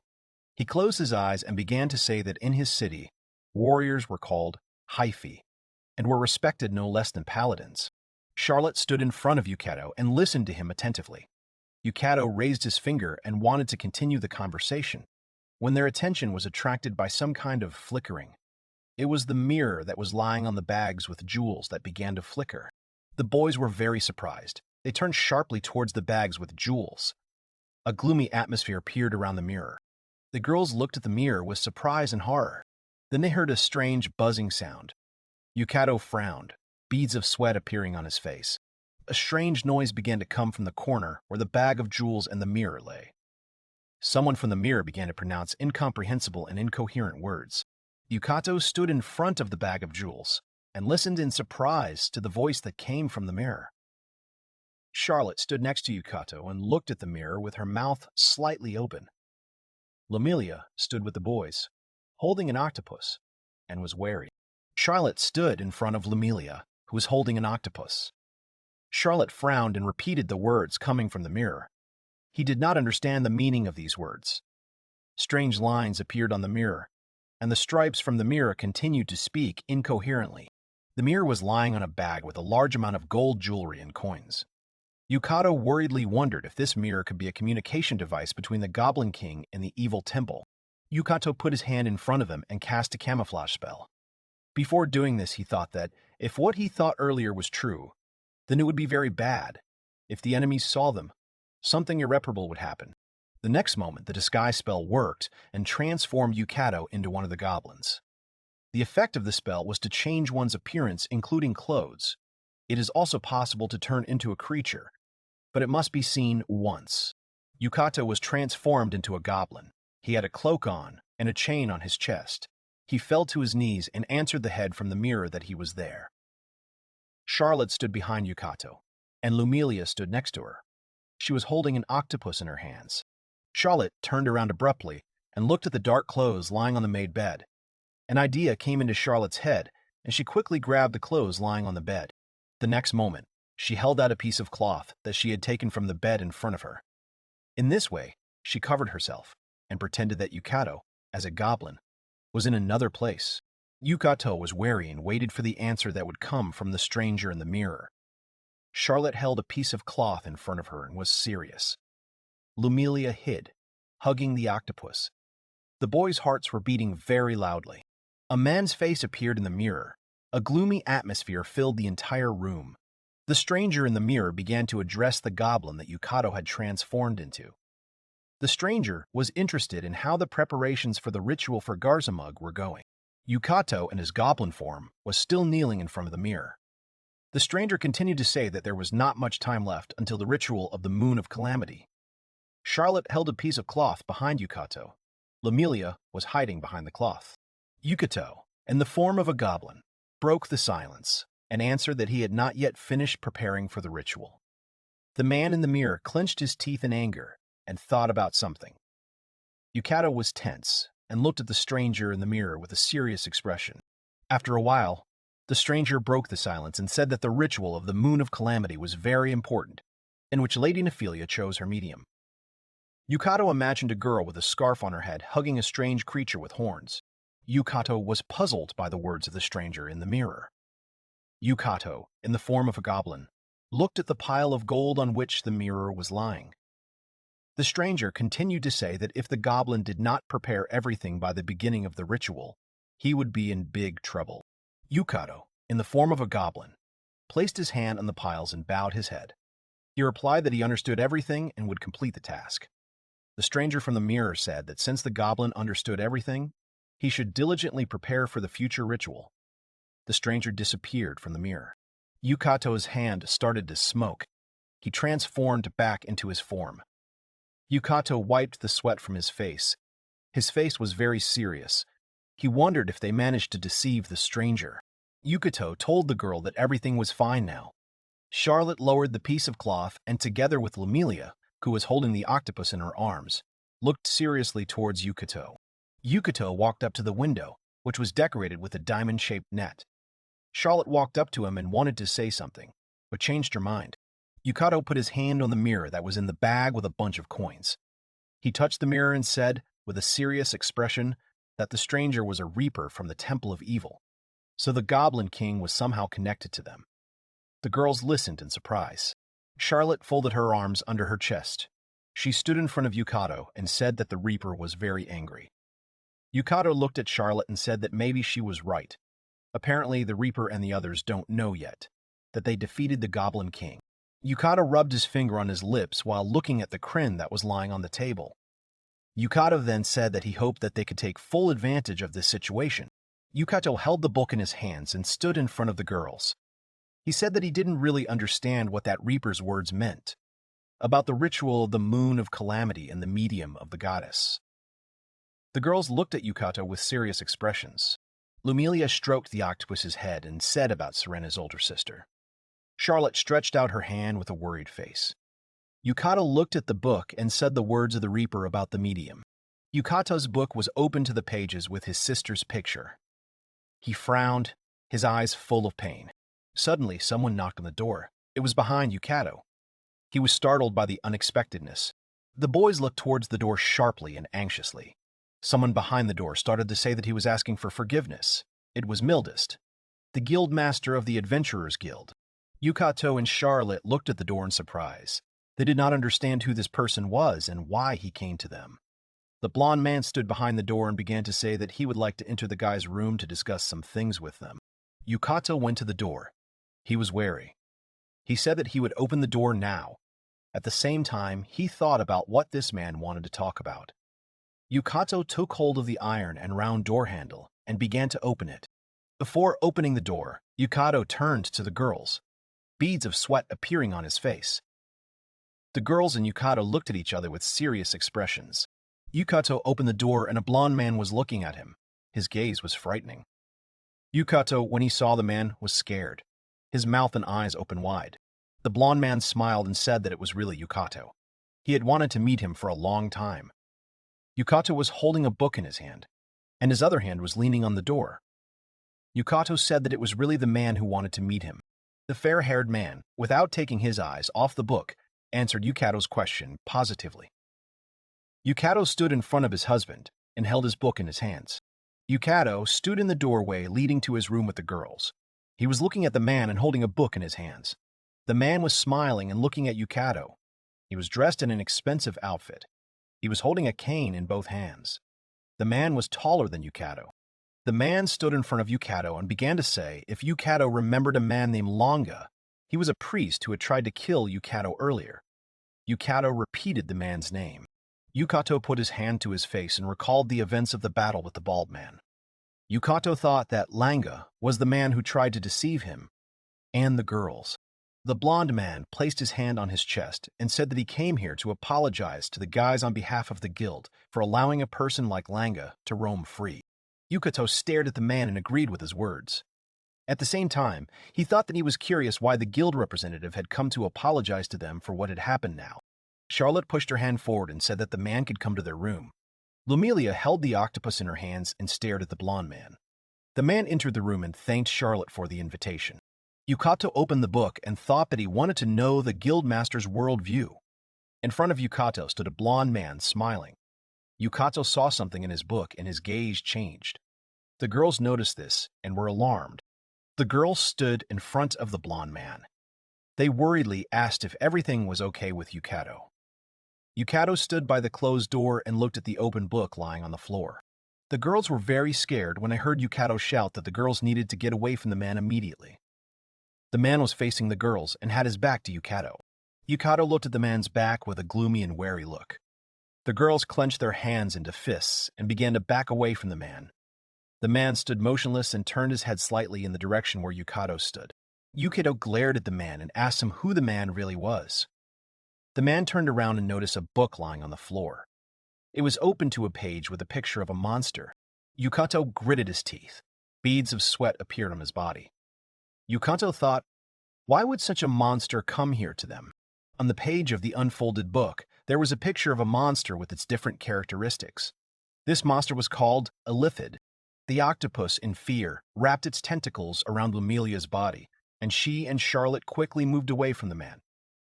The blond man stood motionless, his hands resting on his cane. The man put his hand to his smiling mouth and began to say that he was surprised that Yukito could see right through him. In place of the man's face appears the head of a monster with tentacles. It looked like an octopus. It was an Lithid. It has level B. Its HP is 46. It is a humanoid creature. It is the most evil and insidious in the eternal world. A dark aura spread throughout the room. In the middle of the room stood the black silhouette of the Lithid. Yukito and the girls moved even further away from the monster. The octopus hugged Lumlia. Then he looked towards where the monster was standing and thought that it was his father. Yukito looked at the monster with a serious expression and waited for his next move. Charlotte, without thinking twice, took her sword in her hands and began to attack the monster with a scream. She cast a spell and rushed forward. Yukito began to shout that Charlotte should stop. The dark monster extended a clawed hand in front of itself. Charlotte almost caught up with the monster, but a flash of light appeared from his outstretched hand. He had used a mind explosion spell. The spell had a radius of 12 meters, and it immobilized enemies for a while. Charlotte, Lumilia, and her octopus, and then Yukito himself fell to the ground. Yukito, lying on the floor, looked at his hand. It was shaking. Yukito thought that he could not move his body. Yukito was lying on the floor by the door, unable to move, looking at the monster approaching him. The book was still in the same place with its pages open. Charlotte was lying on her stomach. She raised her head and said that Yukito should run. Charlotte's body was still shaking. The monster crouched next to Yukito's motionless body. The monster began to scratch its face with its hand thoughtfully. Yukito looked at the monster nervously. Next to its head lay an open book. The monster reached its clawed hand to the book and said that this meant that this book was the monster's manual. The monster almost touched the book with his hand, and an unusual light and sparks began to appear from it, which pierced the monster's hand. The monster pulled back his paw. Sparks were coming out of it. Yukito's mouth opened in surprise. The monster was no less surprised than Yukito. The monster stood and looked at his blackened hand. Dark smoke was coming from it. The monster began to rub his injured hand with his healthy hand. He looked at Yukito and said that he knew that the book could not be touched by anyone other than the owner. The monster opened its mouth, which contained many sharp teeth, and said that in this case, he had no other choice. Charlotte, leaning on the floor, raised her head and looked ahead with alarm. Lamelia was lying on her back on the floor and waited with horror for what would happen next. The black silhouette of a monster with an open mouth was approaching Yukito's motionless body. An open book lay next to him. The monster's tentacles approached Yukito's face, so close that the monster's face could be seen in Yukito's pupils. As if he was sitting on the floor and holding a book in his hands, in front of him, also on the floor, sat the Illithid. Between them stood a table. The window was curtained. The wind that blew from the window blew up the long curtains that Yukito and Illithid were rummaging through. They looked at each other. The air around them began to shimmer. Yukito hugged the book and looked ahead. Fascinated, Yukito gripped the book even tighter. Beads of sweat forming on his face as he nervously thought about how things had turned out this way. The Illithid raised its clawed hand and began to say that Yukito should not be cautious. The Illithid race is very noble and intelligent. It just wants to talk to Yukito alone. Yukito made a serious face. He did not quite understand the monster's words. Yukito suddenly approached the Illithid and shouted that the girls were in order. The Illithid raised one of its tentacles and pointed to the side. Then it said that Yukito should relax. The girls were sleeping outside. The girls and the octopus were sleeping next to each other. Yukito lowered his head. Then he looked away and sighed. The Illithid stared at Yukito without taking his eyes off of him. They were silent for a while. The Illithid broke the silence and said that he would be frank and wanted to invite Yukito to join him in a united front. Yukito held a book in his hands. After the Illithid's words, Yukito moved a little closer to him and looked at him. Yukito sat silently in front of the Illithid. He couldn't get over the shock. Yukito asked to tell him more about the united front. The Illithid looked at Yukito silently. Yukito flinched when he heard the Illithid say that he and the others were keeping an eye on Yukito because he had a connection with the goddess Nephilia. Yukito remembered the face of the girl with horns and a strange outfit, who smiled at him. The Illithid continued to say that this goddess used to own the book that Yukito was currently holding. Yukito was surprised by these words. Yukito picked up the book and looked at it. The Illithid looked at Yukito and asked Yukito if he knew anything about the book. Yukito did not take his eyes off the monster. He lifted the book in front of him and said that this is the book of the world. This book contains all the information about this world. The Illithid didn't take his eyes off Yukito. His tentacles began to twitch, and he said that Yukito had the wrong information. Yukito imagined the book emitting flashes of light in complete darkness. The Illithid continued to say that this book was not just an encyclopedia. It was a rule book that could interfere with the logic of this world created by the gods. Yukito held the book in fear. Tight silhouettes of hands reached out to him. The Illithid continued to say that this book was a thing of the gods and anyone who had any idea about it wanted to get it. The Illithid raised his black hand to his face and continued to say that Yukito was most likely the only one who could use the book's power. A dark atmosphere appeared around Yukito. He looked at the Illithid with determination and said, that wouldn't the possession of this book be transferred to the Illithid if he defeated Yukito? The Illithid, without opening his eyes from Yukito, replied that he had of course considered such a possible outcome. Yukito presented the dark silhouette of the Illithid. The Illithid continued to say that there is a possibility that after the massacre of Yukito, the book will return to its former owner, the god may lose his power. Such an event may happen once in a lifetime. Yukito looked at the Illithid with a serious look. He began to say that he wanted to know more about the United Front and what goal the Illithid was pursuing. The Illithid looked ahead and replied that their goal was to kill Nephilia and suck out her brain.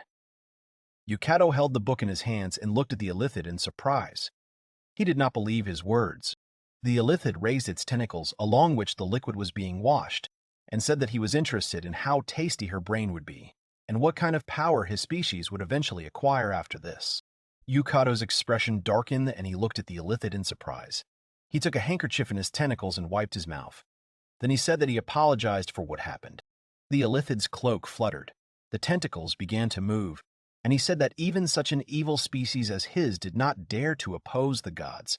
But it was another matter to find the lost book of the world, because of which the goddess lost her former power.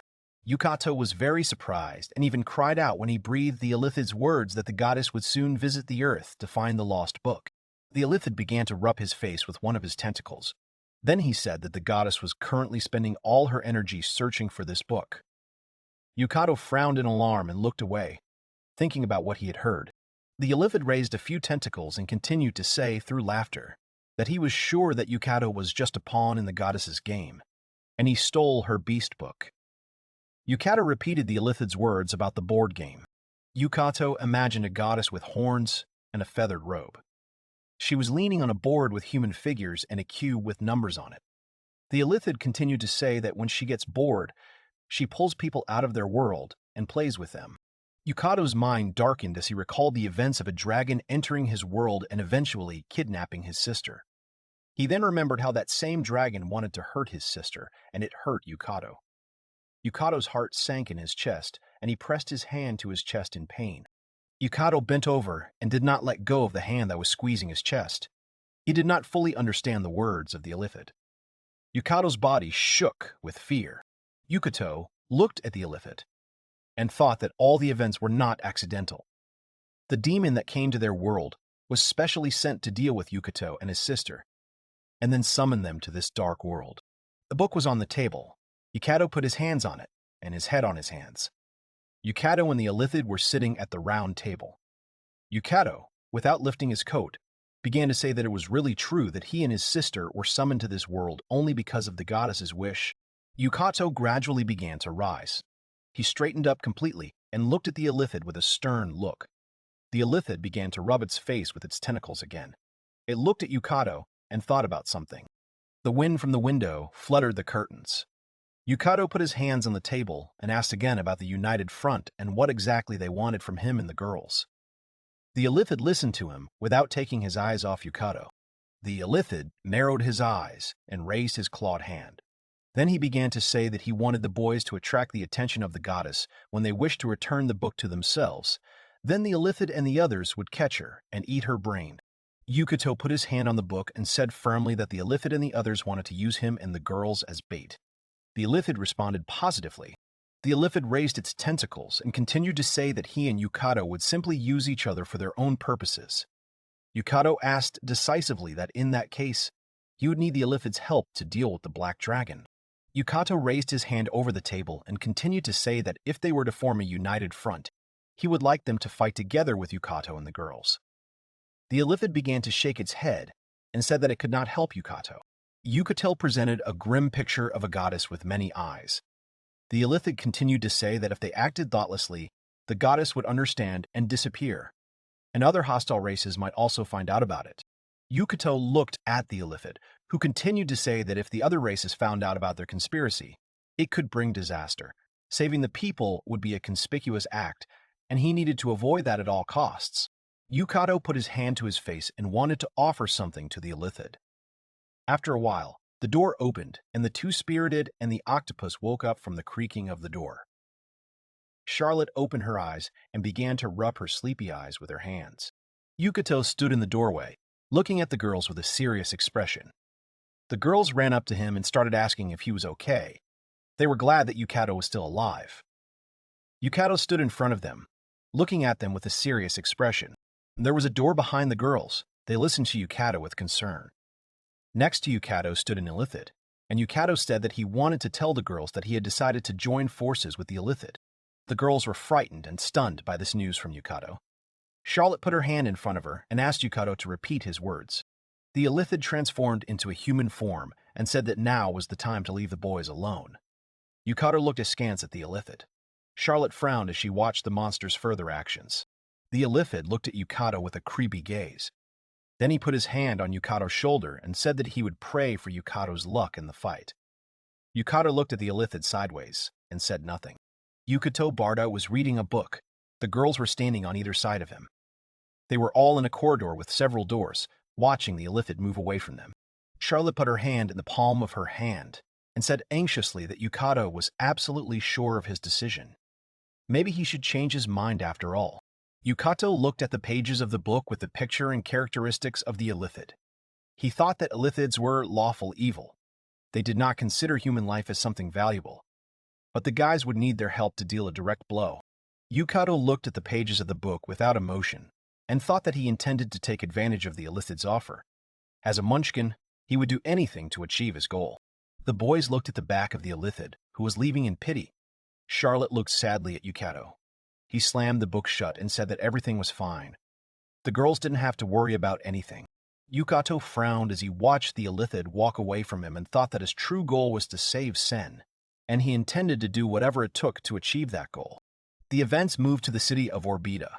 The guys are in the shopping district. The houses in this area are multi-story. Lanterns and shop signs hang on the facades. Yukito asked a local man about a magic item shop. Next to Yukito stood a man in an apron and pointed to the side. He said that the store was behind the intersection. On the sign of the store, the word Contemplator was carved. Yukito, dressed in a cloak, looked in the direction where the man pointed and thanked him for his help. Yukito looked at the man thoughtfully when he stopped him. The man put his hand to his face and said that although the magic shop's goods were of excellent quality, the shopkeeper there was a bit strange. Yukito was surprised to hear this information. Yukito walked down a narrow street paved with cobblestones. There were countless signs and lanterns on this street. There were many people in the alley besides Yukito. Yukito turned his head and looked out the open window. Yukito stopped at the entrance with stairs leading up to beautiful doors. The sign of the shop looked creepy. It depicted a monster with an open mouth, which had many eyes and paws. Yukito thought that he seemed to have found this shop. Yukito opened the door and entered the room. It was huge with a lot of unusual things. There were different types of weapons, books, and unusual bottles that were in the cabinet at the entrance. Yukito walked over to the cabinet by the entrance and picked up one of the small bottles that was on the shelf. He thought that there were many items in the store that he had never seen before. Yukito lifted the unusual bottle, and dust from the bottle rose into the water. Yukito held the bottle with one hand and covered his mouth with the other hand because he started sneezing. Yukito held his hand to his mouth and said that this store is definitely working. Yukito saw an unusual star with an enemy inside. He opened the book and began to read that the sword shield, which can be used for both defense and attack. At first glance, it seems convenient, but it is very difficult to use. Yukito passed by a stand with several cloaks. He looked at the book and began to read that the cloak in front of him was a chameleon cloak. It added a bonus to camouflage and helped to use the invisibility spell once a day. Yukito approached the stand with various weapons. His attention was drawn to a weapon with several blades. He took his sword in his hands and thought that he was holding a truly unusual sword in his hands. Yukito did something with this weapon, and the blades on the sword began to move. When this happened, Yukito was very scared and surprised. This weapon is called a spinning blade, which adds one bonus. Yukito nervously thrust the spinning blade forward and shouted that he didn't understand how to stop this thing. Someone was approaching Yukito out of nowhere. The man snatched the spinning blade from Yukito's hands and put it back with the rest of the weapons, shouting that he didn't understand what Yukito was doing. In front of Yukito was an elderly man who looked at him and adjusted his round glasses with displeasure. Yukito apologized for his actions. Yukito spread his arms out and started saying that he came to the shop to buy some magic items. The man looked at Yukito with displeasure. Then his face twisted even more, which made Yukito even feel a little scared. Yukito stood motionless, while an older man with glasses looked Yukito up and down. Then the man opened his mouth, and a whitish smoke came out. The man started waving his hand in front of Yukito and turned away and said that this was a shop for magic items and weapons. A youngster like Yukito couldn't afford to buy anything. Yukito smirked when he heard the old man's words. Yuka quickly walked up to the old man who was standing at the counter. Yukito picked up his bag and turned it upside down, and precious coins and stones fell out of the bag onto the table. The old man with glasses looked at the jewelry in surprise. Yukito finished emptying everything out of his bag and looked at the older man with a sly smile, who looked at Yukito seriously and adjusted his glasses.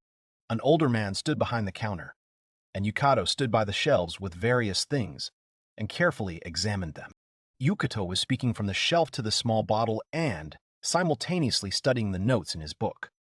Yukito thought that all the items he had chosen would definitely be useful to him. The old man made a face and turned to Yukito. Yukito was standing by the shelves with various items. He was holding a book and several bottles in his hands. There were several baskets with items around Yukito. The old man said that Yukito wasn't collecting too many items for himself to buy. Yukito held the book in his hands and looked at the man. The man continued to say that if Yukito was going to the dungeon, he wouldn't need all these items, or Yukito was planning to start a war. After these words, the man started laughing. There was a lamp burning on the table next to Yukito. Yukito took a flask from the shelf and began to put it in the basket with the other items. Yukito looked at his book and said that the man was right. The man looked at Yukito in surprise and then turned away. The man sat down on the chair behind the counter and turned away from Yukito. He began to say that he had been appraising magic items for many years, so he could assess the level of an adventurer's ability. The man looked at Yukito without turning around and said that, judging by Yukito's appearance, it could be assumed that he was a mage. But he couldn't use fire-breathing heat. Yukito looked at the book without turning around and listened to the old man's words. Yukito introduced the use of this ability. The man continued to say that by learning this spell, a person becomes a full-fledged magic user. This spell was a third-level spell, the range of which was 6 meters. The older man placed his hands on the counter and watched intently as Yukito placed another bottle in his basket. The man stood up and walked over to the wall where the sword hung. Yukito continued to look at the shelves of various items. The man stood in front of a sword with a jagged blade. The man broke the silence and began to speak, saying that he used to be an adventurer too. The man remembered his travels and the chest of gold. He continued to say that not far from here there was a dungeon where he went with his friends, and in this dungeon they found treasures, but not in such quantities as Yukito had. The man looked ahead and continued to say that, unfortunately, his entire squad died in that very dungeon. The man finished speaking and looked at Yukito. Then he started to walk towards Yukito, who was standing by the shelves with items. Walking towards Yukito, the man said that he wanted to warn Yukito to stop this reckless idea. Yukito looked at the shelves in front of him without paying attention. The man spread his arms out to the side and said that with Yukito's wealth, a person could live a carefree life. There was no need to go to meet danger. The man fell silent and began to look at the book Yukito was holding with a serious expression on his face. Yukito did not pay attention to the man standing next to him. Breaking the silence, without turning to the man, Yukito said that it was scary. Death was really scary. Then Yukito clenched his fist and began to turn to the man. Yukito looked at the man with a serious look and said that he had to do what was planned. The man perked up. He was surprised to hear such words from Yukito. The man thought that Yukito was ready to die, but still had doubts. The man remembered how different people came into his shop, and he thought that he had seen many reckless adventurers who were willing to give up everything to go into dangerous dungeons. But Yukito was different. Yukito looked at the man. The man saw Yukito's serious attitude and thought that Yukito's eyes showed that he wanted to survive no matter what. The man sighed and lowered his head. Then he thought that there was no point in trying to stop Yukito. The man raised his head and looked at Yukito. He asked his name. Yukito looked at the man and said his name. The man was very surprised when he heard this, so much so that he fell to the floor in surprise. Yukito was very surprised by the older man's reaction. He looked at Yukito with his mouth open in fear. The man tried to say a word, but he couldn't. He lowered his head and clenched his teeth. The old man was wearing a ring on his ring finger. The man stood up and walked up to the counter. He said that he thought Yukito's name was very unusual. Yukito should follow him. Yukito followed the man. The older man went behind the counter and started looking for something on the shelves among the bottles. The man then placed several bottles of liquid on the counter in front of Yukito, which greatly surprised Yukito. Yukito looked at the files and wanted to say something, but the man interrupted him. He said that he was giving all these vials to Yukito for free. A few healing potions would never be superfluous. The man picked up the vials and handed them to Yukito. He started shouting that Yukito should just take them for himself. They weren't that expensive. Yukito nervously held his hands out to the man.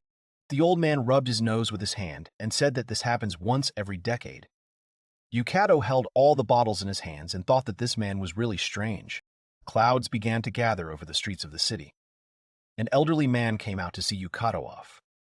Before leaving, Yukito looked at the man and nodded, then turned and walked on. The man folded his hands together and watched Yukito walk away from him. The man's face was still serious. After a while, the man still held his hands together. But he smiled and began to say that how many years had passed since the last time he spoke with someone from that world. The man remembered how he came to this world. He was wearing a suit. He had a bag in his hands. He was surrounded by strangely dressed people who were scared to see him. 39 years ago, he was summoned to this world. He then imagined a man in armor who fought goblins, and how he sat and studied various books. The old man thought that at that moment he knew nothing, and was desperately trying to find a way to return to his home world. The man recalled how he opened his scribbled diary and began to cry when he took out a photograph of his family. The man took off his glasses and put his hand to his face. He thought that he wanted with all his heart to return to his family, but now he did not have enough willpower even for this. The man remembered Yukito's serious expression and thought that this young man was really trying to fight. The point is not that Yukito was not afraid of dying, but that he accepted it. The man opened the door of his shop and walked in. The old man walked up to the jagged sword and looked at it. Then he put his hand on the sword. His desperate eyes reflected on the blade. He thought that he had already turned into an NPC. The man put his hands on the hay and hunched over. He thought that it no longer mattered whether he was a hit or not. The one who gives up his life as a protagonist becomes an NPC. There was a large window next to where the man stood. The man's eyes filled with tears, and he thought that he wondered at what time he had given up the fight. The man watched Yukito walk away from him. Meanwhile, in the backyard inn, all was quiet. Charlotte stood in a fighting pose with several boards set up vertically around her. She held the hilt of her sword in her hand. Charlotte then unsheathed her sword and struck several blows at the set logs, which she cut, and they fell to the ground one by one. After finishing her attack, Charlotte returned her sword to its sheath. Charlotte was wearing a fancy outfit with a broadsword. She lifted her nomu and said that her uniform was the perfect size and helped her move easily. Then Charlotte covered her eyes and bowed her head. She clasped her hands together at her chest. Charlotte knelt and prayed. She said, "Lord Flurry, please forgive her for becoming a warrior." Charlotte sat on her knees and kept her hands together. She looked at Lumilia, who was pulling the bowstring with a serious expression. Lumilia aimed her arrow at a tree with a wide trunk. Leaves began to fall from the tree crown. Lumilia sharpened her gaze and fired an arrow at the intended target. She used a skill called precision shot. The arrow pierced all the foxes that had fallen from the crown and stuck into the tree trunk. Lumilia held her bow in her hands and said that she now understood what it felt like to level up. Lumilia raised her hand and turned around when she heard Charlotte's excited voice. She put her hands together and, with a smile on her face, said that Lumilia was a great girl. An octopus fell from the treetop and the girls looked at it. The door to the street opened and into the yard where the girls were standing, a woman in an apron. She said that she had finally found the girls. The girls looked at the woman who had suddenly appeared, while they were holding an octopus in their hands. The woman put her hands on her waist and said with displeasure that the girls were the companions of that adventurer named Yukito. Could the girls come with her for a minute? The girls tilted their heads and looked at the woman in surprise. The girls found themselves on a crowded street. Yukito was standing in front of them. Lumilia was holding an octopus in her hands. Charlotte looked at Yukito in horror and said that they really didn't have any money left to stay at the hotel.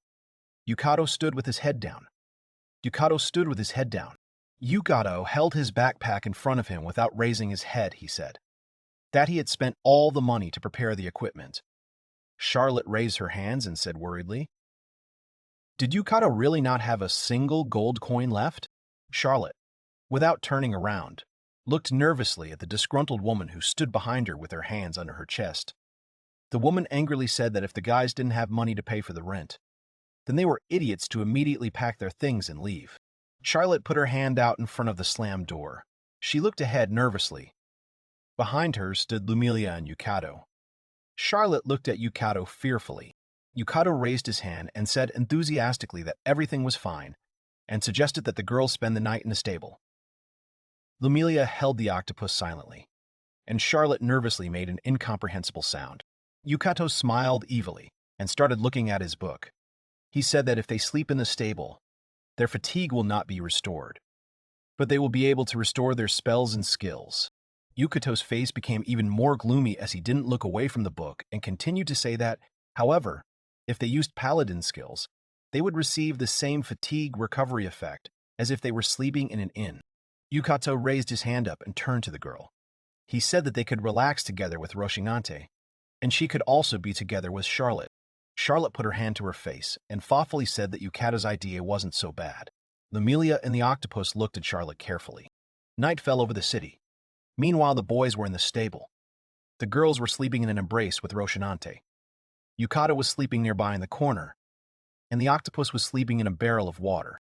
The events take place in the city of Orbeda. At the large gate stood a girl with a horse. These gates were surrounded by large brick walls leading into the city. A long-haired girl stood at the closed gate and touched the muzzle of her horse. Another short man stood next to them. Charlotte stroked her horse's muzzle and smiled. Then looking at her horse, she said that their goal was far away, but they were all counting on Rosani B. Charlotte looked thoughtfully to the side and, stroking the horse, began to ask if everything was okay with Yukito. He answered positively to her question. Yukito was sitting in the bag. He was looking out of it and reading a book intently. Charlotte did not take her eyes off Yukito. The bag Yukito was sitting in was a storage. It can store up to 230 kilograms and always weighs 2 kilograms. Yukito was looking out of the bag that was hanging on the horse. He said that he was looking for ways to get to the Temple of Evil as quickly as possible. Charlotte replied that Yukito looked like a demon, but since he was comfortable in the bag, he should continue to sit there. Yukito glared at the book and started to say that there was nothing in the rules about how to use the book. Charlotte, hearing Yukito's words, put her hand to her forehead and thought that it was really okay. Yukito looked at the book. There was a map drawn on the spread.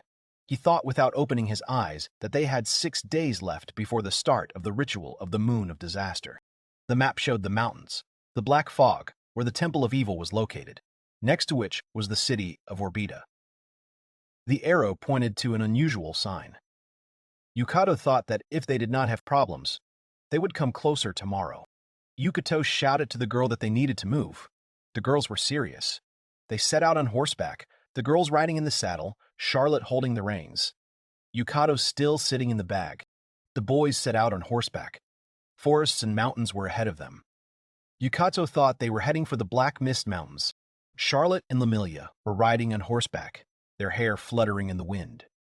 Yukito was riding in a bag. He was scared and held on tightly to the bag. The boys were riding on horseback across a field. White clouds were floating over the mountains next to them. It was getting dark above the treetops. Lumilia was sitting on the ground, with an octopus next to her. Charlotte was standing nearby, stroking the horse's muzzle. Yukito was sitting with his back to the girls. Lumilia held a stack of branches with one hand, and with the other hand, she was stacking them for a fire. The octopus sat next to her in a small container, and there were branches in its tentacles too. The horse ate carrots and beamed with happiness.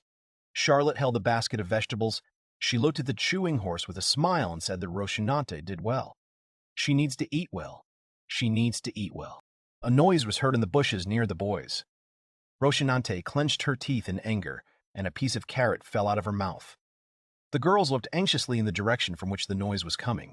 Yukito stood in front of the girls, holding onto a tree with his hands and kneeling.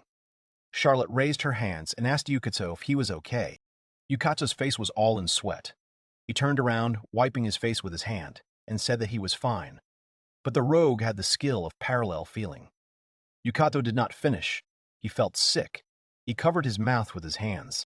Yukito felt sick and turned away from the girls towards the tree again. Charlotte came up and put her hand on Yukito's shoulder. She closed her eyes and thought that Yukito was not okay at all. After a while, Yukito and the girls were sitting opposite each other, a fire burning between them. Yukito extended his hand forward and cast a spell. Charlotte folded her hands in front of her face and watched Yukito's work with a smile. Lumilia and the octopus looked at the pot in which the vegetables and water were placed in surprise. This spell helped to cook the food. Yukito thoughtfully put his hand to his chin and said that although there was a lot of food, it was not very filling. He would like something warm and tasty. Lumilia began to rise from her knees. Behind her was a stack of stels, and in her hands was a bow. The boys watched Lumilia, who went away from them into the forest thicket. Then she returned. Lumilia came closer to the boys with a rabbit in her hands. She said that she caught some food. The boys were pleasantly surprised. Yukito rolled up his sleeves and said with a smile on his face that it was time to show his skills at least once. The girls should help him with this too. Charlotte put her hands to her chest. She was impatiently waiting for the cooking to begin. Lumilia stood next to her. Lumilia, with an octopus on her shoulder, sat down next to the fire where a rabbit carcass was cooking. Yukito was trying the broth from the cauldron boiling over the fire with a spoon. Charlotte was sweating as she tried to peel vegetables, and Yukito was looking at her worriedly. There was prepared food on the ground: fruits, a rabbit carcass, bread, buns, and steaming bowls. Yukito and the girls began to eat the food. They began to glow with happiness and pleasure. The boys sat together. There was food in front of them. They continued to eat. Lumilia held an octopus in her arms. It raised several of its tentacles. Charlotte's horse stood next to the boys. After a while, empty bowls appeared on the ground. Lumilia was holding an octopus in her arms. She and Charlotte were looking at Yukito with serious expressions. He was holding a book in his hands and said that, since they had finished eating, they needed to hold a strategy meeting. Yukito looked at the girls and said that the recommended level to attack the evil temple was 6, but their level of joy was on average 3, so they couldn't act directly. Yukito and Charlotte were level 3, Lumilia was level 2. Yukito opened the book to the page with the dragon and invited the girls to look at it. The girls looked at the book carefully. On the page of the book was a black dragon with wings. The book displayed its characteristics. Yukito placed the book on the ground in front of himself and the girls and began to say that even though this dragon was young, it was still a monster. Yukito would like to save Sana and Serena without encountering this monster. Yukito remembered the first encounter with the dragon and thought that he wasn't sure if they would be as lucky as the last time when they managed to escape from the dragon. Yukito put his hand to his face and thought of another way to save the girls. Charlotte and Lumilia listened attentively to Yukito. Lumilia looked away sharply. She noticed something in the bushes. Yukito and Charlotte looked at Lumilia in fear as she turned around and half-sitting, drawing the bowstring. Lumilia kept her hand on the arrow, which she aimed at the bushes from where she heard a rustling sound. She did not look away and was ready to attack. The boys saw small bushes between the trees in front of them. Lumilia was half-sitting and aiming an arrow towards the noise. Charlotte and Yukito were getting ready to strike. A fire was starting next to the boys. A horse was looking warily towards the noise, and an octopus was holding a stack of arrows for Lumilia. Lumilia pulled the bowstring and looked towards the noise. Yukito and Charlotte were behind Lumilia. They were wary. Someone walked through the bushes towards the guys. Several armed orcs were walking towards the boys through the bushes. Yukito saw the characteristics in front of them. They are barbarian predators. They are not very smart, but they handle weapons well. The girls stood up. Lumilia did not lower her bow. It was aimed at the approaching orcs. Charlotte took her sword out of its sheath. Yukito hid behind one of the trees. He looked at the girls warily and thought that the orcs were faster than he expected. The orcs began to drool. They began to shout that the girls should drop their weapons. They intended to capture the girls. The orcs rushed to attack, but were immediately hit by a barrage of arrows. The orcs that were walking in front fell to the ground. They were hit by Lumilia's arrows. She held her bow with one hand, and with the other, she took out the arrows that were on her back. Lumilia used the quick shot skill. The remaining orcs rushed to attack the girls. Lumilia and Charlotte took up fighting poses to repel the enemy's attack. One of the orcs jumped up and rushed at Lumilia. He called her names and swung his axe to attack. There was an octopus sitting on Lumilia's hand. The orc struck, but missed. His axe stuck in the ground. Lumilia managed to dodge and jump to the side. Lumilia held out her hand with the octopus on it and commanded it to attack. The octopus obeyed and shot ink into the orc's face. The octopus ended up on Lumilia's waist, and she fired an arrow at the orc, who was covered in her octopus's ink. Next to Lumilia stood an armed Charlotte. She held her sword in front of her. An orc with terrible fangs attacked Charlotte with a roar. Charlotte's sword parried the attack with the orc's axe. The orc loomed over Charlotte, gritting his teeth. Charlotte ducked slightly from the orc's attack. The orc loomed over Charlotte and shouted that he would deal with her.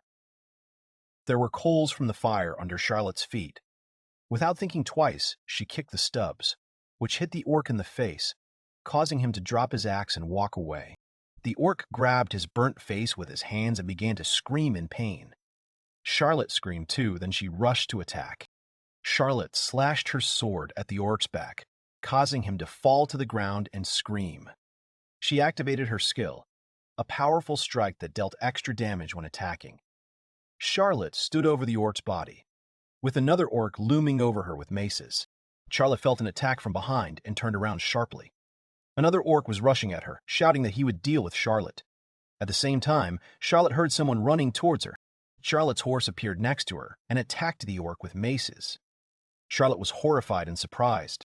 The horse began to trample on the body of the fallen orc. The other orcs watched what was happening with their mouths open. The orc stood motionless and shook with fear. Charlotte held her sword out in front of her and touched the horse with her back with a smile on her face. One of the orcs started shouting that it was a war horse. The others had to get arrows to attack it. Charlotte covered the horse with her body. Several loaded crossbows were pointed at them. Charlotte looked ahead and thought about what to do. Yukito stood nearby among the trees and looked at the orcs, who surrounded Charlotte and the horse. Yukito, without thinking twice, stretched out his hand in front of him and cast a spell of protection. Charlotte covered her face with her hand, as she was frightened by the arrow flying towards her. But the arrow shattered on the magic shield that Yukito had cast. It was a first-level spell that helped to repel the enemy's attack. Charlotte held her hand in front of her face. In front of her was a magical defense against which the orcs' arrows were breaking. The orcs became alarmed.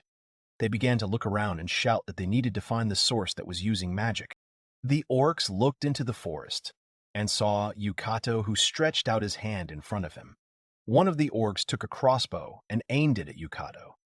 Yukito, without thinking, said that he would activate the power of the item in a day. A void formed where Yukito had stood. Yukito had disappeared. He had used the invisibility splash. The orcs approached the bushes where they had seen Yukito and continued to search for him. Yukito crouched near the orcs. He was wearing a chameleon cloak. It increased the level of camouflage. It could be used once a day. The orcs were standing in front of Yukito, but they did not see him. Then a blow was dealt to the orc's back. Lumilia struck. She was holding a bow in her hands, and on her back sat an octopus, which grabbed a stack of arrows. Several orcs looked at their compatriot, who was lying on the ground with an arrow sticking out of his back. Several orcs grinned and looked at the girls. The girls and their animals were serious and ready to repel any attack. Yukito, wearing an invisibility cloak, looked ahead and thought that there were 4 orcs left. His squad was ready to defeat them. Lumilia took another arrow and began to aim. Charlotte took out her sword and rushed to attack. Suddenly, the wind lifted the girls and their animals into the air. Then the girls and animals fell to the ground. Yukito, wearing an invisibility cloak, came over and leaned against a tree, shocked by what was happening. Yukito looked ahead and saw a chain with 2 spiked balls at the end. Lumilia and Charlotte were sitting on the ground near the horse's hooves. 2 armed orcs ran away. Charlotte watched in surprise as they ran away. Yukito told the girl from the bushes that they should be more careful. Lumilia sat on the ground and looked at Yukito. A huge orc with a chain with spiked balls in his hands appeared in front of the orcs. He was walking towards the girls. It was a combat class orc. A combat class orc stood in front of the girls, armed with a spiked ball target and brandishing the weapon. The war orc began to scream and swung his chain. He then threw his weapon at the girls. Charlotte held her sword in her hands, and Lemelia stood behind her with a bow in her hand. The war orc hit Charlotte with his chain. The orc's chain wrapped around her sword. Charlotte was shocked to see this. Then the war orc grabbed the chain and pulled it towards himself. Charlotte, holding the sword in her hands, rushed forward. Charlotte's sword began to slip out of her hands. Charlotte fell to the ground in front of the orcs.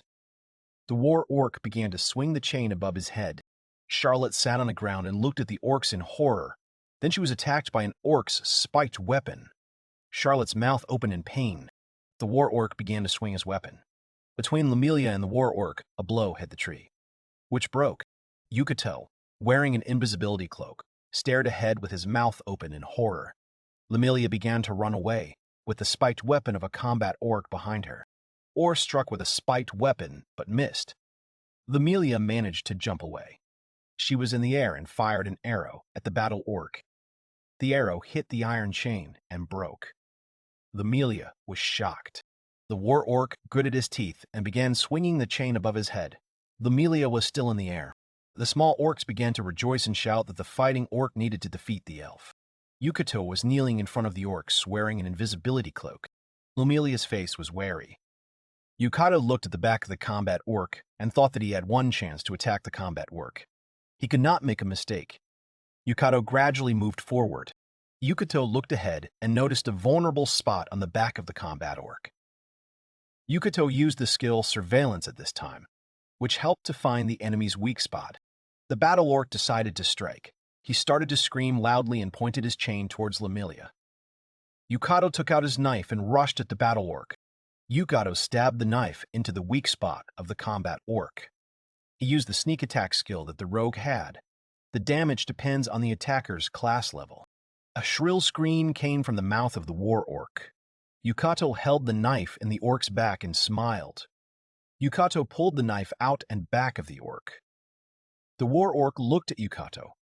Yukito gritted his teeth and held the knife out in front of him. Yukito and the war orc stood in front of each other. The other orcs were surprised by Yukito's sudden appearance. The war orc clenched his jaws tightly in anger. He took the chain in his paw. The war orc swung his weapon and growled loudly. He leaned towards Yukito. Lemelia called Yukito's name in fear. Yukito became wary and thought that the spiked chain was considered a powerful weapon, but it was not suitable for close combat. Yukito rushed forward and slipped behind the back of a combat orc who had a spiked chain in his paws. A small ball appeared in Yukito's hands. Yukito threw the ball at his feet. It was a smokescreen. The battle orc raised his paw in front of him in surprise. The smokescreen could rise 4 places. The fighting orc with an evil face waved his paw in front of him to disperse the smoke. The orc stood with the target in his paws. He and the other orcs did not understand where Yukito and the girls had disappeared to. It was night outside. Charlotte was lying among the trees. She was trying to catch her breath. Her hands were shaking. There was a scratch on Charlotte's face from which blood was flowing. Charlotte placed her hand on her chest and cast a healing spell. Charlotte's entire body began to glow. This skill helped heal whoever the paladin touched. This skill can be used multiple times a day. Charlotte stood up from the ground. Then she touched her stomach and said that she couldn't find her holy sword. Charlotte looked to the side where Yukito's bag was. Charlotte started rummaging through her bag. Then she pulled out a spear from her bag. Charlotte remembered the conversation with Yukito and thought that this was a holy spear. It was a useful weapon that could be used as a throwing weapon. Charlotte remembered holding the spear in front of Yukito, who said that it was the spear that Lord Rendar used. Charlotte doubted that this weapon would be suitable for a paladin. Charlotte clenched her hands in bitterness at the memory. The war orc and the other orcs stood in the clearing with weapons in their hands. The war orc held a chain in his hands and looked around. The orcs were looking for Yukito. Something caught their attention. Charlotte was riding a horse towards the orcs. She had a spear in her hands. Charlotte was riding towards the orcs and screaming. Charlotte rode her horse through the trees. The war orc began swinging his spiked weapon. Spiked weapons flew around the dark figure of the war orc. The war orc began to growl and pointed his spiked weapon at Charlotte and her horse. The weapon flew past as Charlotte managed to dodge. The spiked balls crashed into the ground. Charlotte and her horse managed to jump to the side. The war orc clamped his jaws shut and yanked the chain towards himself. Charlotte screamed and charged with her spear. Charlotte's spear hit a combat orc holding a chain. Charlotte used her skill, Raid, which took 2 points from armor, but added 2 points to attack and damage. The orc's chain of spikes fell to the ground. Charlotte was on horseback and thrust her spear into the orc. A moment later, a large hole appeared in its body from Charlotte's attack. The war orc smoked and began to fall to the ground, watched by his kin. Charlotte opened her mouth and began to scream in shock that the spear had exploded. Charlotte was on horseback, holding a spear stick in her hands, and watched as the war orc began to rise. The war orc was leaning on his feet, gritting his teeth as he began to rise from the ground. He had a hole in his chest from Charlotte's attack. Charlotte held a charred stick in her hands. She glared at the orc. The war orc stood up and looked at the hole in his chest, making strange sounds. Behind the war orc stood a normal orc, holding a weapon in his hands and shaking with fear. The war orc was breathing heavily. He turned to his kinsman and said that he should give him his weapon. The orc stepped back and raised his weapon up. The battle orc wanted to grab the weapon but missed. Charlotte was surprised to see this. The battle orc looked forward angrily. Yukito, armed with an axe, hung over the combat orc. A stream of blood appeared in the air. Before this, Yukito said that the combat orc could not even count how many comrades he had left. Yukito recalled the events of the past when he raised the smokescreen and transformed into one of the orcs. He thought that after activating the smokescreen, he threw the bag towards Charlotte and transformed into an orc. The other orcs, realizing what Yukito had done, began to scream in horror and clutch their heads. A moment later, arrows began to hit the orcs. It was Lumilia's attack. She stood behind Yukito and aimed at the orcs. The octopus was next to her.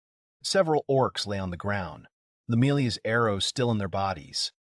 One orc remained, looking at his stricken kin in horror. He then began to run. Lumilia drew her bow and began to aim at the remaining orc. The remaining orc ran into the horse and fell from the impact. The orc sat on the ground and looked at the horse in horror. The horse began to raise its hooves at the orc. He sat on the ground with his mouth open.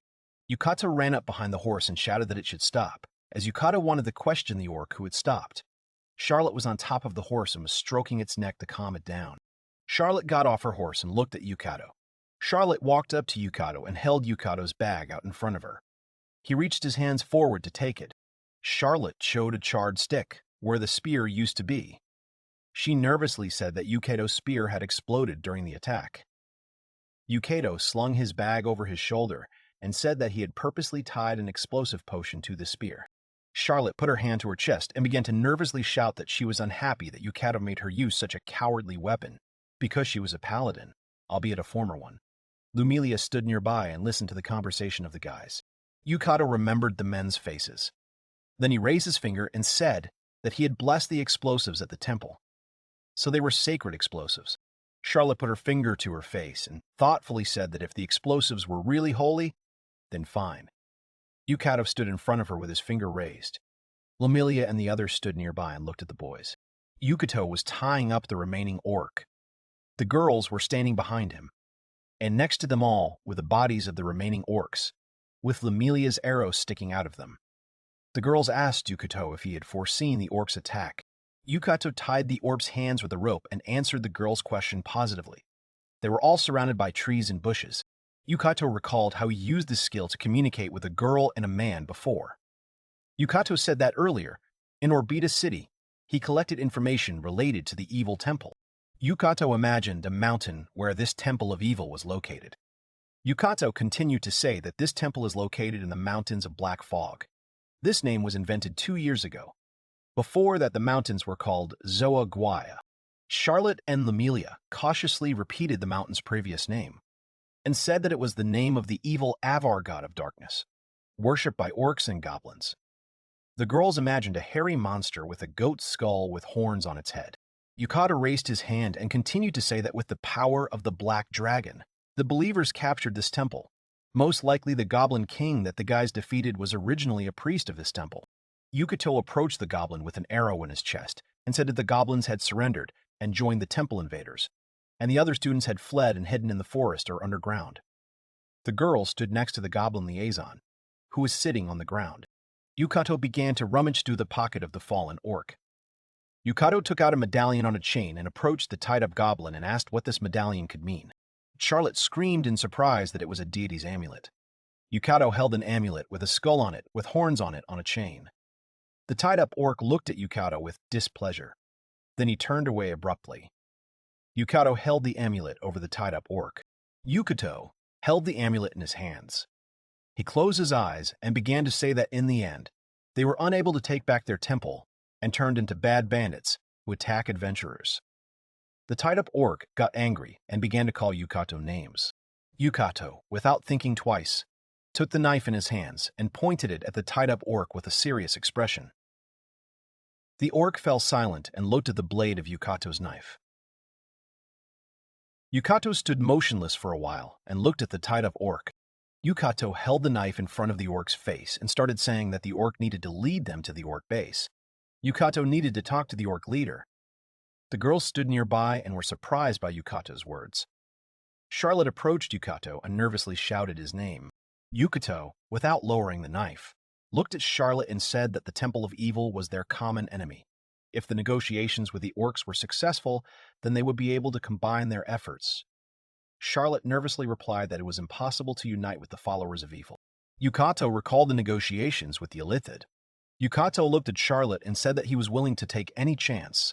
After all, they had already allied with the Illithid. Charlotte wanted to object, but she fell silent and looked at Lumilia. Yukito crouched down, not lowering the knife from the muzzle of the tied-up orc. Yukito thought that in any case, he needed to find out about the situation in the Temple of Evil.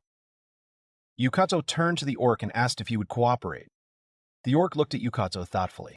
After thinking for a bit, the orc took some saliva into his mouth and spat in Yukito's face.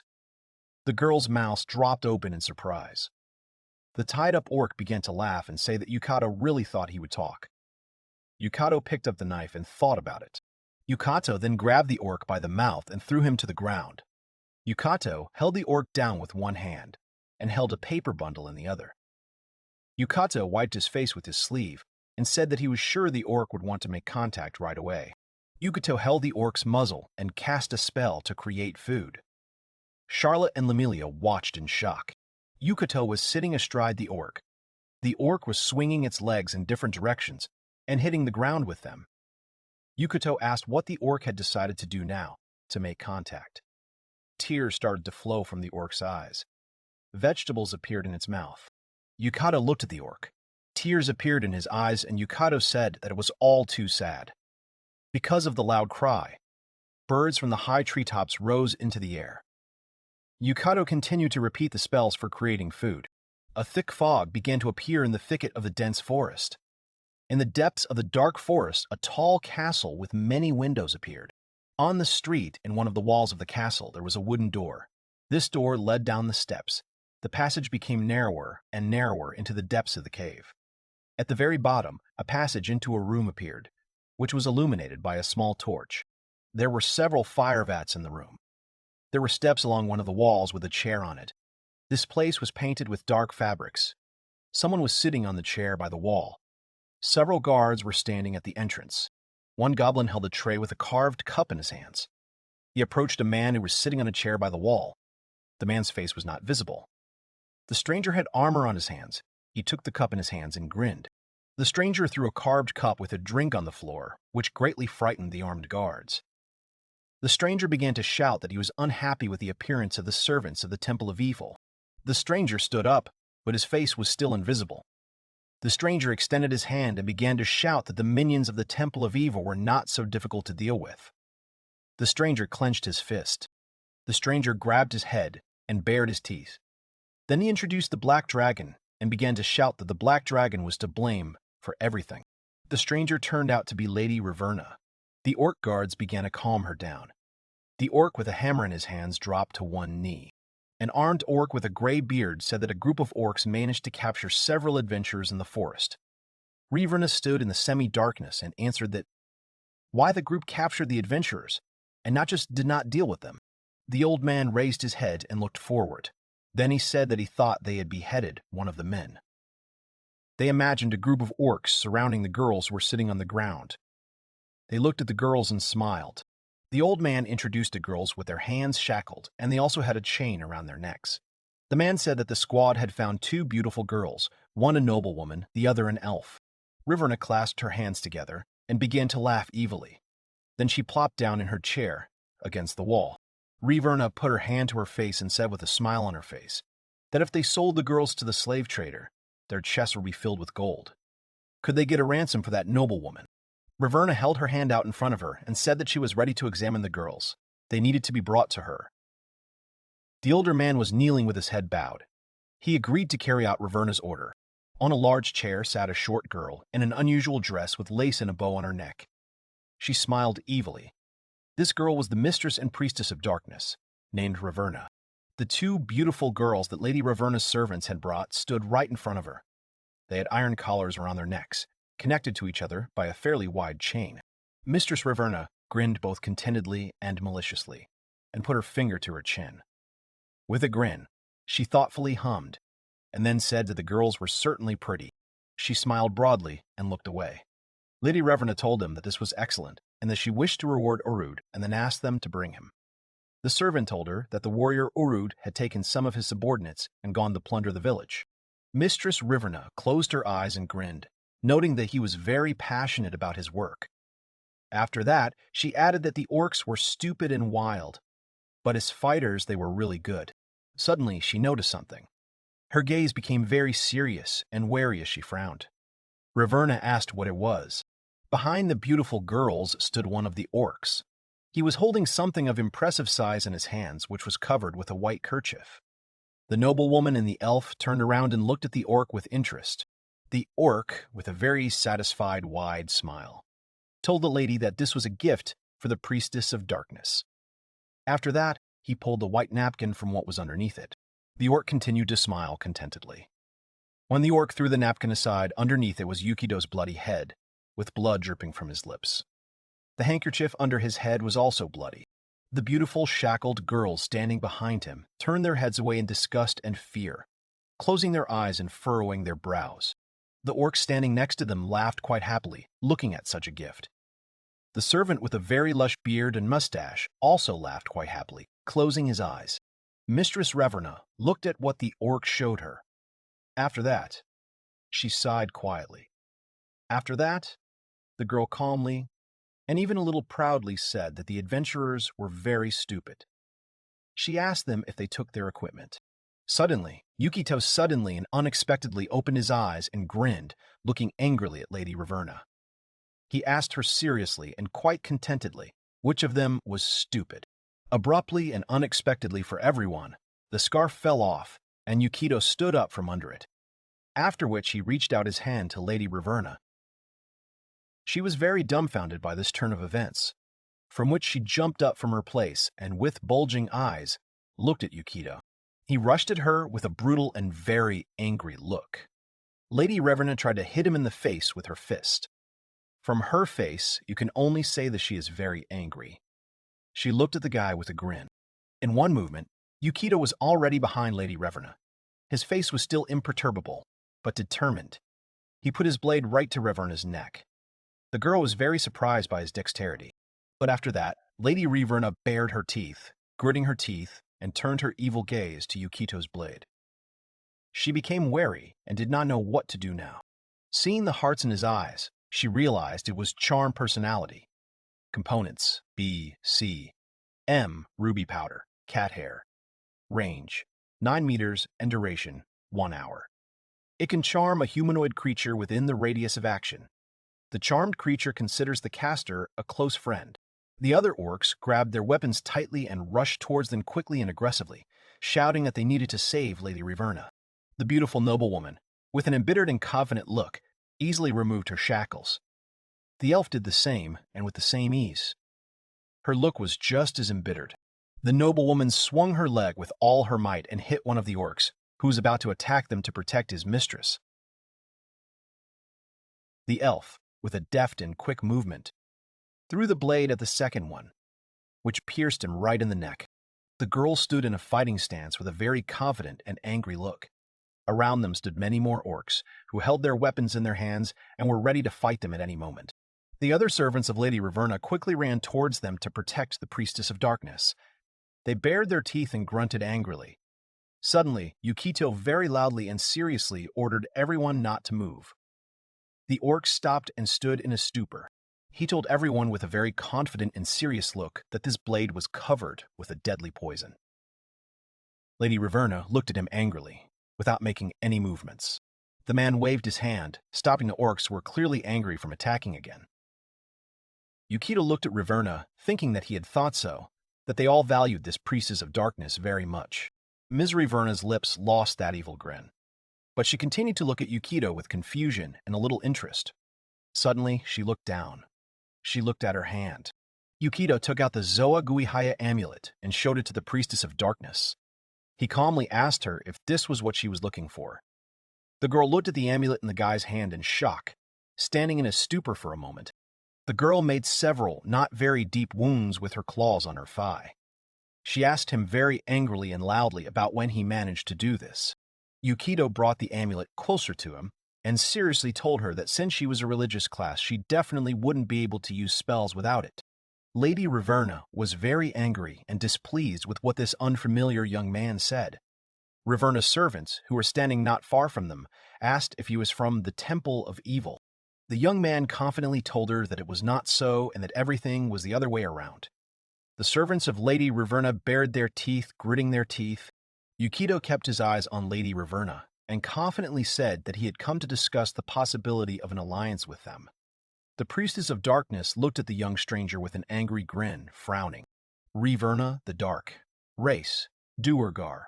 Dark Cleric, Priestess of the Dark God Zoa Huai. Originally a princess of a small country in the underground depths, she later devoted herself to Zoagahe and fled her kingdom. Settled in an underground cave, but was defeated by the forces of the Temple of Evil and fled to this abandoned castle. The young man held the blade, the entire blade coated in poison, to Lady Raverna's neck. He asked if they would discuss the possibility of an alliance. The noblewoman and the elf stood in fighting stances, keeping the orcs away from Yukito. Mistress Raverna looked at the young man with a mocking smile. She asked if he was thinking about it after everything that had happened there. Afterwards, she finally agreed to his proposal. Yukito looked at the girl with all seriousness, telling her that he thought she wouldn't have given him a seat at the negotiating table if he hadn't done so. After his words, the girl silently and a little disappointed looked down and thought about something. She looked a little upset. After that, an order was heard from Lady Raverna for everything to stop. Her servants were very surprised by her order. They tried to say something, but Lady Raverna interrupted them, saying that everything was fine. The girl waved her hand very proudly and confidently said that they understood that they would not leave here alive if they ended her life. Yukito still looked at the girl seriously. Then, he turned his gaze to the servants of Lady Raverna and pointed at someone with a blade smeared with poison. A man with a very lush beard and mustache became wary, silently looking at the young guy. Afterwards, the same man waved his hand to prevent the warriors from attacking Yukito. After that, the servants of the Priestess of Darkness removed the orc who had been given the personality charm and dragged him back. Yukito still held the blade to the mistress's neck. After some time, all the warriors and the man with a very lush beard and mustache were already standing behind the door, and with worry and sadness, they looked at their mistress Raverna. The door made a loud and drawn-out creak. After that, the door closed with a loud sound. But the beautiful girls in the middle of the room still stood in a fighting stance for a while. The young man and Mistress Raverna stood in place, not making any movements. When the door closed and silence fell in the room, the noblewoman and the elf sat down on the floor, leaning on each other, very tired and relieved. Yukito also sighed in relief and relaxed. Lady Raverna crossed her arms and looked at the young man who was still standing behind her. She asked him, without much interest, if everything was okay. Yukito said that it was. She frowned and looked at the stranger with a very intense gaze. She thought about how she could smell the same evil smell from this guy as she did. Meanwhile, the beautiful girls took the bag and said something to Yukito. The young man looked away somewhere. Lady Raverna thought about the fact that this guy was confronting the Temple of Evil. She was tormented by the question of who he really was. After that, she turned her gaze to the blade that was still pointed at her neck. The poison that the young man had spoken of was dripping from its blade. Lady Reverna told Yukito that he had said that he was not connected to the evil temple at all. Yukito looked at her without much emotion and calmly said that it was true and that they were their enemies and that Lady Reverna's base had been stolen by them. Yukito asked if she thought that they could unite against their common enemy. The girl looked away a little hesitantly, frowning and thinking about something. After that, Mistress Reverna grinned and laughed quietly. She closed her eyes and asked with the same mockery that he really wanted to say that the three of them were going to destroy the Temple of Evil. Then Reverna added, asking if they knew that a black dragon lived in the mountains of Black Fog. The young man, not particularly surprised, confidently told her that the three of them were able to defeat the Goblin King, who was a follower of the Temple of Evil, that is, their enemy. Lady Reverna turned to Yukito in shock and suddenly, and a soft knock was heard. The girl loudly asked if he was talking about Shama Izu. She claimed that it was impossible. On his palm lay a small, simple ring. Yukito calmly said that it was a dwarven ring and that it belonged to the Goblin King they had defeated. The ring gave +1 defense. The young man carefully placed the ring in Lady Reverna's hand and said that he was returning it to her. The girl looked at the ring without saying a single word. She held this ring in her hands, thinking that this ring was proof that she was from a royal family. But when the underground temple fell before the Temple of Evil, Shimiza stole it from her. The girl squeezed the ring in her palms, then pressed it to her chest, and tears of joy flowed down her cheek. Reverna lowered her head down so that her eyes were not visible. Afterwards, she turned away from the young man, still with her head down. She wiped the tears from her eyes with her finger, and her appearance was still just as pitiful, but at the same time, a little happy. After that, she proudly and calmly raised her head, closing her eyes. Lady Reverna told them that if they were only going to talk, then she would definitely listen to them. The noblewoman and Yukito looked at the girl with a little surprise. The young man told her seriously that although it was unexpected, there was something he really wanted her to show him. Mistress Reverna looked at the young man with confusion but interest. After some time, they were already descending some stairs. The stairs themselves were very large. Lady Reverna walked quickly ahead of everyone. The elf looked around and the noblewoman held a lamp in her hands, from which a weak light emanated. Yukito, who was walking behind Lady Reverna, held the blade at the back of her head, the blade of which was completely coated in poison, so much so that it was dripping off of it. After some time, they came to a door. The area around this door was illuminated only by the light coming from the lamp in the hands of the noblewoman. Mrs. Reverna opened the door with a very serious but at the same time very responsible look and looked forward. The young guy looked at the half-open door with interest and expectation. The four of them found themselves in a huge room in which there were some statues as well as many shelves with various books. The noblewoman raised the lamp up, illuminating the room. The noblewoman's attention was drawn to a statue of some creature, and she looked at it with surprise, her eyes bulging. The elf approached the skull of some huge animal. She looked at the creature on her shoulder with a little fear. Walking further into the room and looking around, the noblewoman placed her hand on her chest and told Yukito that this room had a very evil aura. The young man said absolutely calmly that there was a feeling that everything there would sparkle if you used evil detection. Miss Reverna walked over to one of the shelves and pulled out a rolled-up paper. Yukito stood behind her and watched her actions. After that, they walked over to a small table and Ms. Reverna placed the rolled-up papers on the table. Unfolding one of the papers, it turned out that there was a plan of some building drawn on it. Lady Reverna told them that it was a map of the Zoa Guhai Temple. The young guy took it in his hands and was very surprised by what he saw. Yukito said with delight in his eyes that this was exactly what they needed, and that the dungeon structures were not recorded in the Book of the World. He then added that the old way of creating maps could only be used against stupid creatures. Ms. Reverna picked up a piece of paper and confidently told the guy that this map would not be of much use. The girl crossed her arms over her chest and, looking down, said with a stern expression that the followers of the Temple of Evil could change Zoa Guihai as they pleased, as well as change the location of the traps. The young man continued to study the map, telling her that it was sad, but at least they would be able to roughly imagine the layout. The beautiful girls looked at the map in Yukito's hands with interest. The noblewoman pointed to one of the places on the map and then said that the end of the dungeon was connected to an underground lake. The young man calmly agreed with her, saying that, most likely, there was a black dragon's lair there. The elf looked at the young man and asked him what he thought about where the prisoners might be. Yukito grabbed his chin and looked at the map carefully, thinking, asking her to give him some time to think. Two beautiful girls and a young guy were enthusiastically discussing something, looking at the map. Lady Reverna silently looked at them, almost not listening to their conversations. Reverna was extremely surprised and looked at them with wide eyes, wondering if they really planned to fight the Temple of Evil. The young man looked very serious and was obviously studying the map with all responsibility. She wondered if he was really going to fight them and what this guy was trying to achieve. She continued to look at them discussing something among themselves in surprise for some time, after which she looked away a little sadly. The noblewoman and the elf actively participated in the discussion. Lady Reverna thought that of course the enemy of her enemy is her friend. After that, she closed her eyes and lowered her head in great disappointment, pressing her lips together. She remembered the sinister goblins and thought that she wasn't sure if she could trust them or not. She looked at her ring again and thought that despite everything, he had returned it to her. She looked again at the young guy who was enthusiastically talking to the girls and thought about him. Lady Reverna pressed a ring that lay in her palms to her chest and pressed her lips together. The girl's cheeks turned red and her heart began to beat fast. There was a clear misunderstanding in her eyes.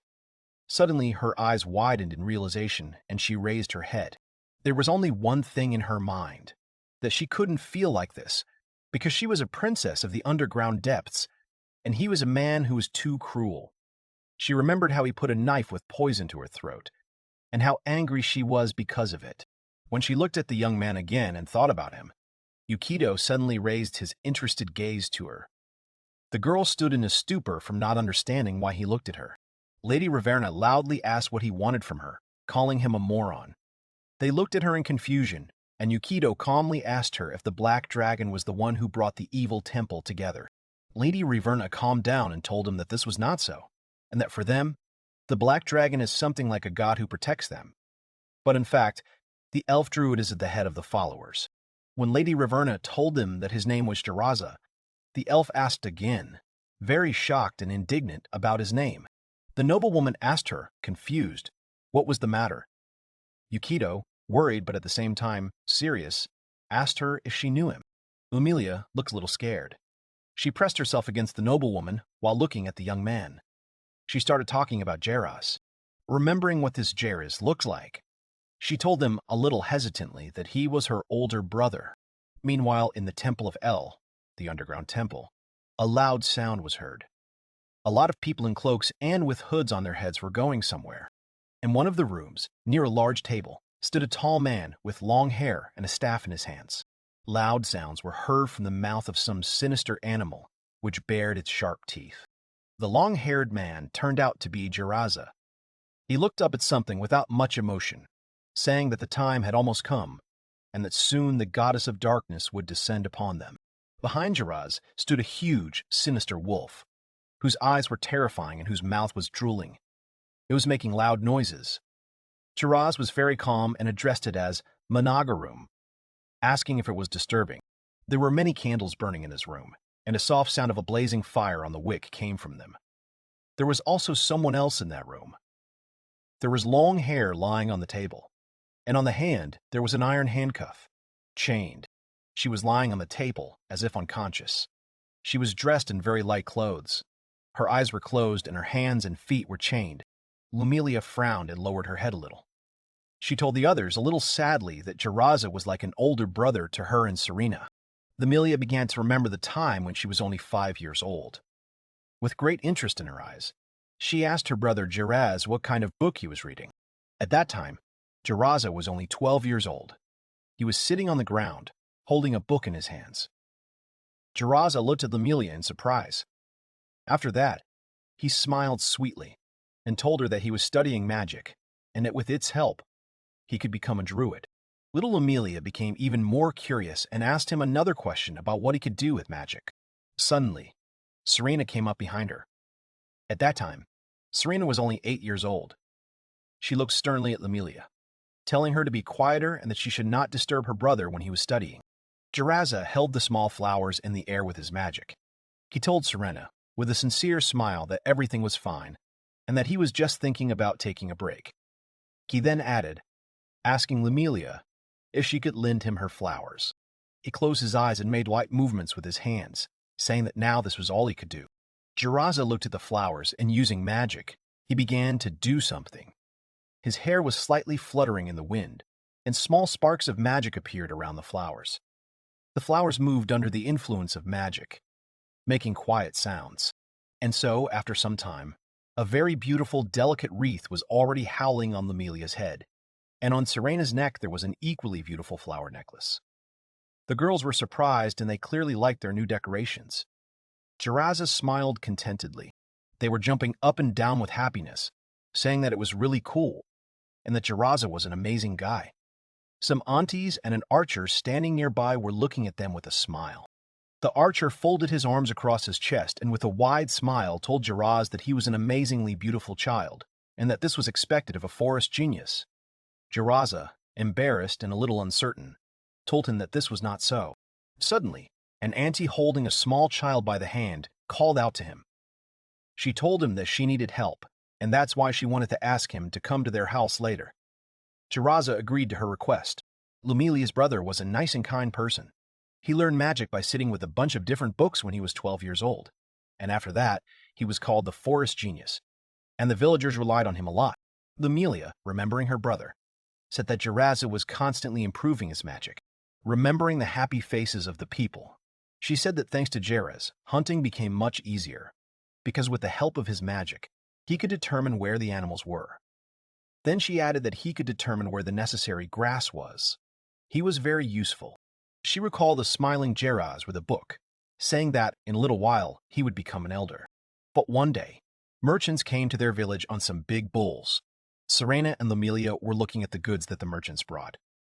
Suddenly, they found something among the previously unseen things. Lumilia looked at the find with interest. It turned out to be some kind of dark book. Its cover was a little worn. Her brother was very attracted to this book.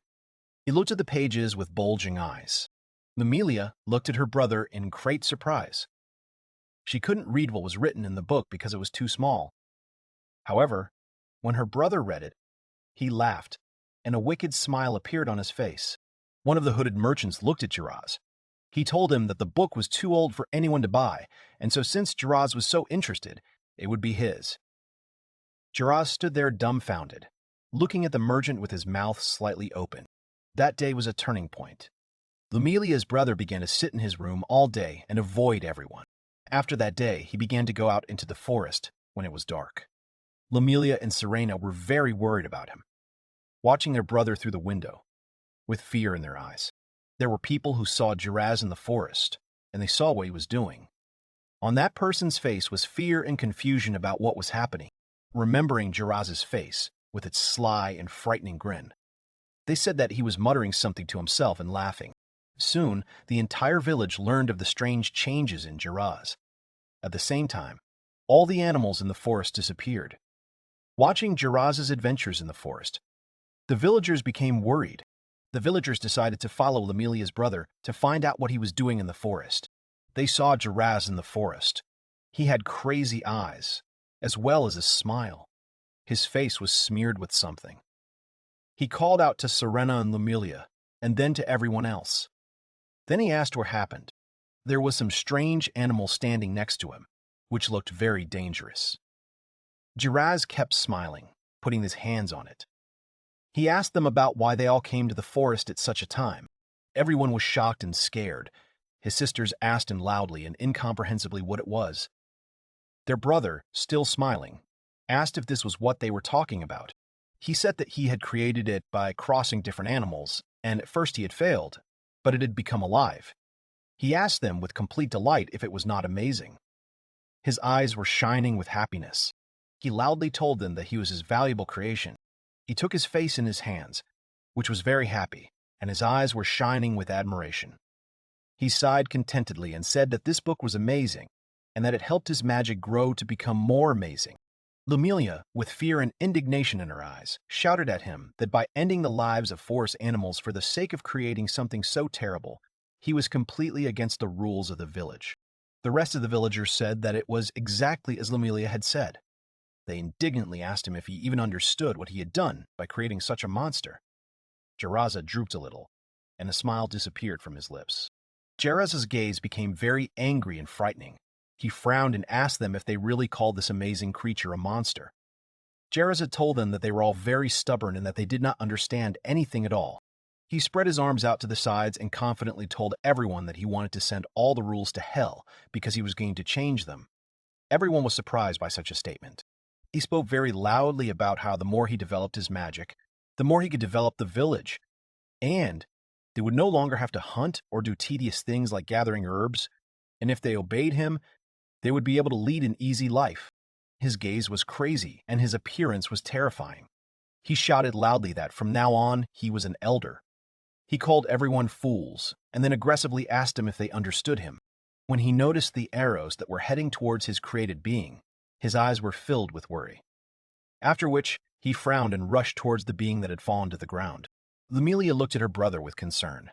Suddenly, a tall man came, looking at Jiraz very seriously. It turned out to be an elder, whom everyone greeted. After some time, Jiraz was tied with a rope around his hands and then put in a cage. Jiraz was shocked by this turn of events, and his eyes showed confusion. Jiraz frowned and shouted very loudly to be released.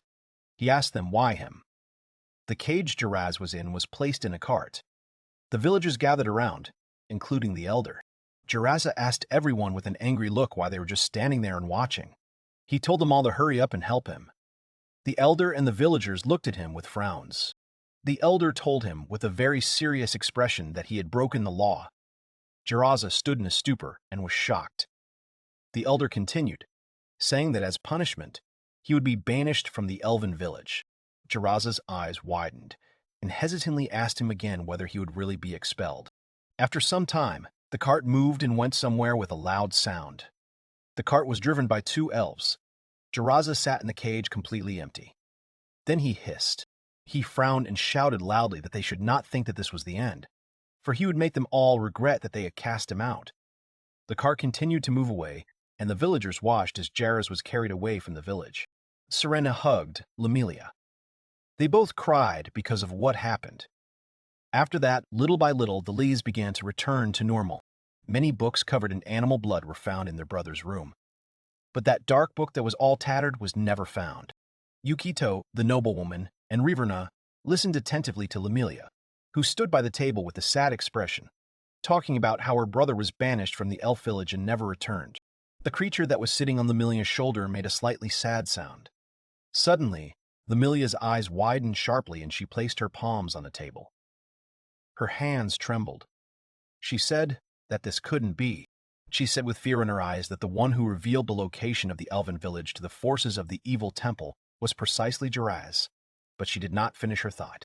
After some time, they were still in that room. Lumilia was sitting on the floor, hugging her knees, and her creature was looking at her very sadly, making some sounds. The noblewoman looked at Lumilia with concern before calling out to her. Lumilia was sitting on the floor, not far from them. Yukito frowned slightly, holding a book in his hands, and told her to leave her alone for a while. Yukito looked away and thought about Lumilia's older brother. He flipped through the book, thinking that he felt sorry for Lumilia, but he couldn't do anything. He stopped at a page where there was a picture of a beautiful elf girl next to a wolf. Yukito said that Jiraza's class was a druid. Druids specialize in using the powers of nature. They use nature magic and have animal companions. They can also transform into bears and wolves and fight in this form. He frowned as he looked at the book. The young man thought that if this class was not analyzed and countermeasures were not developed, they could become dangerous opponents. Yukito's specialization window remained empty. He thought about how he didn't want to limit himself, so he left his special skill field empty. Yukito continued to look at the book, thinking that he was tempted to use it to get an extra HP, but he would hold off on that for now. Lady Riverna slammed the sharp tip of her weapon onto the floor. Riverna asked him what he was reading. Yukito turned to Riverna, a little scared. He placed the book on the table, closing it, and asked her what it was. Mistress Riverna raised her weapon and said with a grin that it was a legendary weapon of the underworld, the giant's hammer. The dwarven warhammer gave +2 to strength. The young man let out a small breath of surprise. He asked Riverna if this meant that she would fight with them. Lady Riverna turned her gaze to him. She closed her eyes and began to tell him a little proudly that they had also thought about the imminent attack on the Temple of Evil, and it seemed that since they had indeed defeated those goblins, they were not against joining forces with them. She said this quickly, and Yukito rejoiced. He had a very happy smile on his face. Yukito thought that it seemed that returning that ring gave me more trust than he expected. He remembered how he returned the ring to her. He extended his hand to Lady Riverna and said that this meant that they were now allies. Lady Riverna looked at his hand with a little surprise. Yukito frowned a little and suggested that they work together. Lady Riverna blushed deeply and looked at the young man very nervously. She turned away abruptly and shyly shouted at him to at least be grateful. Yukito smiled nervously, looking at Lady Riverna a little confused. Suddenly, someone called out to Yukito, and he turned around to see why he was called. There was a noblewoman standing there, next to Lemelia. Lemelia looked very confident. She said that she was going to save her older sister, Sierra. The noblewoman placed her hand on her waist. Lemelia frowned and confidently said that even if their enemy was her brother, she still would not back down. He pointed his finger at the map where Winter Haven was. Looking at the table, he said that this place had become a deserted desert city.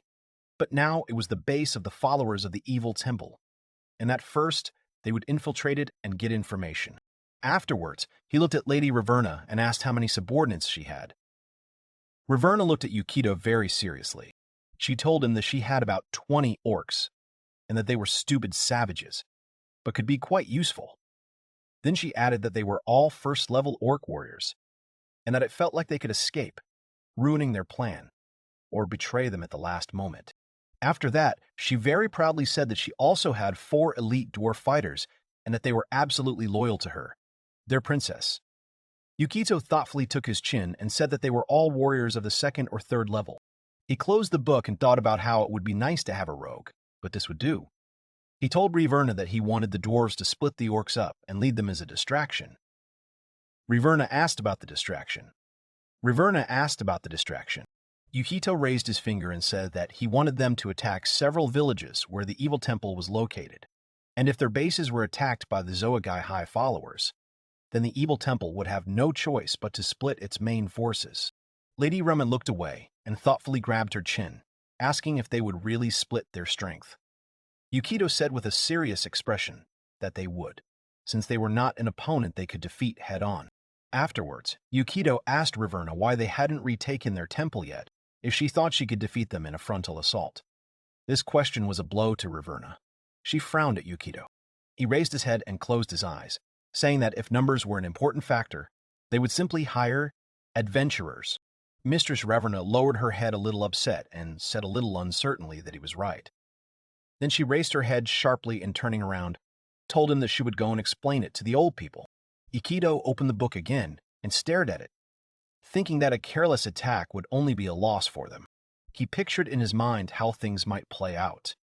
He thought that if they charged at the enemy and were destroyed in one breath, all they would do was give the Black Dragon extra experience points.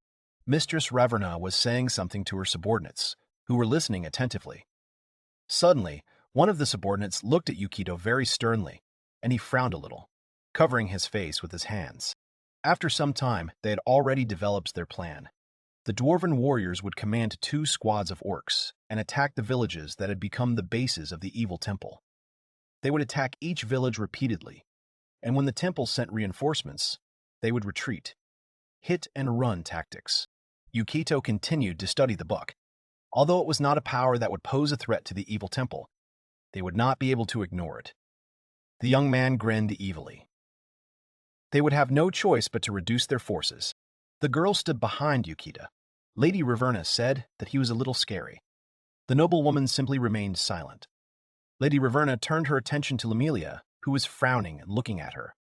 Her gaze was very confident and serious.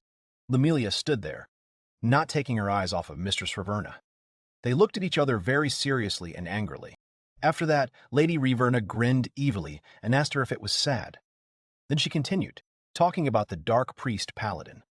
The noblewoman frowned and looked at Riverna, thinking that he was already an ex. Lemelia frowned and didn't take her eyes off her. Riverna continued that in the same way, Two natural enemies, the dwarves and the elves, unite. Lemelia also stood still after she confidently told her that if it was for the sake of saving Sirena, then it didn't matter to her who she united with. Lady Raverna didn't answer her. She continued to look at Lemelia silently. The situation between the girls was very tense, but then the noblewoman closed her eyes and bent down a little. She took the girls by the hands and said that even if it is not allowed to unite with the forces of evil for the sake of good, the temple of evil is their common enemy. She held their hands, confidently telling them that they should work together to achieve their goals. She turned her gaze to Lady Raverna, saying that it was almost like the legend of the War of the Ring. The legend says that long ago, in ancient times, humans, elves, dwarves, and another small race united to fight a powerful enemy. Lady Raverna, Lemelia, the noblewoman, and Yukito were standing near the horse. The young man and two beautiful girls were looking at Lady Raverna. Raverna put her hand on her waist and told them that she would show them the way to Winterhaven, as she was very familiar with the area here. While the noblewoman was petting the horse, Yukito agreed with Raverna, thanking her for it. Raverna looked away, and the young man looked at the book where it was written about Lady Raverna. Yukito thought about how, when he thinks of a priest in an RPG, he imagines a rear guard who specializes in healing. Afterwards, he thought that, despite this, the priest in this world is a stubborn vanguard who wears half-dresses and waves blunt weapons, and that the same applies to the Lonen. Yukito looked at the book without much emotion, thinking about how many healing spells couldn't be used without directly touching someone, and how you couldn't be a healer without being a vanguard. Looking at all the special skills for a warrior, Raverna had a hammer listed in the lines about weapon mastery, weapon knowledge, and helmet crusher. Yukito closed the book and thought that in any case, Raverna was a third-level priest, so a healer was very useful for a good party balance. The young man said that Mistress Raverna would take the place of the vanguard healer. Raverna pointed at herself, a little surprised, and asked him again about the healer. She told him a little confusedly that she couldn't use healing magic. Yukito stood in a stupor and smiled nervously while chuckling questioningly. Lady Raverna grinned wickedly and said that it was because she was a dark priest. After some time, they walked forward along the forest road. Yukito was buried in a book, walking ahead of everyone. He told Raverna a little hesitantly that she was right. The girls looked at Yukito without much emotion.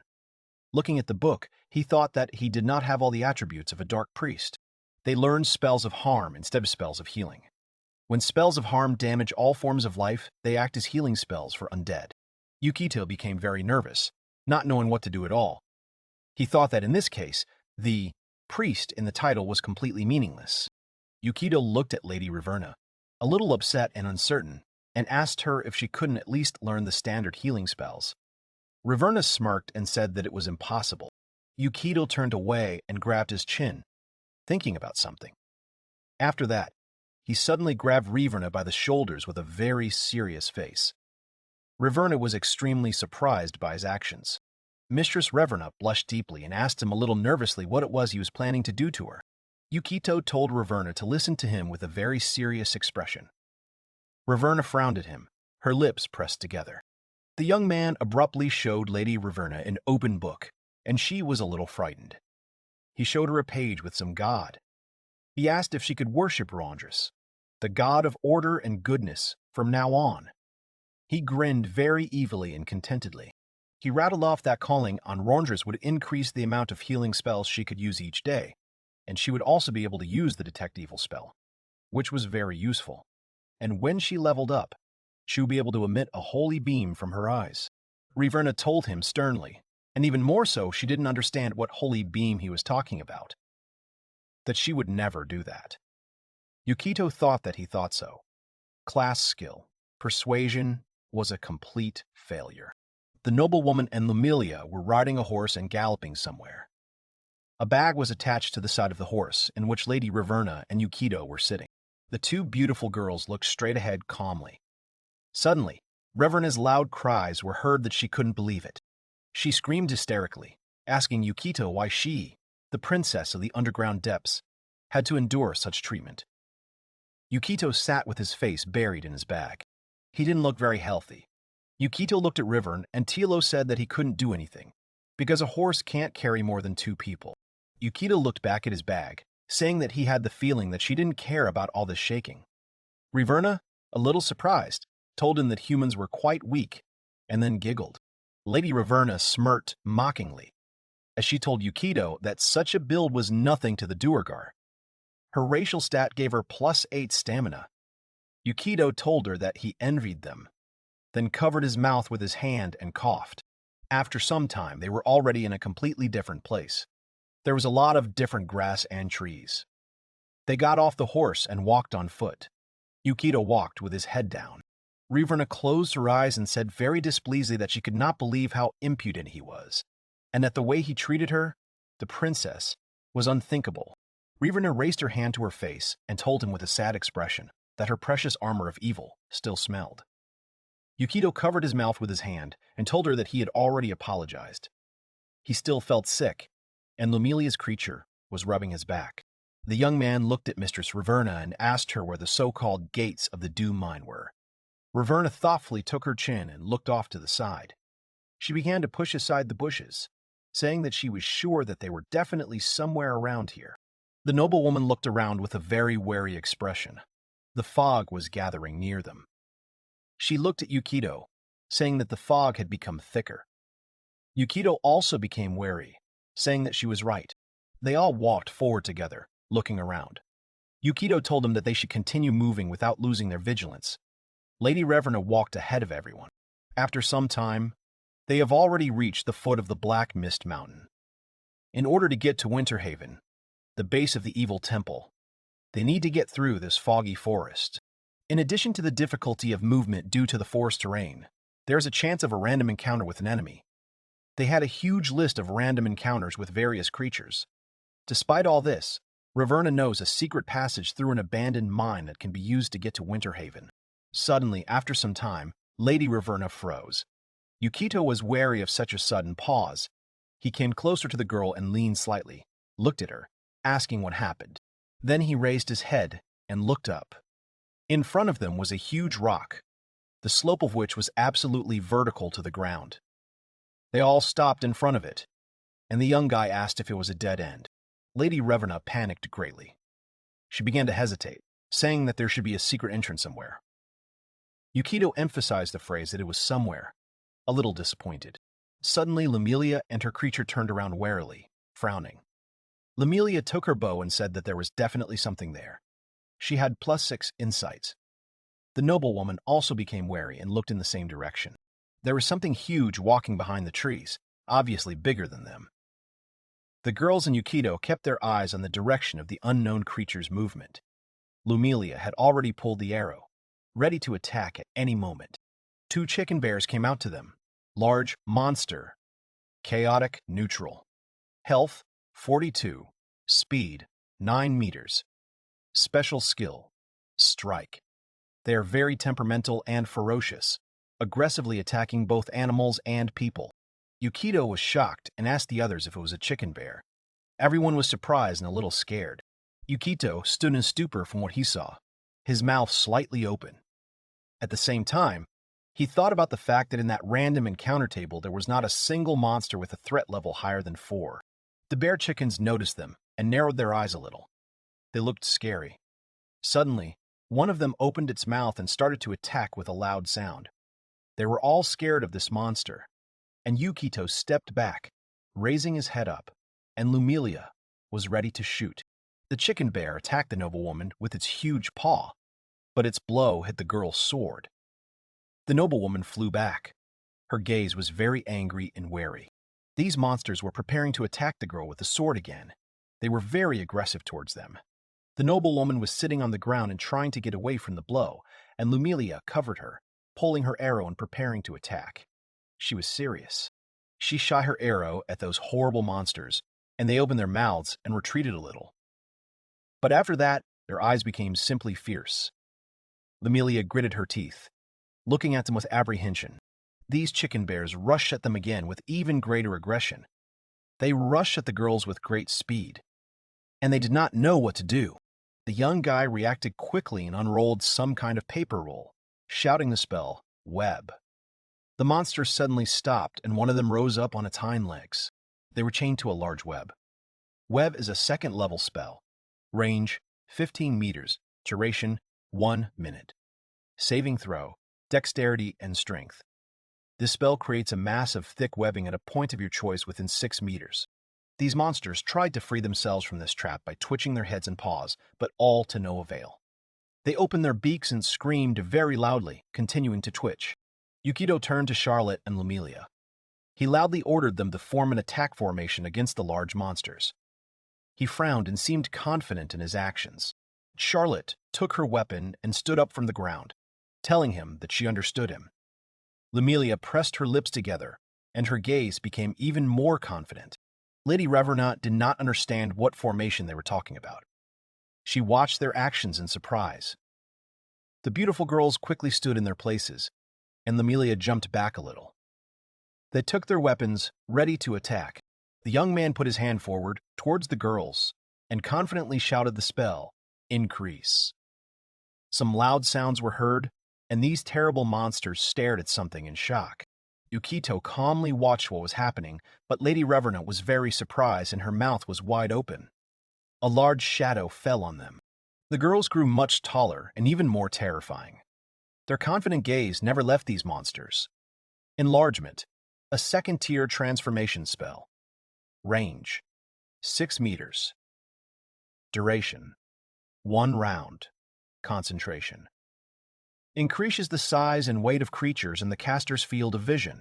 Charlotte swung her sword and rushed towards the enemies with loud screams. She dealt a very strong blow to these monsters. The chicken bears screamed very loudly from the blow, and Charlotte looked at them menacingly. One of these chicken bears reached out with its paw towards them. Suddenly, some sounds were heard, and Lumilia pulled her arrow, and her eyes narrowed a little in anger. The arrow shot straight at them while these monsters were still trying to get out of the web trap. This arrow hit one of the monsters right in the neck, and its eyes were filled with pain. The second one looked at the wounded one with fear. Suddenly, a huge explosion occurred. Explosive arrow. A special arrow with an alchemical potion of fire applied to the tip. When it hits a target, it deals additional fire damage. The second monster's gaze became even more ferocious, and she cowered in anger. The chicken bear tried to break free from the web with a sharp movement. Lumilia looked at what was happening, a little scared, but still stood in a fighting stance. Yukito remained calm, but Reverna was shocked. The tactical schemes for different types of enemies were somewhat written in the manual for preparing for random encounters with monsters. Charlotte gritted her teeth and rushed towards Lumilia. She struck the monsters again. First, he uses a web spell to limit the enemy's movement, and then uses an enlargement spell on Charlotte, which allows her to beat the enemy half to death with a long weapon while at a distance from the web's area of effect. When Yukito read this from the book, he smirked contentedly. This tactic is effective against large monsters that can only use physical melee weapons. Charlotte and Lumilia continued to attack these terrifying monsters, while Yukito and Lady Reverna stood to the side watching them. Lady Reverna frowned slightly, thinking about how they had dealt with the ferocious chicken bear so easily. After some time, these monsters were defeated. Lumilia lifted their skin and wiped her forehead, exhaling, saying that even though they were forest monsters, they could not waste their lives in vain. Yukito and Charlotte admired, and Reverna was shocked, and now they are standing before this huge barrier again. Lady Reverna told them that this is the gate of the Mine of Doom. Yukito thoughtfully grabbed his chin, asking if it was true that there was nothing here. Reverna confidently said that it was because the location of the Doom Mines was a secret, and the entrance could not be found in the usual way. After that, Lady Reverna put her hand forward, and closing her eyes, confidently said that she, the rightful ruler of the kingdom, opens the gates to the kingdom of darkness. Tall magical doors appeared in front of them. The others looked at what was happening in shock and confusion. They stood in a stupor, looking up. Reverna, however, was not surprised at all. After that, the walls began to move apart, opening a passage for them. And then, a dark, huge tunnel opened up in front of them. Yukito's gaze became more determined. Charlotte was still in shock. Lady Reverna turned around, looking at Yukito. She smirked contentedly, her eyebrows furrowing. After that, she spread her arms and looked again at that dark tunnel, which had a staircase leading down. Reverna told them that they had entered the underground depths, Yukito confidently walked forward, suggesting that the others start moving already. Charlotte worriedly asked Yukito to stop. Afterwards, she hugged her horse and told him that Rocinante was too big and couldn't get in. Rocinante had a very pitiful and sad look, just like Charlotte. Yukito thoughtfully grabbed his chin, looking at the horse. He thought about using a shrink spell to make her small, but the duration of the spell was too short and he didn't have many scrolls. But suddenly an idea came to him, and he opened his mouth slightly. After some time, they were already walking through the caves. Stone spikes had formed on the ceiling, from which water was dripping. Yukito was holding a lamp in his hands, from which a not very strong light emanated. They walked along the rails, passing by the mine carts. There were skulls of some creatures lying on the ground as the boys walked past them. Riverna raised her hand and told them that there were no dangerous monsters in this mine, and that it was just dark, so they should watch their step. Charlotte, who was walking behind him, began to twitch violently. Yukito turned around, looking at the girl. He asked her if she was okay. Charlotte was dripping with sweat. She smiled a little nervously, saying that she was in perfect condition. Charlotte leaned her hands on her knees. She looked tiredly at the young man and said that despite everything, the horse was a little heavy. The head of the horse, which Charlotte was carrying on her shoulders, was sticking out of the bag.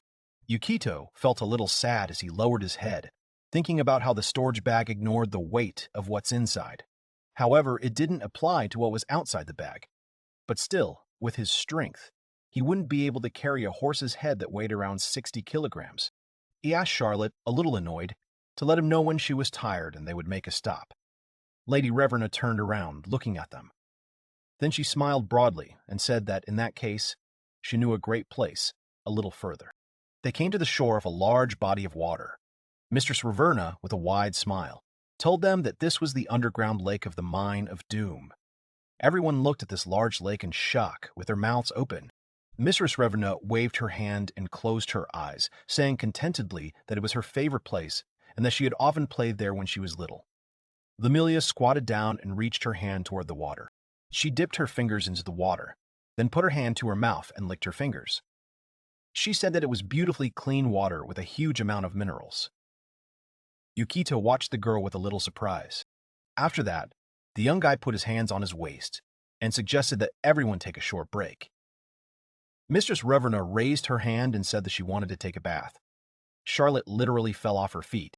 Lady Reverna looked at the young man with displeasure, crossing her arms over her chest. She said that all this was because, thanks to someone, she had to clean her armor. Yukito smiled a little nervously, looking at the girl. After some time, Lady Reverna went into the water to bathe. Loud splashes were heard from the water. Yukito told them that he would be on guard. Charlotte petted her horse, thanking him. After some time, Reverna climbed out of the water onto dry land, but the water continued to splash as it crashed onto the shore. They put all their things and weapons near the rocks, including the lantern. The girls took off all their clothes and went swimming in the lake. The horse also got into the water, swimming not far from the others. Mistress Reverna let out a relaxed breath and smiled, telling them that she felt alive again. She was almost completely in the water, her hands on the shore, and her head on them. Suddenly, Lemulia, sitting in the water, turned her gaze to Mrs. Reverna. After that, she reached out her hand to her. Lemulia poked Reverna lightly, looking at her body with interest. Lady Reverna screamed loudly from the touch. Her cheeks were covered with a slight blush. Mistress Reverna covered her chest and turned to Lemulia, asking her shyly what happened. Lemulia told her without much emotion that she had very nice skin. Reverna put her hand to her chin and proudly told her that it was natural, because she was a princess of the underground depths. Lemulia thoughtfully put her finger to her chin, looking at Reverna with interest. After Lemulia started talking about some smell. Mistress Reverna raised her hands worriedly and sniffed them, then asked if she still smelled. A slight blush appeared on Lemulia's cheeks, and she reached out her hand to Reverna, saying that this was not the case, and that she smelled very nice. After that, Lemulia added, saying that she smelled like flowers. Miss Reverna asked about flowers, slightly surprised, raising her eyebrows. After that, she turned around taking something from the shore, saying that this is it. The girls looked at the thing that Mistress Reverna showed them with admiration. It turned out to be a very beautiful soap in the shape of a flower. Mrs. Reverna told the girls that it was excellent soap brought from the West. Lemulia looked at her with very cute and puppy eyes, telling her that it was very interesting. Reverna raised her head proudly and, closing her eyes, placed the soap in the girl's hand. She told her that if she was so interested, she wouldn't mind if she used it. Lumilia accepted the soap and thanked Reverna for it. Lumilia looked at the soap in her palms with a little surprise, thinking that it was similar to the sweetness she ate in the elven village. After this, the beautiful girl bit into this soap. Mistress Reverna very worriedly and indignantly reached out to her hand, very loudly saying that this is not food. Charlotte approached Lumilia, asking her worriedly if she was okay. Lumilia quietly told them that it was very nasty. Suddenly, they shouted that a huge wave was heading towards them. While the girls were swimming, a young guy was sitting on the shore and looking at something on paper. Very loud sounds were coming from behind the stones in the water. There were many scrolls and various items lying around Yukito. He thought about re-preparing his spells during a quick rest. Quick rest. The party takes a rest for at least 2 hours. The young man also thought that according to Lady Reverna, there were no dangerous monsters in this mine, so he didn't need sleep or a magic bolt. He looked at the pile of scrolls and thought that while they were still at rest, he would go through them again. Lumilia's being gave Yukito a scroll, and he thanked it. Yukito thought about how he puts the scrolls he often uses in the holder on his cloak, so that he can use them quickly. Yukito began to put the scrolls into the small pockets on his cloak. He thought about how most of the scrolls he bought were Tier 1 or Tier 2 spells, and that he could use Tier 3 or higher scrolls. But in order to use them, the success of using them would be based on his knowledge criteria. He imagined the unfortunate situation, thinking that it would be bad if he couldn't use it at a critical moment, and that if he failed the knowledge check, the scroll might explode. The young man pursed his lips, thinking that the damage from the random fire was not that big, but he only had 1 health, so he would end his life.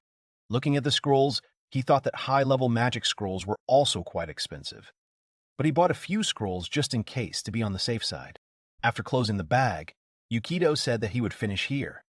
Lumilia's creature folded its tentacles and said that it was a good job. After that, he turned his gaze towards the girls, thinking that it was time for them to get out of the water. Suddenly, he heard very loud screams, which made him alert and bared his teeth, shifting his eyebrows. Lumilia's creature raised its tentacles, preparing to fight. Mistress Reverna, with tears in her eyes, pressed herself against Charlotte, while looking at something sitting on her shoulder. She asked the girl in fear what it was. Charlotte looked at Reverna a little scared and surprised. Lumilia calmly said that everything was fine, and that a leech had simply attached itself to her. After that, she took the leech from Mistress Reverna's shoulder and threw it away. Mistress Reverna was shaking all over with fear.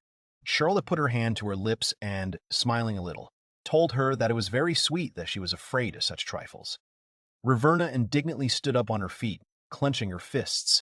After that, Reverna bent her arms very displeasedly and loudly told the girls that she also had things that she didn't like. By this time, Yukito ran up to them.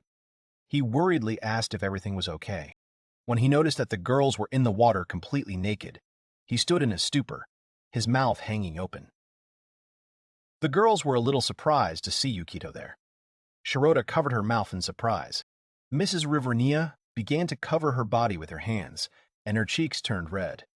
She was very embarrassed and indignant at the same time. The young man was also very embarrassed. He shook his hands, starting to apologize to them. Mistress Reverna looked at the boy angrily, clenching her teeth, and tears rolled down her eyes. She screamed very loudly, asking the young man why he was such an impudent fool. She grabbed her soap and threw it with all her might at Yukito, hitting him right in the forehead. Yukito was thrown back by the impact, and the soap bounced off to the side. Charlotte and Lumilia looked at Yukito with wide eyes in concern. Lumilia's creature reached out to the young man with its tentacles. The boy's lifeless body lay on the surface. Usually, throwing a non-weapon-like object, such as soap, does no damage. Reverna's eyes were full of tears, and she was looking at the young man with anger. Despite all this, the throw was also given a bonus of the thrower's strength. The girls pulled Yukito to the ground. His eyes were completely empty and his mouth was slightly open. He lay motionless on the ground.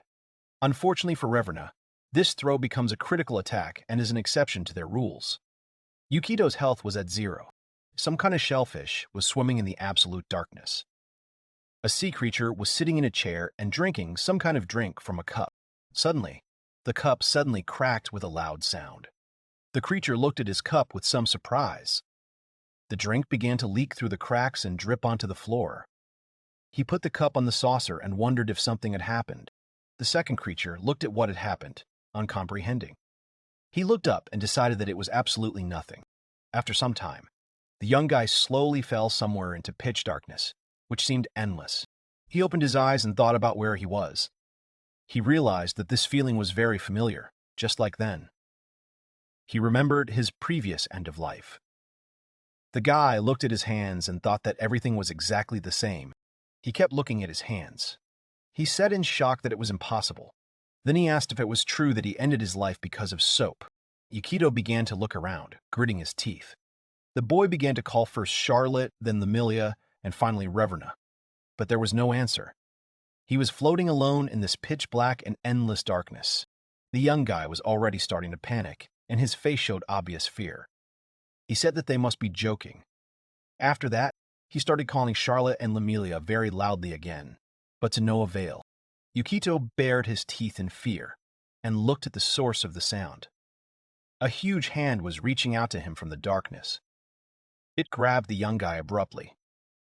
Yukito stood in a stupor, not understanding what was happening. Someone said that she had finally found him while holding the guy tightly in her hand. Yukito looked at that hand with anger, gritting his teeth. Meanwhile, in the cave, the girls were calling Yukito over and over again, very worried. But he was still lying motionless on the ground. Charlotte said very upset that this couldn't be happening. She put her hand on Yukito.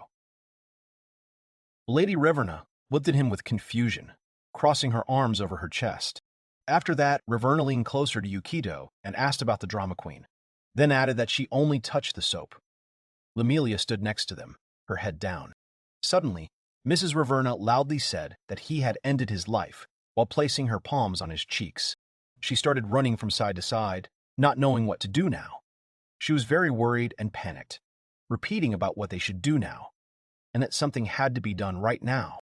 Lamilia leaned towards the young man and pressed her ear to his chest. She listened carefully, when suddenly she realized something. When a person reaches 0 health, he loses consciousness and enters a state where the person has practically finished his life. He will never end his life right on the spot. When a person's health drops below 0, they must make a saving throw every turn with a difficulty of 10. If the saving throw fails, the person will end their life. If they succeed, they will remain unconscious in the same state. And if health is restored by the beginning of the next time, consciousness will return to him. However, if health falls below the level allowed by the endurance indicator, the person will end his life immediately, without the ability to make a saving throw. Yukito successfully made his endurance saving throw, keeping his life within a hair's breadth of its end. Charlotte folded her hands and began calling out to the holy light, begging for the blessing of the righteous God to flow through her. Lady Reverna and Lamilia looked at Yukito's body warily and seriously. There was a loud sound, and Charlotte brought her palm close to Yukito's body and cast the spell, laying on of hands. His hair began to flutter in the wind, and his gaze was very confident. Suddenly she jerked and, opening her mouth and bulging her eyes, she raised her head up. Charlotte was grabbed by the leg by some large creature from the water. She looked at what was holding her, scared, just like the other girls. Slippery tentacles wrapped around Charlotte's shin. The girls asked in confusion what was going on, when suddenly some creature crawled out of the water with a nasty sound. Reverna asked hesitantly and nervously if it was a gelatinous cube. A gelatinous cube. A large magical creature. It has a punch, a special grab, a swallow, and some other abilities. It is a giant mass of translucent slime. It has no intelligence. Mistress Reverna asked in confusion and indignation why it was there, because there shouldn't be any monsters there. The girls became wary and looked at the creature angrily. Charlotte was lying on the ground, slightly panicking, watching the nasty tentacles wrap around her leg. Lamilia ran towards the girls, carrying all of their weapons in her hands. She shouted loudly to Charlotte that she had brought her weapons, after which she handed them out to the girls. Charlotte began to pull out her sword with an angry look while Lumilia's creature held her hand. But suddenly, she was suddenly pulled somewhere, and Charlotte screamed loudly. Lumilia's creature could not hold her, and so it was dragged along with her. Lumilia reached out her hand in concern. but Charlotte shouted at her to run. Her body was slowly being absorbed by this strange slime creature, and now only her palm remained outside. And so, Charlotte was already completely absorbed by this slime, floating with Lemelia's creature, among other objects. She closed her eyes and opened her mouth wide. Her sword fell from her hands, floating next to her. The other girls began to call them. Suddenly, the horse accelerated sharply, rushing towards this slime cube. But his leg was suddenly grabbed by this creature and very quickly sucked in. The horse could not move inside the slime cube. And now, in this slime, besides Charlotte, there is also her horse. Lady Raverna, sitting next to the young man, and Lemelia were extremely shocked. Lady Raverna grabbed her weapon and stood up from the ground, baring her teeth. Lemelia drew her arrow and loudly told Raverna that she was leaving Yukito to her. Lady Raverna became wary, at first looking at Lemelia with confusion. But then she took Yukito, so that he was wrapping his arm around her neck, and dragged him away from that place, telling Lemelia that she understood her. The arrow that Lemelia fired flew into the slimy creature and entered its flesh, but was then simply slowly absorbed by it. Lemelia was stunned by this turn of events, and she continued to stand in place, spreading her arms slightly to the sides, and at the same time not knowing what to do. But then she gritted her teeth and said that her weapon had no effect on him. Lemelia again took an attacking pose, but this creature suddenly grabbed her hand. Lemelia looked at these nasty tentacles with anger and fear. The creature swung its tentacle and sent Lemelia flying into the rock, striking her in the stomach. Her bow fell to the ground. The girl sat near the stone, her eyes closed. Arrows fell from her shoulders and those nasty tentacles wrapped around her body from her legs to her chest. Lemelia continued to groan quietly and exhaustedly. After a while, Lemelia was inside that huge slime cube. Lady Raverna was hiding behind a small rock, slightly peeking out from behind it. Yukito's body was seated next to her, leaning against the rock behind her. Ms. Raverna suddenly opened Yukito's bag and started looking for something, asking about where they were, where those healing potions were. Afterwards, she finally found several vials, and thought with delight that she had finally found them. Lady Raverna began to pour these potions into Yukito's mouth in a very strong panic, thinking about how he would swallow it all quickly. Yukito remained lifeless, and the potion was now flowing from his lips and dripping onto the ground. Mistress Raverna was in complete despair and looked at the young man with disappointment, thinking that it wasn't working. She bit her lower lip and looked very upset, thinking that it was all her fault, but she never thought that it would turn out like this. She was very upset and didn't know what to do. Lady Raverna continued to stare at Yukito's lifeless body, with the potion dripping from his lips. Suddenly, she frowned sharply and her gaze became a little more confident. She pressed her lips together and looked at the potion vials, thinking out of all creatures to do something like that to a human. She quickly turned the potion vials over and began drinking the potion from them. She grabbed Yukito by the hair on top of his head, squeezing it tightly into a fist. A blush appeared on Lady Raverna's cheeks, and she hesitantly placed her hand on her neck. After that, she finally made up her mind and pressed her lips to the young man's, placing her hand on his shoulder. She passed the potions from mouth to mouth. She was in complete despair. Meanwhile, Yukito was still being held by the huge hand. He was surrounded by pitch-black, endless darkness. Someone had very ominously told Yukito that she was a goddess who ruled the realm of death. She squeezed Yukito's body even tighter, causing his eyes to bulge, and he screamed very loudly. She told him that his soul was in her hands. Yukito gritted his teeth, looking at that huge, painful hand with great anger, and wondered if he was really going to end his life like this. This goddess had no intention of letting the young man go, telling him that after his life ended, the book of the world would finally return to her hands. Yukito lowered his head. Suddenly, the pitch black above him began to crack with a very loud sound. Yukito wondered in confusion what was happening. He looked up tiredly and heard someone asking him to open it for heaven's sake. Yukito saw his beautiful girls in the light, Charlotte, Lemelia, and Lady Raverna. And he also saw his smiling sister, Sana. She looked at him with her shining eyes. Yukito froze, his mouth wide open at what he saw. He didn't move, but began to say something. The goddess holding him became wary when he suddenly spoke. The young man clenched his teeth in anger, after which he frowned and shouted very loudly that he would not allow himself to end his life in such a place, especially because of some soap. Yukito twitched from side to side, trying to get out of the grip of that huge hand. He tried with all his might to get out, but it didn't work.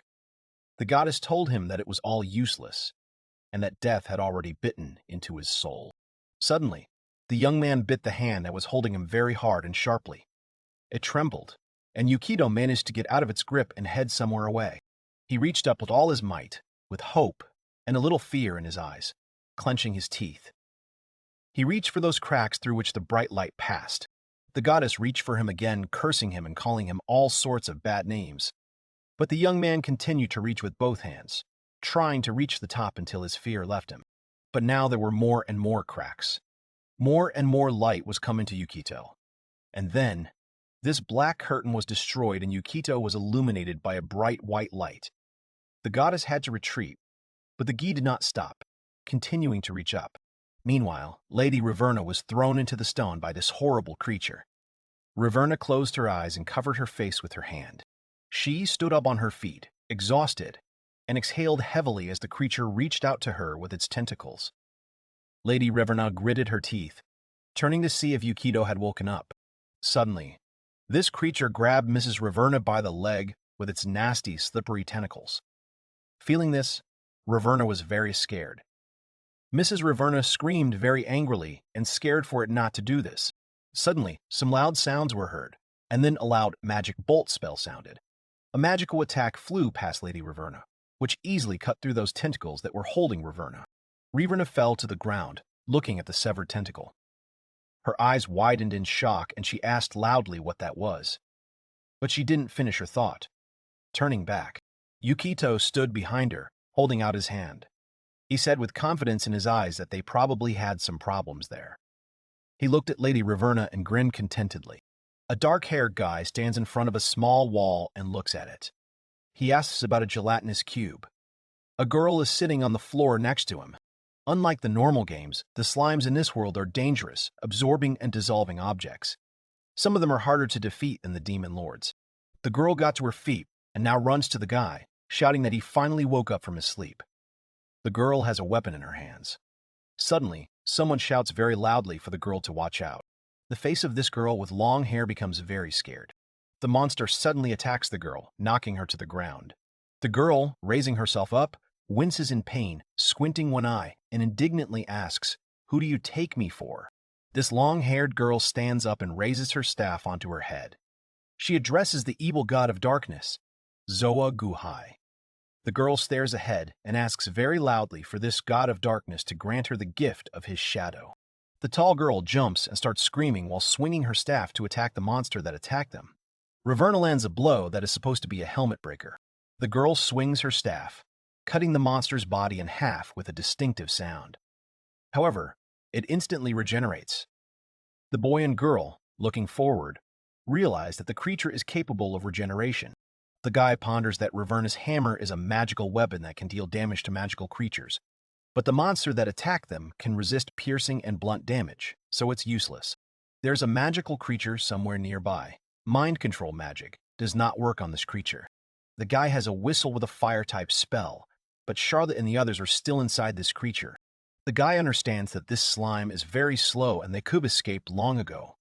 But if they leave for a long time, their friends can dissolve completely. The guy even imagines the bones that are left of his friends. The guy stands still and doesn't understand what to do next. A sword is stuck into the ground a short distance from the guy. The guy thinks of something. His eyes widen. The monster begins to move. Raverna takes a stone from her pocket and approaches it. She thrusts the stone inside, preparing for another fight. The girl loudly pronounces the spell of inflicting wounds, activating it with a gesture. The effect is instantaneous and works at close range. The monster's eyes widen in surprise. Inflict wounds use negative energy and deal a lot of damage to all creatures. Using this spell on undead will restore their health. The girl stands with her hand outstretched forward, holding a stone tightly in it. Suddenly, Raverna flies back, trying to somehow protect herself from the monster with her staff. The girl stands next to the guy and shouts that it's all useless. Yukito stands next to her, never moving once. The boy asks Raverna to listen to him, and asks if she, as a dark priest, can use necromancy. Raverna confirms, adding that all priests have mastered this art. The dark-haired boy leans towards Raverna's face, embarrassing her. They talk quietly, and Yukito is forced to bend down since he is taller than Raverna. Finally, the girl steps aside, rubbing her face and closing her eyes, saying that the guy's plan makes sense. The guy remains standing in place, one arm extended forward. The guy casts a shadow image spell, creating several phantom clones. If the enemy attacks, it is randomly determined who gets hit, the guy or one of the clones. The clones line up in front of the monster. The magical creature itself begins to move and make sounds. All of Yukito's clones, including himself, who is among them, jump high in order to deliver a powerful attack. The monster attacks all the clones. The monster's attacks land between them. The clones and Yukito run in different directions to avoid the attacks. Yukito suddenly stops. A monster's attack hits him. The guy excitedly says that it was pretty close. The guy stands with his head slightly lowered, looking forward. Yukito looks worried and asks to turn around quickly. Hurry up. Raverna sits behind them. The girl stands with her eyes closed and says something.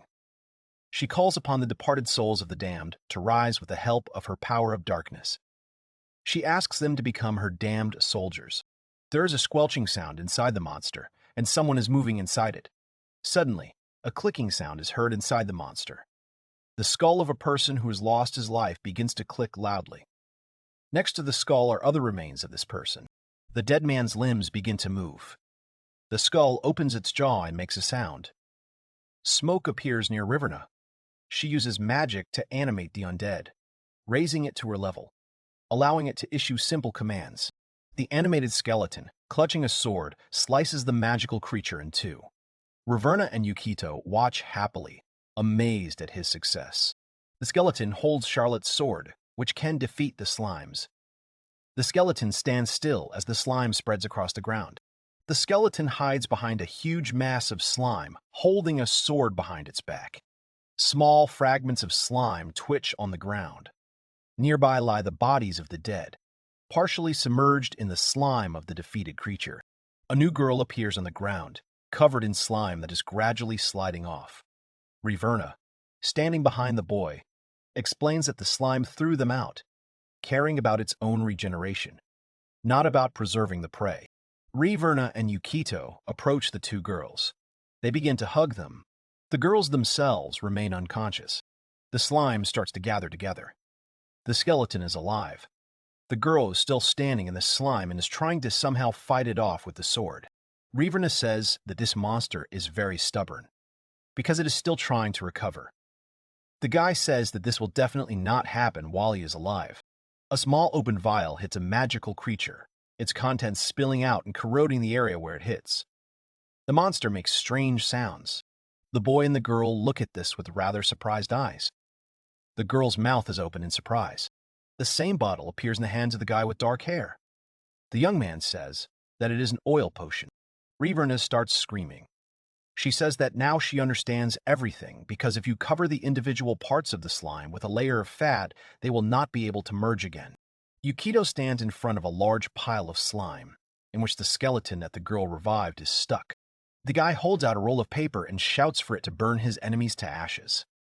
Suddenly, 3 clots of fire magic appear. They fly forward. Yukito still stands in place. The youth summons Scorching Rain, a spell that releases fiery rays, each of which deals significant damage. The number of rays increases with the caster's level. All of the creatures, slime and skeleton, ignite. Raverna supports one of the girls who has not yet regained consciousness. Yukito remains in place, holding his hand out in front of him. Yukito brings a bottle of water to the mouth of one of the girls he just saved. This girl opens her mouth and starts drinking. A small amount of water runs down her chin. This girl carefully and very slowly opens her eyes. Suddenly, the girl jumps up and says in surprise that Yukito was able to return to life. The guy himself only makes a short sound as confirmation. Yukito raises his head, and now he looks at Raverna, who stands with her arms crossed over her chest. The young man says that he came back to life thanks to Raverna. Yukito puts his hand behind his head and starts scratching the back of his head. The guy smiles awkwardly and says that he is stuck between life and death, but he was still able to hear someone's voice. It turned out that Raverna used a healing potion on Yukito. Raverna stands with her arms still crossed over her chest. The girl remembers how she touched her lips with the guy's lips. Her face looks very surprised. Raverna stands next to Yukito and looks at him with displeasure. She clearly doesn't like the fact that the young man told all this. Raverna blames Yukito, claiming that she is partly to blame.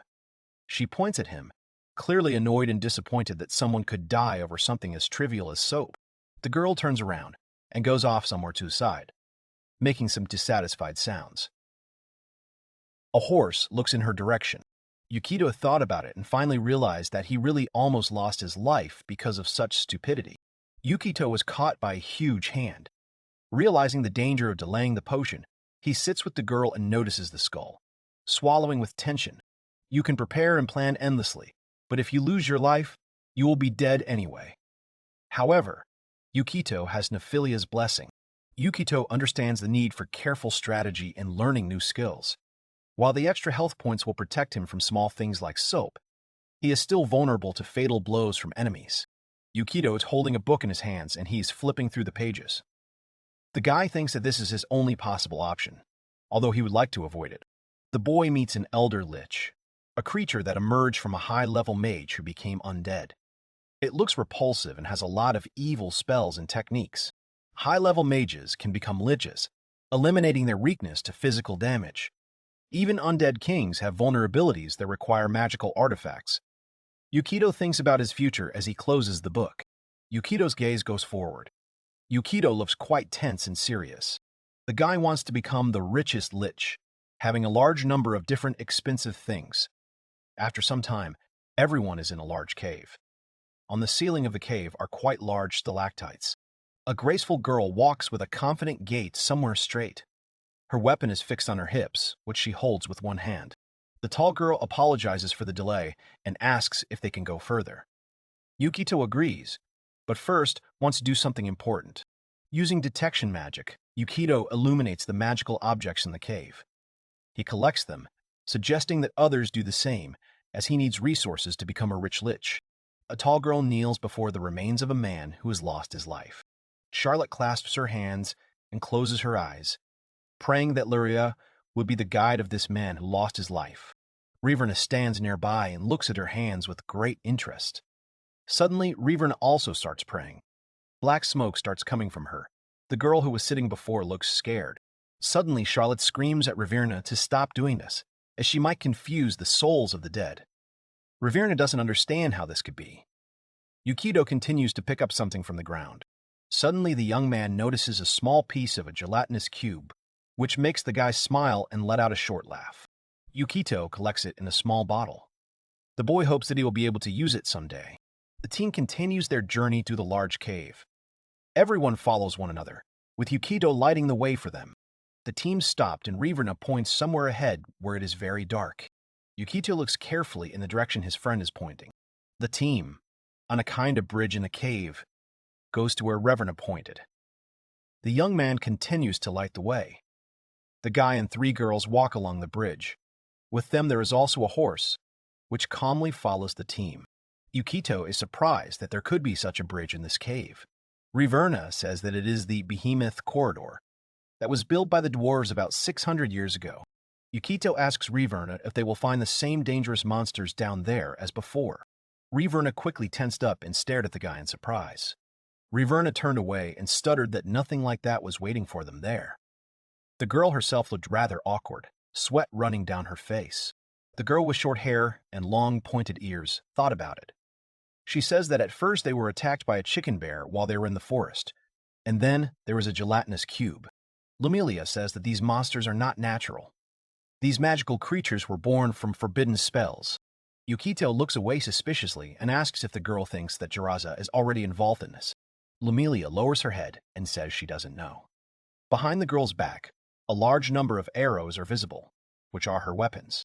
Suddenly, Charlotte notices something to the side and looks there in surprise. The girl points down and says there is something there. Yukito lowers the lamp and asks about the City of Stone. The light does not illuminate the room very well, so only a small part is visible. Riverna smiles as she talks about Galdora, once the largest settlement with over 800 inhabitants. Yukito corrects her, calling it a village, not a kingdom. Riverna stands in front of the boy and asks what he just said. The boy puts his hand forward and, stuttering slightly, says that he didn't say anything. A team of 3 girls and 1 guy goes down. Lighting the way, Yukito and the team approach the large gates guarding the Doom Mine. Everyone looks at the impressive structure in amazement. Suddenly, the eyes, carved into the gate, begin to open. Yukito and the 2 girls step back, looking forward in fear. The sealed gate says that Yukito will not pass until he proves worthy. The boy looks angry after hearing the sealed gate's words. The team stands in front of a sick gate. Charlotte puts her hands in a lock and looks at the large gate, asking what it is. Riverna says that it is a sealed door that cuts off the great dungeons of the deep from the rest of the world. A glowing ring appears in Riverna's hand. Putting on a black glove, she raises her head and, introducing herself as the princess of the Dark Realm, commands the doors to open. The 14 members and the horse stand in front of the large gates, silently looking at them. A tall girl with long hair asks what is going on. Riverna stays ahead, studying the gates carefully. Suddenly, these gates say that this girl has no passage and she is not worthy of it. Yukito asks what's going on. Riverna says she doesn't know and suggests that the door has forgotten her name. The gate keeps saying that it is a sealed door. It will never open itself to those who are not worthy. Riverna looks at this sealed gate with displeasure.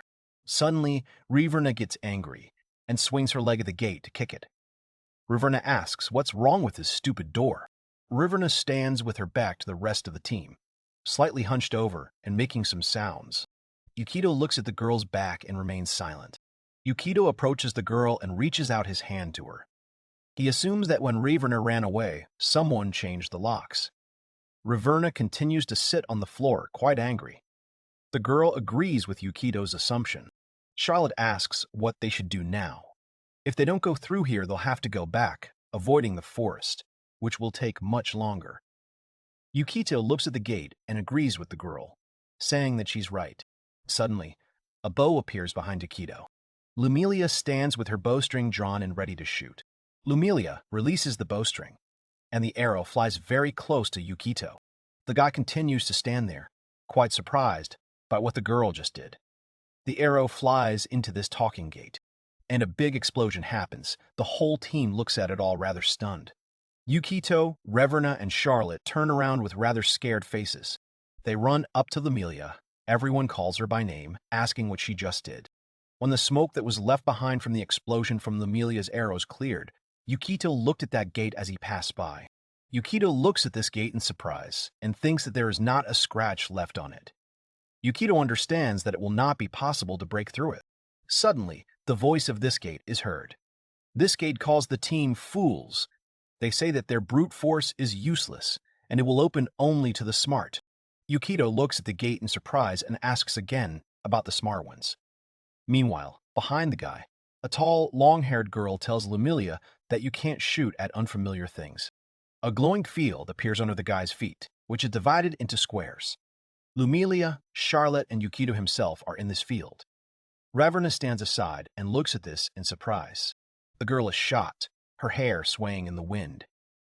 Yukito stands in front of the gate with a riddle. Solving it, he remembered the crosswords from the dungeons. The door turns to the guy and asks him to answer a riddle.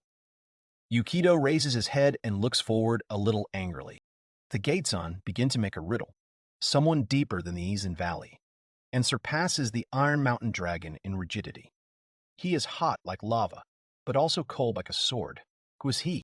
Yukito looks up slightly, a little scared. Yukito didn't quite understand the riddle and asks what it could possibly mean. The dark-haired boy turns to Riverna and asks if she has any guesses. The girl smiles and replies that she has no guesses at all. Then the young man turns to the other 2 girls who are standing slightly behind him.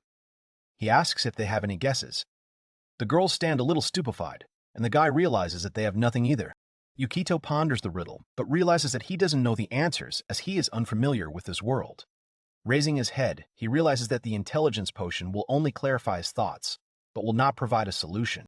The book of this world appears in the guy's hands. This book only contains an explanation of the rules of this world, but it will not answer Yukito's riddles either. Yukito repeats some parts of the riddle he just asked again, his face looking very serious and thoughtful at the same time. The rest of the team also begin to ponder the riddle that was just posed. Their faces look rather thoughtful. In the book that Yukito is holding, there is a drawing that looks very similar to the gate they are currently standing in front of. Yukito placed one finger on his cheek and began to study the page. The guy's face looks rather thoughtful. Suddenly, the guy finally notices something that really interests him. In a book with a certain language, it is written that health 100, resistance 50, physical magic damage. The rest of the team turns around at Yukito's loud voice. Their faces look quite surprised, because they didn't expect Yukito to start shouting something. Yukito closes the book very hard and abruptly. The guy stares ahead. He says that he finally understood everything. Yukito approaches Raverna and asks her if she can borrow her hammer. The girl says that of course she can, but asks why the guy needs it and what he plans to do with it. A guy with dark hair starts to approach the gate with a face carved into it. Suddenly, Yukito swings the hammer he borrowed from Raverna. Yukito lands one very powerful punch that is aimed at this magical gate. Yukito's face is distorted with anger and rage. Charlotte stands next to her horse and looks at this in amazement. Lumilia is also very surprised by the guy's actions. Raverna stands next to the girls. Her face looks just as surprised. No one expected such an action from Yukito. Yukito picks up the hammer he borrowed from the girl and thinks that this door is not so easy to break through. The guy grips the hammer handle much tighter than he did before. Yukito starts hitting the magical gates many times again. All three girls run up to the guy, calling his name and asking what he is doing now. These gates say that all this is meaningless and call the guy a traveler. The gates will open only to the smart. Yukito starts to attack multiple times without any pauses in between. Yukito looks serious. The door sees all the movements the guy makes and says that it's all pretty reckless on Yukito's part. The guy is standing on two legs and breathing heavily. He is still clutching the hammer he borrowed from Raverna. Suddenly, the boy started screaming loudly and running very fast at the same time. The boy swung the borrowed hammer again. Yukito delivers another very powerful blow to the magic gate. A small piece from the cheek of this gate falls off. A small sign appears, which says that the health of this magic gate has decreased by 1. Raverna, Charlotte, and Lumilia, who are standing slightly behind, look at what the guy just did, surprised and even very stunned. The eyes of the magic gate also widen from the fact that the guy was still able to hurt them. Yukito stands near the gate and continues to breathe very heavily. The hammer he borrowed from Raverna is still clutched in his hands. The guy lifts his head slightly, and now he looks at this magical gate from under his brows. There is a weak grin on his face. The guy thinks that this is exactly what he knew. The gate is dented by the guy's blow. He understands that the door with 50 defense points is almost indestructible, but a critical hit can reduce its durability by 1 point. Sweat is running down the guy's face, and there is a rather wide smile on his lips. His eyebrows are furrowed, and the guy starts walking forward again. The door says that it will repeat itself and say again that Yukito is a stupid and indifferent traveler. The door says that Yukito must first prove his wisdom by solving the dungeon master's riddle. The boy approaches the gate again, about to strike. Yukito calls out to Rivern and says that a little damage doesn't mean anything. The dark-haired boy stops and turns to face where Rivern is standing. Yukito returns the hammer he borrowed from the girl and says that it is her turn to attack the magic gate. Yukito stands with his back to the gate and points his thumb, saying that they should keep hitting that thing until its health drops to 0. 3 girls stand next to each other and look at the guy in surprise. Suddenly, these 3 girls all start asking what the guy meant. The magical gate turns to Yukito and asks him to stop, because all he has to do is solve the riddle that was given to them, and the gate will be able to open. Yukito turns around and apologizes to the magic gate and says that they don't have time for this. Yukito stands behind Raverna and says that they need to push themselves a little. It's a great way to relieve stress. Raverna remembers the time when the door wouldn't open even though she said her name. Suddenly, a girl with a hammer jumps very high and swings hard to deliver a fairly strong blow. The girl says that this is because the door forgot her name. Raverna continues to attack. The door continues to say only that the team must first prove their intelligence. The dark-haired guy stands to the side and supports Raverna, saying that she is doing well and needs to continue in the same spirit. Lumilia and Charlotte stand next to the guy and have rather scared faces. Suddenly, another small piece of the magic gate falls off. Raverna says that she was able to break this door after all. Yukito continues to stand aside. He claps his hands and says that it was cool. Usually using this method, the weapon will break faster than the door, but not magic-buffed weapons like Reverna's hammers. Lumilia assumes that it is her turn and gives her arrows to Yukito. Reverna turns to the girl and agrees with her. Charlotte awkwardly raises her hand and says, slightly stammering, that she will be after Lumilia. Dora is surprised that this team is lining up to attack her. Yukito steps back as the three girls stand in front of the door. The magical door asks if they are seriously going to attack her now. Yukito sits down on the ground next to a small lantern he brought with him. Yukito looks relaxed. After some time, a guy with dark hair lights a fire. Next to him is a large white horse. Yukito turns to the girls and says that he will make tea. He suggests that they take their time and take this moment to rest, since they have a piece of chicken bear left. The magic door, which is one left, looks rather stunned by what is happening to it now. From the side, the voice of the team is heard, which says that it is very tasty and sweet. Suddenly, the magic door starts screaming very loudly and calling for the team to pay attention to it. The door states that the dungeon master has been working on the puzzle and it cannot be ignored. Players need to focus and solve it, because those who break the rules are the worst. Yukito approaches the magical gate and swings some kind of weapon and delivers a very strong blow. The guy's face looks very tense. The next attack comes from Reverna, who also tries to swing very hard to make the blow stronger. Yukito and Lumilia sit by the fire and eat. Meanwhile, Charlotte and Reverna continue to damage the door. Charlotte lands one hit after another, each hit being quite powerful. Charlotte's face looks very focused on the matter. 8 hours later, Yukito stands near a fire and begins to roast the coins he collected in the dungeon. Charlotte approaches Yukito and asks what he is doing.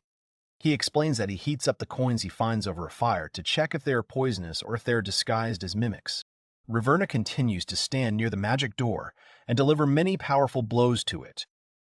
The girl delivers another powerful blow, which breaks through this magic door. Suddenly, the door began to be covered with many cracks.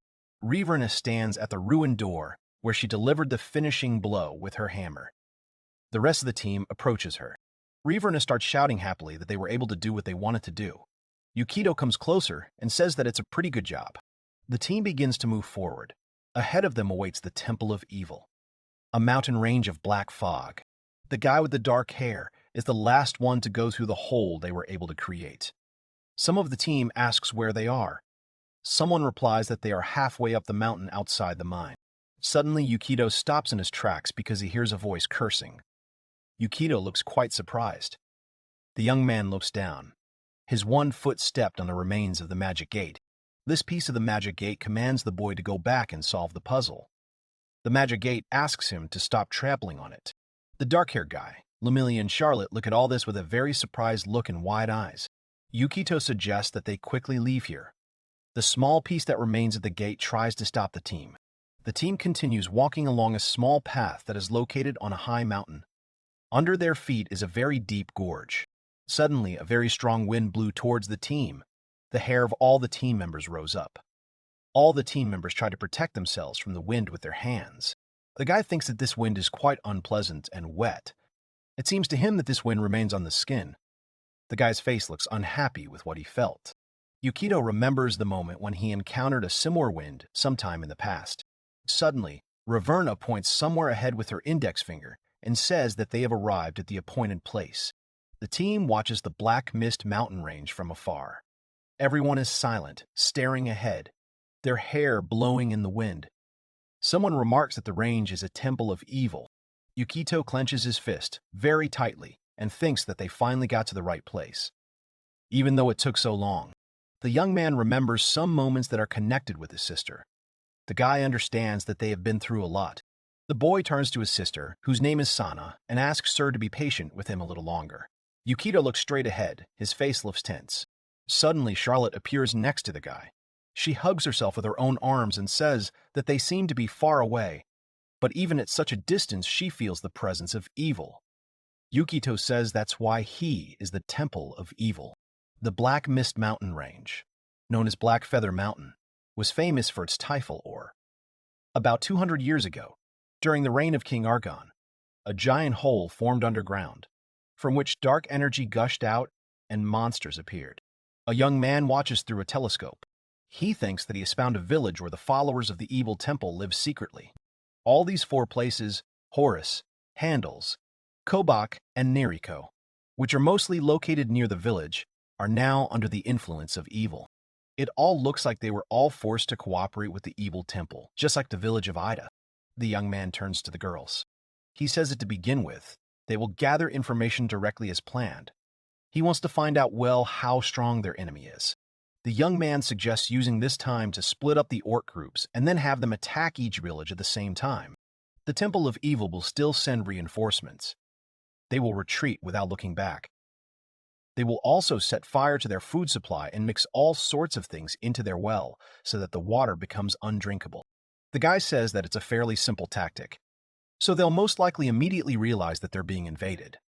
But they'll have no choice but to respond. If they continue like this, they'll eventually weaken the evil temple's army. Reverna wants to know how to contact her servant and the others. Charlotte warns that the smoke signals will give them away. The guy with dark hair assures that he has already found a solution. As the team walks through the dense forest, they notice the treetops rising high.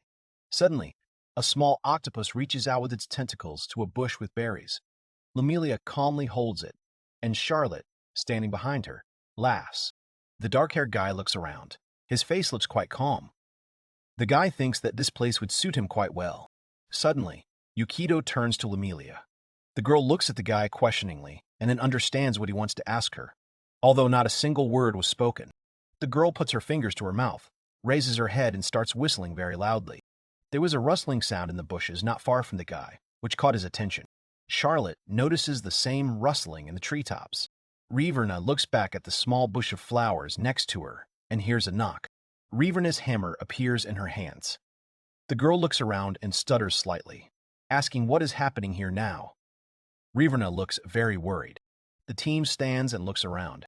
Ranger class skill, call animals. While in the forest, a player of the Ranger class has the class ability to call any small animals to him. Suddenly, a lot of small animals appear, which look quite beautiful. Charlotte is very touched by them. These animals have won her heart. Charlotte's voice is heard off to the side, calling some animal to her. Meanwhile, Lumilia gives a small bundle to Yukito. Lumilia used the spell Carrier Animal. This spell causes small creatures to seek out any person the caster chooses. Charmed animals can carry small items with them. The guy carefully opens the package he received. Yukito looks at it curiously and reads it carefully. Yukito brings this small piece of paper to Lumilia and asks what it is. The girl says that these are numerous orders to all their squads. Suddenly, a small creature approached the piece of paper and began to sniff it. Suddenly, this animal grabbed the paper and began to chew it. Charlotte was very surprised by this. Lumilia says that she asked the animals to deliver their messages for them, so the enemy would not understand what they were up to. Charlotte stands next to the little animals, her eyes shining with joy, and has fun with them. Yukito also plays with small creatures with a smile on his face. Reverna stands alone with a dissatisfied face. Although small animals sit even on her face, but it does not bring her pleasure. Reverna gets angry and chases all the small animals off of her, saying that she is not a tree. Yukito says that the animals are cute and they could just sit on her. Suddenly, Reverna turned around, a small blush visible on her cheeks. The girl wonders if Yukito really called her cute. Reverna began to smile widely and, raising her hands to her face, said that she would let the animals sit on her. After a while, Reverna asks worriedly if this is really a good idea, as the animals might get caught and then the plan will be revealed to their enemy. Yukito says that he has already thought of a solution in this case. 9 out of 10 of these notes are fakes. If the enemy does catch the animals, the false information will light them out of the way. Yukito himself says so. There is a small bird sitting on Charlotte's shoulder. Charlotte, looking at the bird, asks how their troops will distinguish real notes from fakes. Yukito says that he has coded their orders in the cipher that only their allies know. Each squad leader must have a copy of the Zoagwa High Book. If you read it with the right page, everything will become clear. Lumilia extends one hand. She tells the little bird sitting on her hand to let it and all its relatives fly. Many birds took off from the ground and flew at high speed to where they were ordered. The team stands on the ground and looks at these birds. Lumilia continues to look at the birds, which have already flown quite far away. Suddenly, she hears some kind of splashing sound to the side. The girl with short hair turns around and notices a small octopus. This octopus moves its legs and tries to get off the ground to catch up with the birds that have already flown away. Lemelia tells it to stay here. The two-legged wolves with weapons notice the footsteps behind them and attack the motionless man. Rudy's draws a glowing sword, illuminating his gloomy face. Attacking the attacking creatures, he confidently uses a powerful attack, Smite Evil. The man turns around as more people appear behind him. Next to the man lies the magical creature he defeated a few seconds ago. The man's name is Rudis Caburn, a level 5 paladin. The man stands firmly on his feet and looks forward warily. Rudis says that there is and was no mistake here, and that here, in this place, there really was the head of some sect. Lando is surprised by the vastness of the underground areas beneath the black fog. Chase mentions that many women have disappeared here recently. Ramira urges everyone to move. Rudy's turns away from everyone and, looking ahead, asks if it is possible that Madame Charlotte could be in such a place. Chase says that the first time a girl resembling the Duke's daughter was spotted was in Orbita, where she left her horse as collateral. Rudis doubts that Charlotte would do the same to Rocinante. Lando says that they then saw her in Ida, and then in Alda, and there was a boy and an elf with her. Ramira says that their trajectory was heading towards the Black Mist Mountain. The man, very short in stature, simply said that he had heard that the locals would be holding a sacrificial ritual in the next few days. Rudis puts his foot forward and says that no matter what happens, they must hurry immediately. Rudis goes ahead of everyone and says that their goal is to find Mrs. Charlotte and return her to the Brownia house. Rudis goes on to say that after the Duke ordered them to find Charlotte, he doesn't know how to present himself to him if it turns out that something terrible happened to her. Lando comes closer to the man and talks about his injury. Rudis says that he is fine, because there were no problems with that kobold. Lando offers to heal Rudis. The man refuses. They still have a long way to go. Lando should save his spells. Lando agrees and in this case suggests using potions. A middle-aged man asks if these potions are healing potions. Ramira stands nearby and listens attentively to the conversation of the two men. Lando says it's an acid resistance potion. The black dragon in the mountains is said to be spitting acid. The potion that provides protection only lasts for an hour, and the team decides to take it. After some time, the team moved on. They walk along a dark corridor. A small ball flies in front of them, which lights their way. Chase ran ahead of everyone and began to look around. This man stood behind the wall and began to look out from behind it. He looked at the door. Rudis appears next to this short man, saying that the only guards they have are kobolds, and that they are rather weak. Chase says he heard that groups of orcs were looting local temple-related villages, so it's possible they sent all their forces there to defend them. Lando says that this is a great stroke of luck, and all thanks to the divine grace of Luria. Lando and Rudis have their hands clasped together over their chests, their eyes closed and smiles on their faces. Suddenly, Chase turns around and puts his index finger to his lips, hissing at the rest of the team, silencing them. Chase leans against the door, surprised. The party enters the room, noticing the unlocked door and suspecting kobolds inside. There is a sign near the door confirming a successful rumor check. The team led by Rudis stands with quite tense faces. They have their weapons forward, preparing for any attack or defense against enemies. Rudis closes his eyes and exhales. Suddenly, Rudis opens his eyes sharply and stares ahead. A middle-aged man shouts that it is time to leave and runs forward. Magical creatures with unusual bodies and heads watch in amazement, making strange sounds. Rudis fights the magical creatures, dealing powerful blows. Suddenly, one of them attacks him from behind, but he notices the attack. Although he does not have time to react, Lando appears behind Rudis, covering his teammate and the closest magical creature. Chase stares at these monsters and shoots them with his weapon. Some of the monsters were hit by his arrows. One of the magical creatures watches this with a rather frightened face. Suddenly, the monsters began to retreat back. One of them began to make some sounds that only they understand. Lando realizes that these magical creatures are taking up their weapons. Rudy says that it won't be on his watch. Suddenly, a female voice is heard behind the two men, asking them to wait a little. Ramira stretches one hand forward, closes her eyes and asks for the flames to tear her enemies into tiny pieces. The girl concentrates, creating a glowing flame above her hand. She then releases a fireball that explodes with a loud roar and hits enemies within 6 meters. Targets can mitigate the blow with a successful dexterity saving throw. Rhaenyra continues to stand with one hand outstretched in front of her. Chase turns around and says it's a pleasure doing business with her. The team continues to move forward. One of them looks around, says that this place was like a warehouse for them. Lando steps forward, tells Mr. Rudis that there is a passage further on that leads deeper. The middle-aged man offers to check it out. Chase steps forward and asks Rudis to wait. Chase's face looks serious as he makes this request. The team stands in front of the entrance to a small tunnel. Chase says it smells like fish. Chase reached into his pack and pulled out a 10-meter wooden pole. He stepped forward and began swinging it, checking the walls for traps. Suddenly, very fast arrows flew out of the walls, crashing into the opposite walls and getting stuck there. Chase walks ahead of everyone and, looking back, is surprised that these were poisoned arrows, and they could have stumbled upon him. Rudis, who is walking behind Chase, tells him to be careful. Chase himself, with a satisfied face, says that everything is fine and there is nothing to worry about. Chase states that he can see through the tricks as an experienced adventurer, and no traps will stop him. He boldly goes ahead of the group. He keeps looking around, not looking at his feet at all. One of Chase's feet stepped on the trap. Suddenly, Chase's eyes widen. Chase is confused and screams in fear, not understanding what is happening. Suddenly, his feet leave the ground and he flies forward. Rhaenyra recognizes the gelatinous cube and is quite surprised by it. Chase flies into this gelatinous cube and tries to reach out to the team members with his hand. Rudis starts running forward to help his teammate. Rudis realizes that the poisoned arrow was just a decoy to distract them from the real trap, which was a little further away. Rhaenyra, who remains where she is, calls out loudly for Rudis.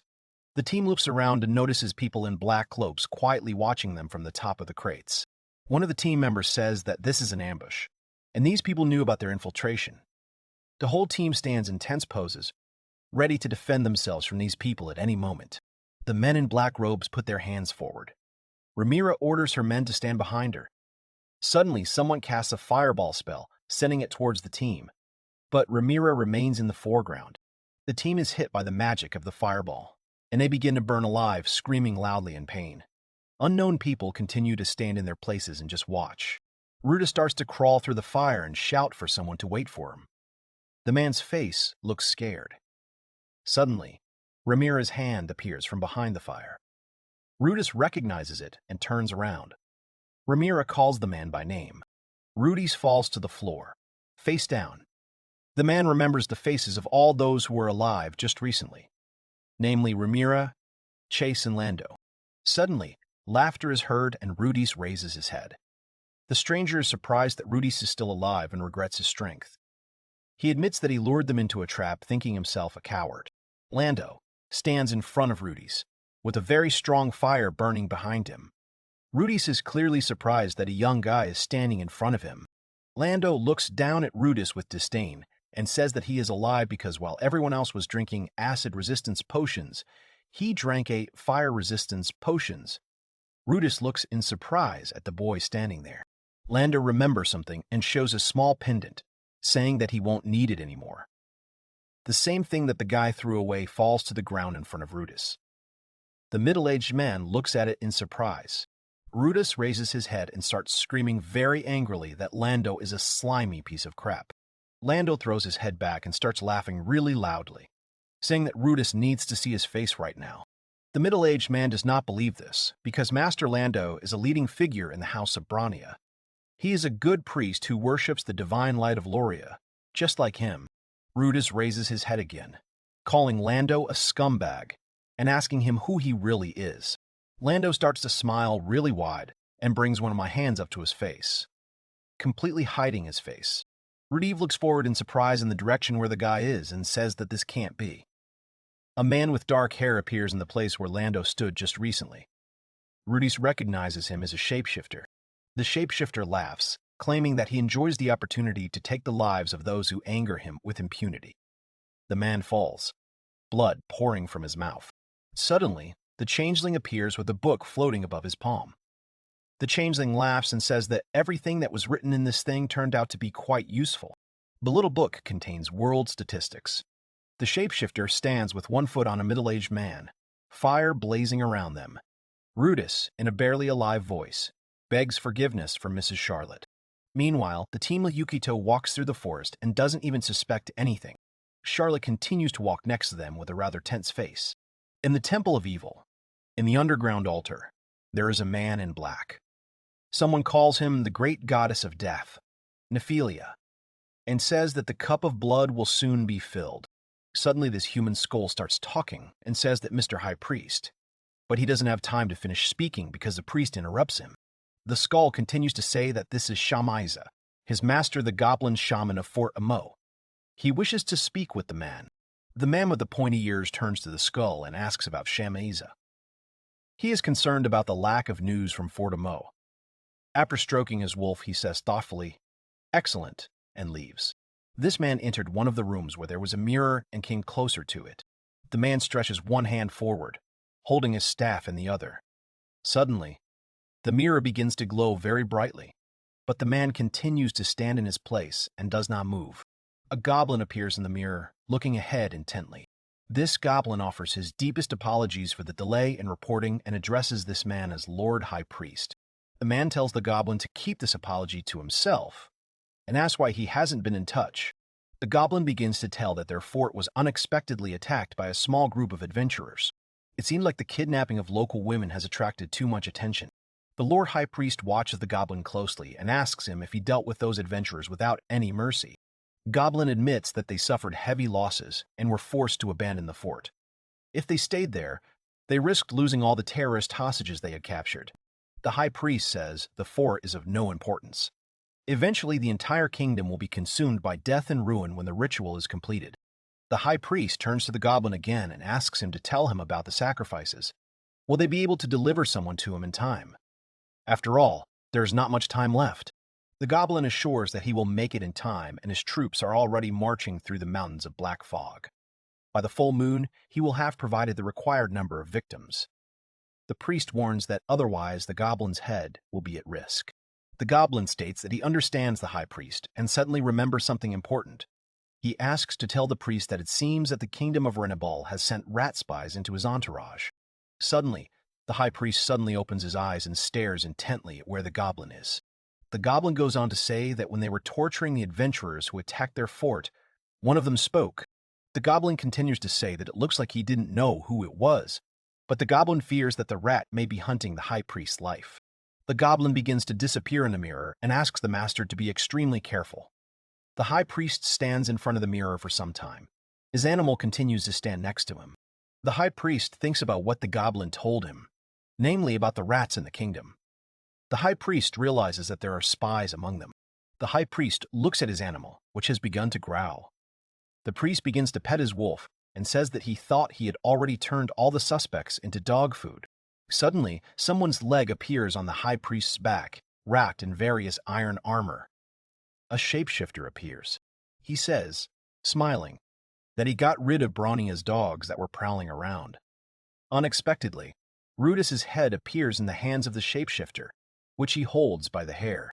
The shapeshifter says that these guys were much tougher than he thought and almost panicked. The shapeshifter looks at the head. The shapeshifter looks at the head. The shapeshifter says that it is better to finish this ritual quickly. The changeling asks if the High Priest has heard of this goblin. It's only a matter of time before the kingdom's spies send someone their way. The High Priest says he knows about it and doesn't need advice from such worthless trash as a shapeshifter. Meanwhile, the goblin continues to sit in front of the mirror and look into it. As it turns out, this team led by Yukito set this all up. Charlotte holds a large cloth with bricks on it that resemble a wall. Lumilia directs a mirror and smoke from a fire at Yukito. Yukito transforms into his true self and realizes that he just spoke with the High Priest of the Evil Temple. It's quite dark outside, and the team continues on their way through the dense and dark forest, with almost no moonlight penetrating the treetops. Yukito updates the High Priest's data in the Book of Peace. Jiraz, Lumilia's brother, is an evil druid and the head of the Evil Temple. The dark-haired guy thinks that ordinary druids can control the power of nature. But Jiraz's case is special. He has a special archetype, a fallen priest.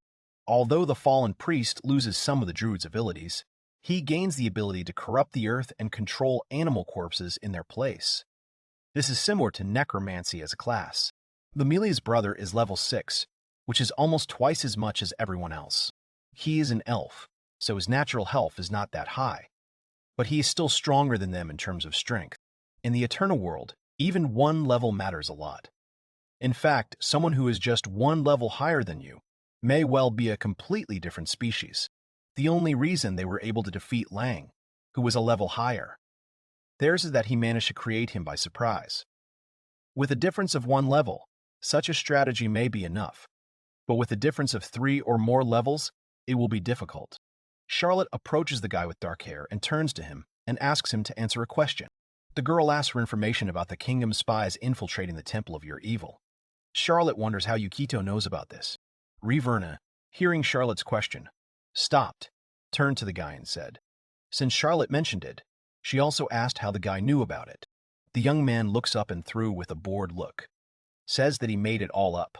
The guy looks absolutely calm.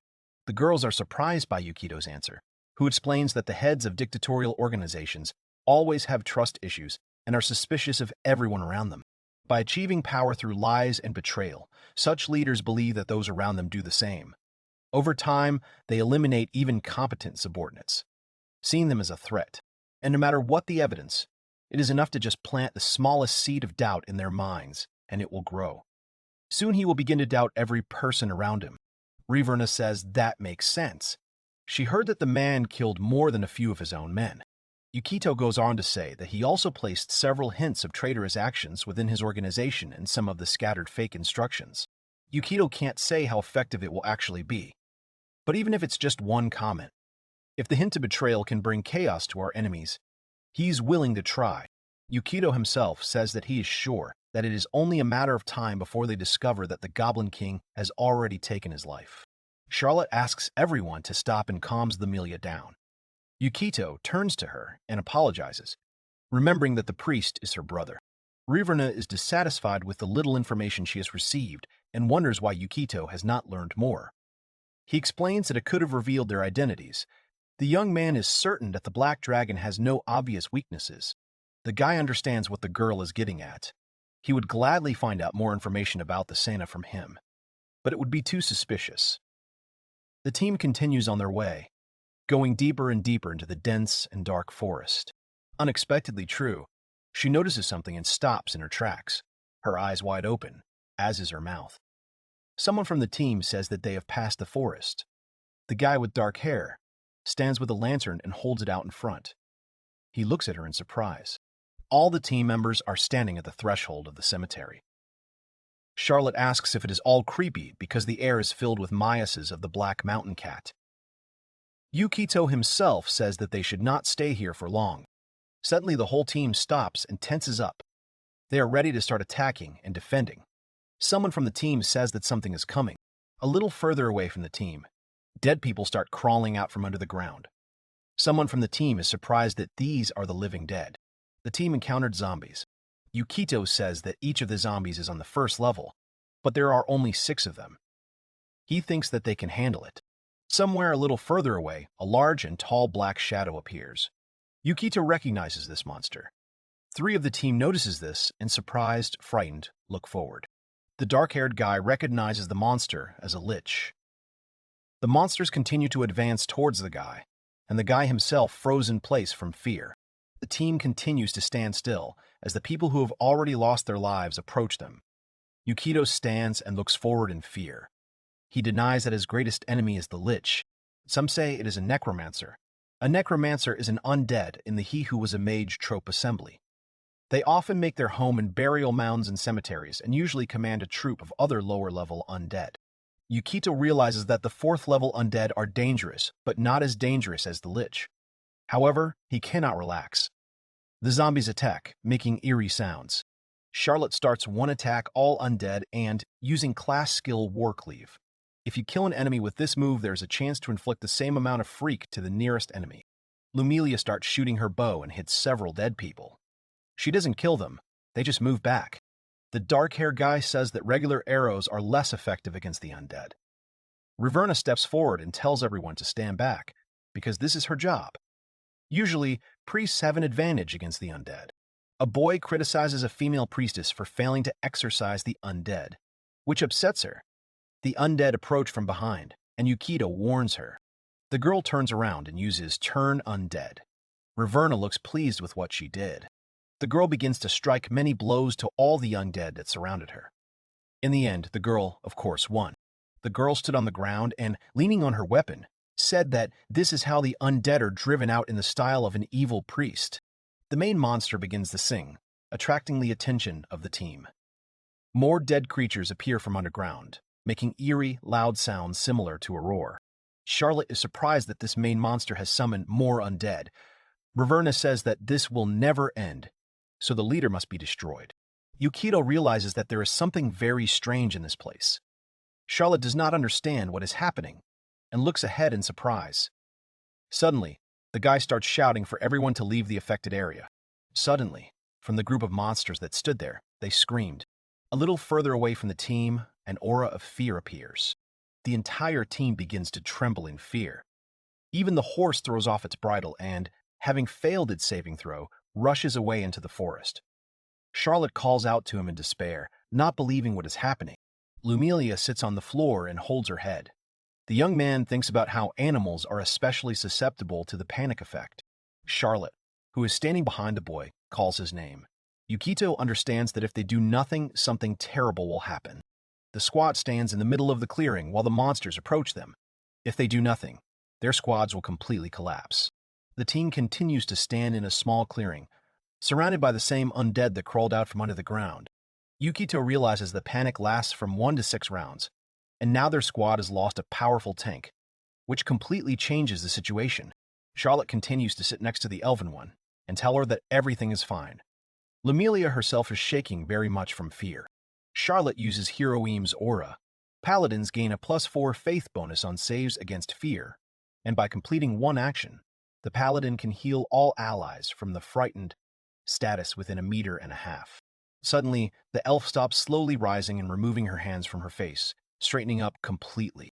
Raverna steps forward and asks everyone to come closer. She calls upon the evil king, asking him to bless them with divine darkness, giving everyone nearby a +1 bonus to attacks, damage, and saving throws. Yukito is glad that they actually used the blessing. It should give them all a bonus, like a saving throw against fear. Suddenly, Charlotte starts screaming very loudly that there is an evil curse on her. Charlotte begins to hit herself all over her arms and body and roll on the ground in fear. Yukito approaches Charlotte, saying that it's okay. Blessings don't become evil if an evil mage uses them. Their effect will remain the same regardless of the caster's deity. Charlotte calms down and asks if this is true. The guy turns back and says that the same undead has already come to them. Suddenly, Charlotte appears in front of the guy with dark hair, covering him with her body. Charlotte closes her eyes and calls upon Lurius, the god of justice and mercy, to forgive her for accepting the blessing of the one who worships evil. The dark-haired boy rummages through his bag and calls the elf by name. The girl looks at the boy. Suddenly, Yukito takes a whistle out of his bag and throws it forcefully at Lumilia, ordering her to use it. Lumilia begins to use the whistle. She summons powerful fetters. She commands them to bind all who defile their land with their existence. The thorn entangling magic creates ivy that entangles the targets. Everyone in the area must make a dexterity saving throw or be caught. Yukito charges towards the lich with determination, looking serious. The rest of the team, who remain standing, look at the guy in surprise and call him by name. Meanwhile, the guy himself continues to run very quickly forward for what he himself decided to do. Yukito watches as the thorn plants engulf the undead, realizing that the spell is dangerous to everyone in the radius. Suddenly, a plant catches on his leg, causing him to lose his balance. The dark-haired guy still managed to break free from whatever had entangled him and left his boot there. Luckily, with the help of the rogue class, he has high agility and acrobatics, so he doesn't have to worry about failing his saving throws. Yukito noticed that the monster was using level drain. Here in the Eternal World, there are monsters with the most different types of attacks: poisoning, paralysis, confusion, sleep, petrification, instant death, disintegration ray. Even more rare are those similar to metal corrosion. Undead level drain is a deadly threat to adventurers. Failing a save reduces the level, and at 0, the hero dies permanently. The dark-haired guy dodges the lich's attacks. A normal attack would kill him outright, but draining levels leaves a chance for survival through a successful save.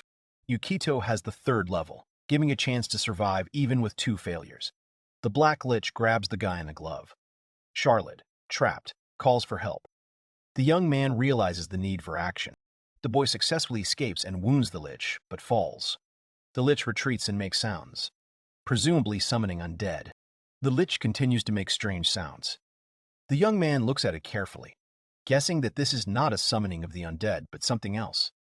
Finally, Yukito understands that the Lich considers them pawns of the Temple of Evil and threatens revenge. The Lich calls the people present vile minions of the Temple of Evil and curses them, promising to never forgive them. Yukito is surprised that he understands him thanks to the bonus of the terrible goddess's faith. Zombies and skeletons are unable to understand speech due to their low intelligence. However, this Lich has intelligence, and the guy now realizes who he is dealing with. This same evil Lich again calls everyone pathetic pawns of the Temple of Evil and orders them to sacrifice themselves.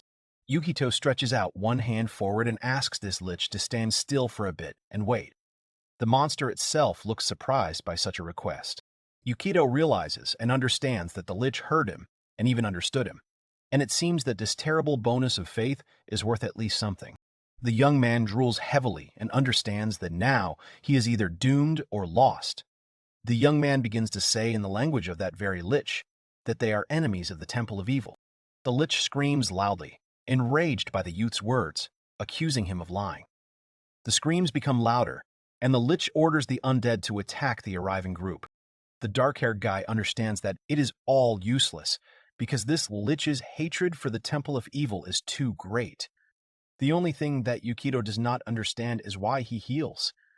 He hates this temple so much. The dark-haired guy begins to realize that all these people were once deprived of life by the minions of the Temple of Evil. The young man is very surprised by this. His eyes widen and his eyebrows rise up. Behind the guy, Charlotte starts screaming, calling him by name. The girl is still trapped and can't escape. Yukito takes out a book and starts reading it, not paying attention to anything. The boy notices changes in the book, surprised and tense. He finds a new page and wonders if it is related to the conversation with the Lich. The updated page of the dead increases his anxiety, and the Lich becomes even louder. The people who had already lost their lives continue to approach the squad. Yukito stares ahead, his brows furrowed. Yukito addresses the Lich as the Mage Nagla. The Mage Nagla immediately calmed down and simply froze in place, not moving. The boy confronts the Lich, with his team behind him and zombies trapped nearby. The Lich repeats Yukito's name as if he doubts it and asks how he knows it. Yukito gets to his feet and says that he, like no one else, can understand the Lich's hatred. The monster continues to stand in place, barely moving. The guy stands with his hand outstretched. He says that he is on the Lich's side and does not want to fight him. A small sign appears next to the guy, which says that the persuasion skill roll is +7 and success. Charlotte, covering her face, is surprised by Yukito's intention to talk to the Lich. The girls nearby are also amazed. Yukito confirms this and hopes to learn something valuable about the evil temple. Charlotte notes that it is dangerous to discuss with the undead. Lamelia adds that there is no trust in her. Meanwhile, a small bottle of liquid appears in the hands of the guy in black gloves. The guy understands that zombies have an insane hatred for the Temple of Evil, which is why they are very similar. When both sides have the same interests, negotiations are almost always possible. The young man says that they definitely couldn't unite with the Illithid there. The guy remembers some fragments of that meeting when they were able to unite. Yukito says that he can think of something. Charlotte agrees, but she says that they still can't let one Yukito go. This is roughly confirmed and says that they will go with him. The guy with dark hair says that there is nothing to be done here. He will not listen to him if he is an escort, and they need to talk one-on-one. Yukito tries to calm Reverna down, telling her that everything will be fine, but she is dissatisfied. Suddenly, the girl turns around and walks away, leaving him behind. Charlotte and Lamelia just watch in surprise. Yukito walks away and then returns to the Lich, apologizing for the wait. The Lich watches silently and points a finger at the boy. Yukito freezes. The Lich smiles slyly, claiming that he can take Yukito's life. Yukito confidently replies that the Lich has no chance of doing so. The Lich looks at him in surprise. and the tension mounts. The boy looks away and asks the Lich, why waste his last chance on the evil temple? Then he opens his cloak, revealing an important thing, and assures that he has a plan. The Lich is surprised, but watches him closely. Yukito's pocket is full of small bottles of liquids and nails tied with ropes. He looks ahead with confidence as he prepares to use explosive potions that affect within a 3-meter radius. He lowers his head and states that the Lich and the undead are not immortal. The Lich stands there with wide eyes, looking at the dark-haired boy in surprise. He asks how the Lich will feel when he is blown to pieces. In response, the Lich begins to smile widely, showing his dead, sharp teeth, and laughs evilly. The Lich stands still and stretches out one of his hands forward and points at the young man, who continues to stand in front of the undead, saying that Yukito is the undead, who is a Lich, has been waiting for so long,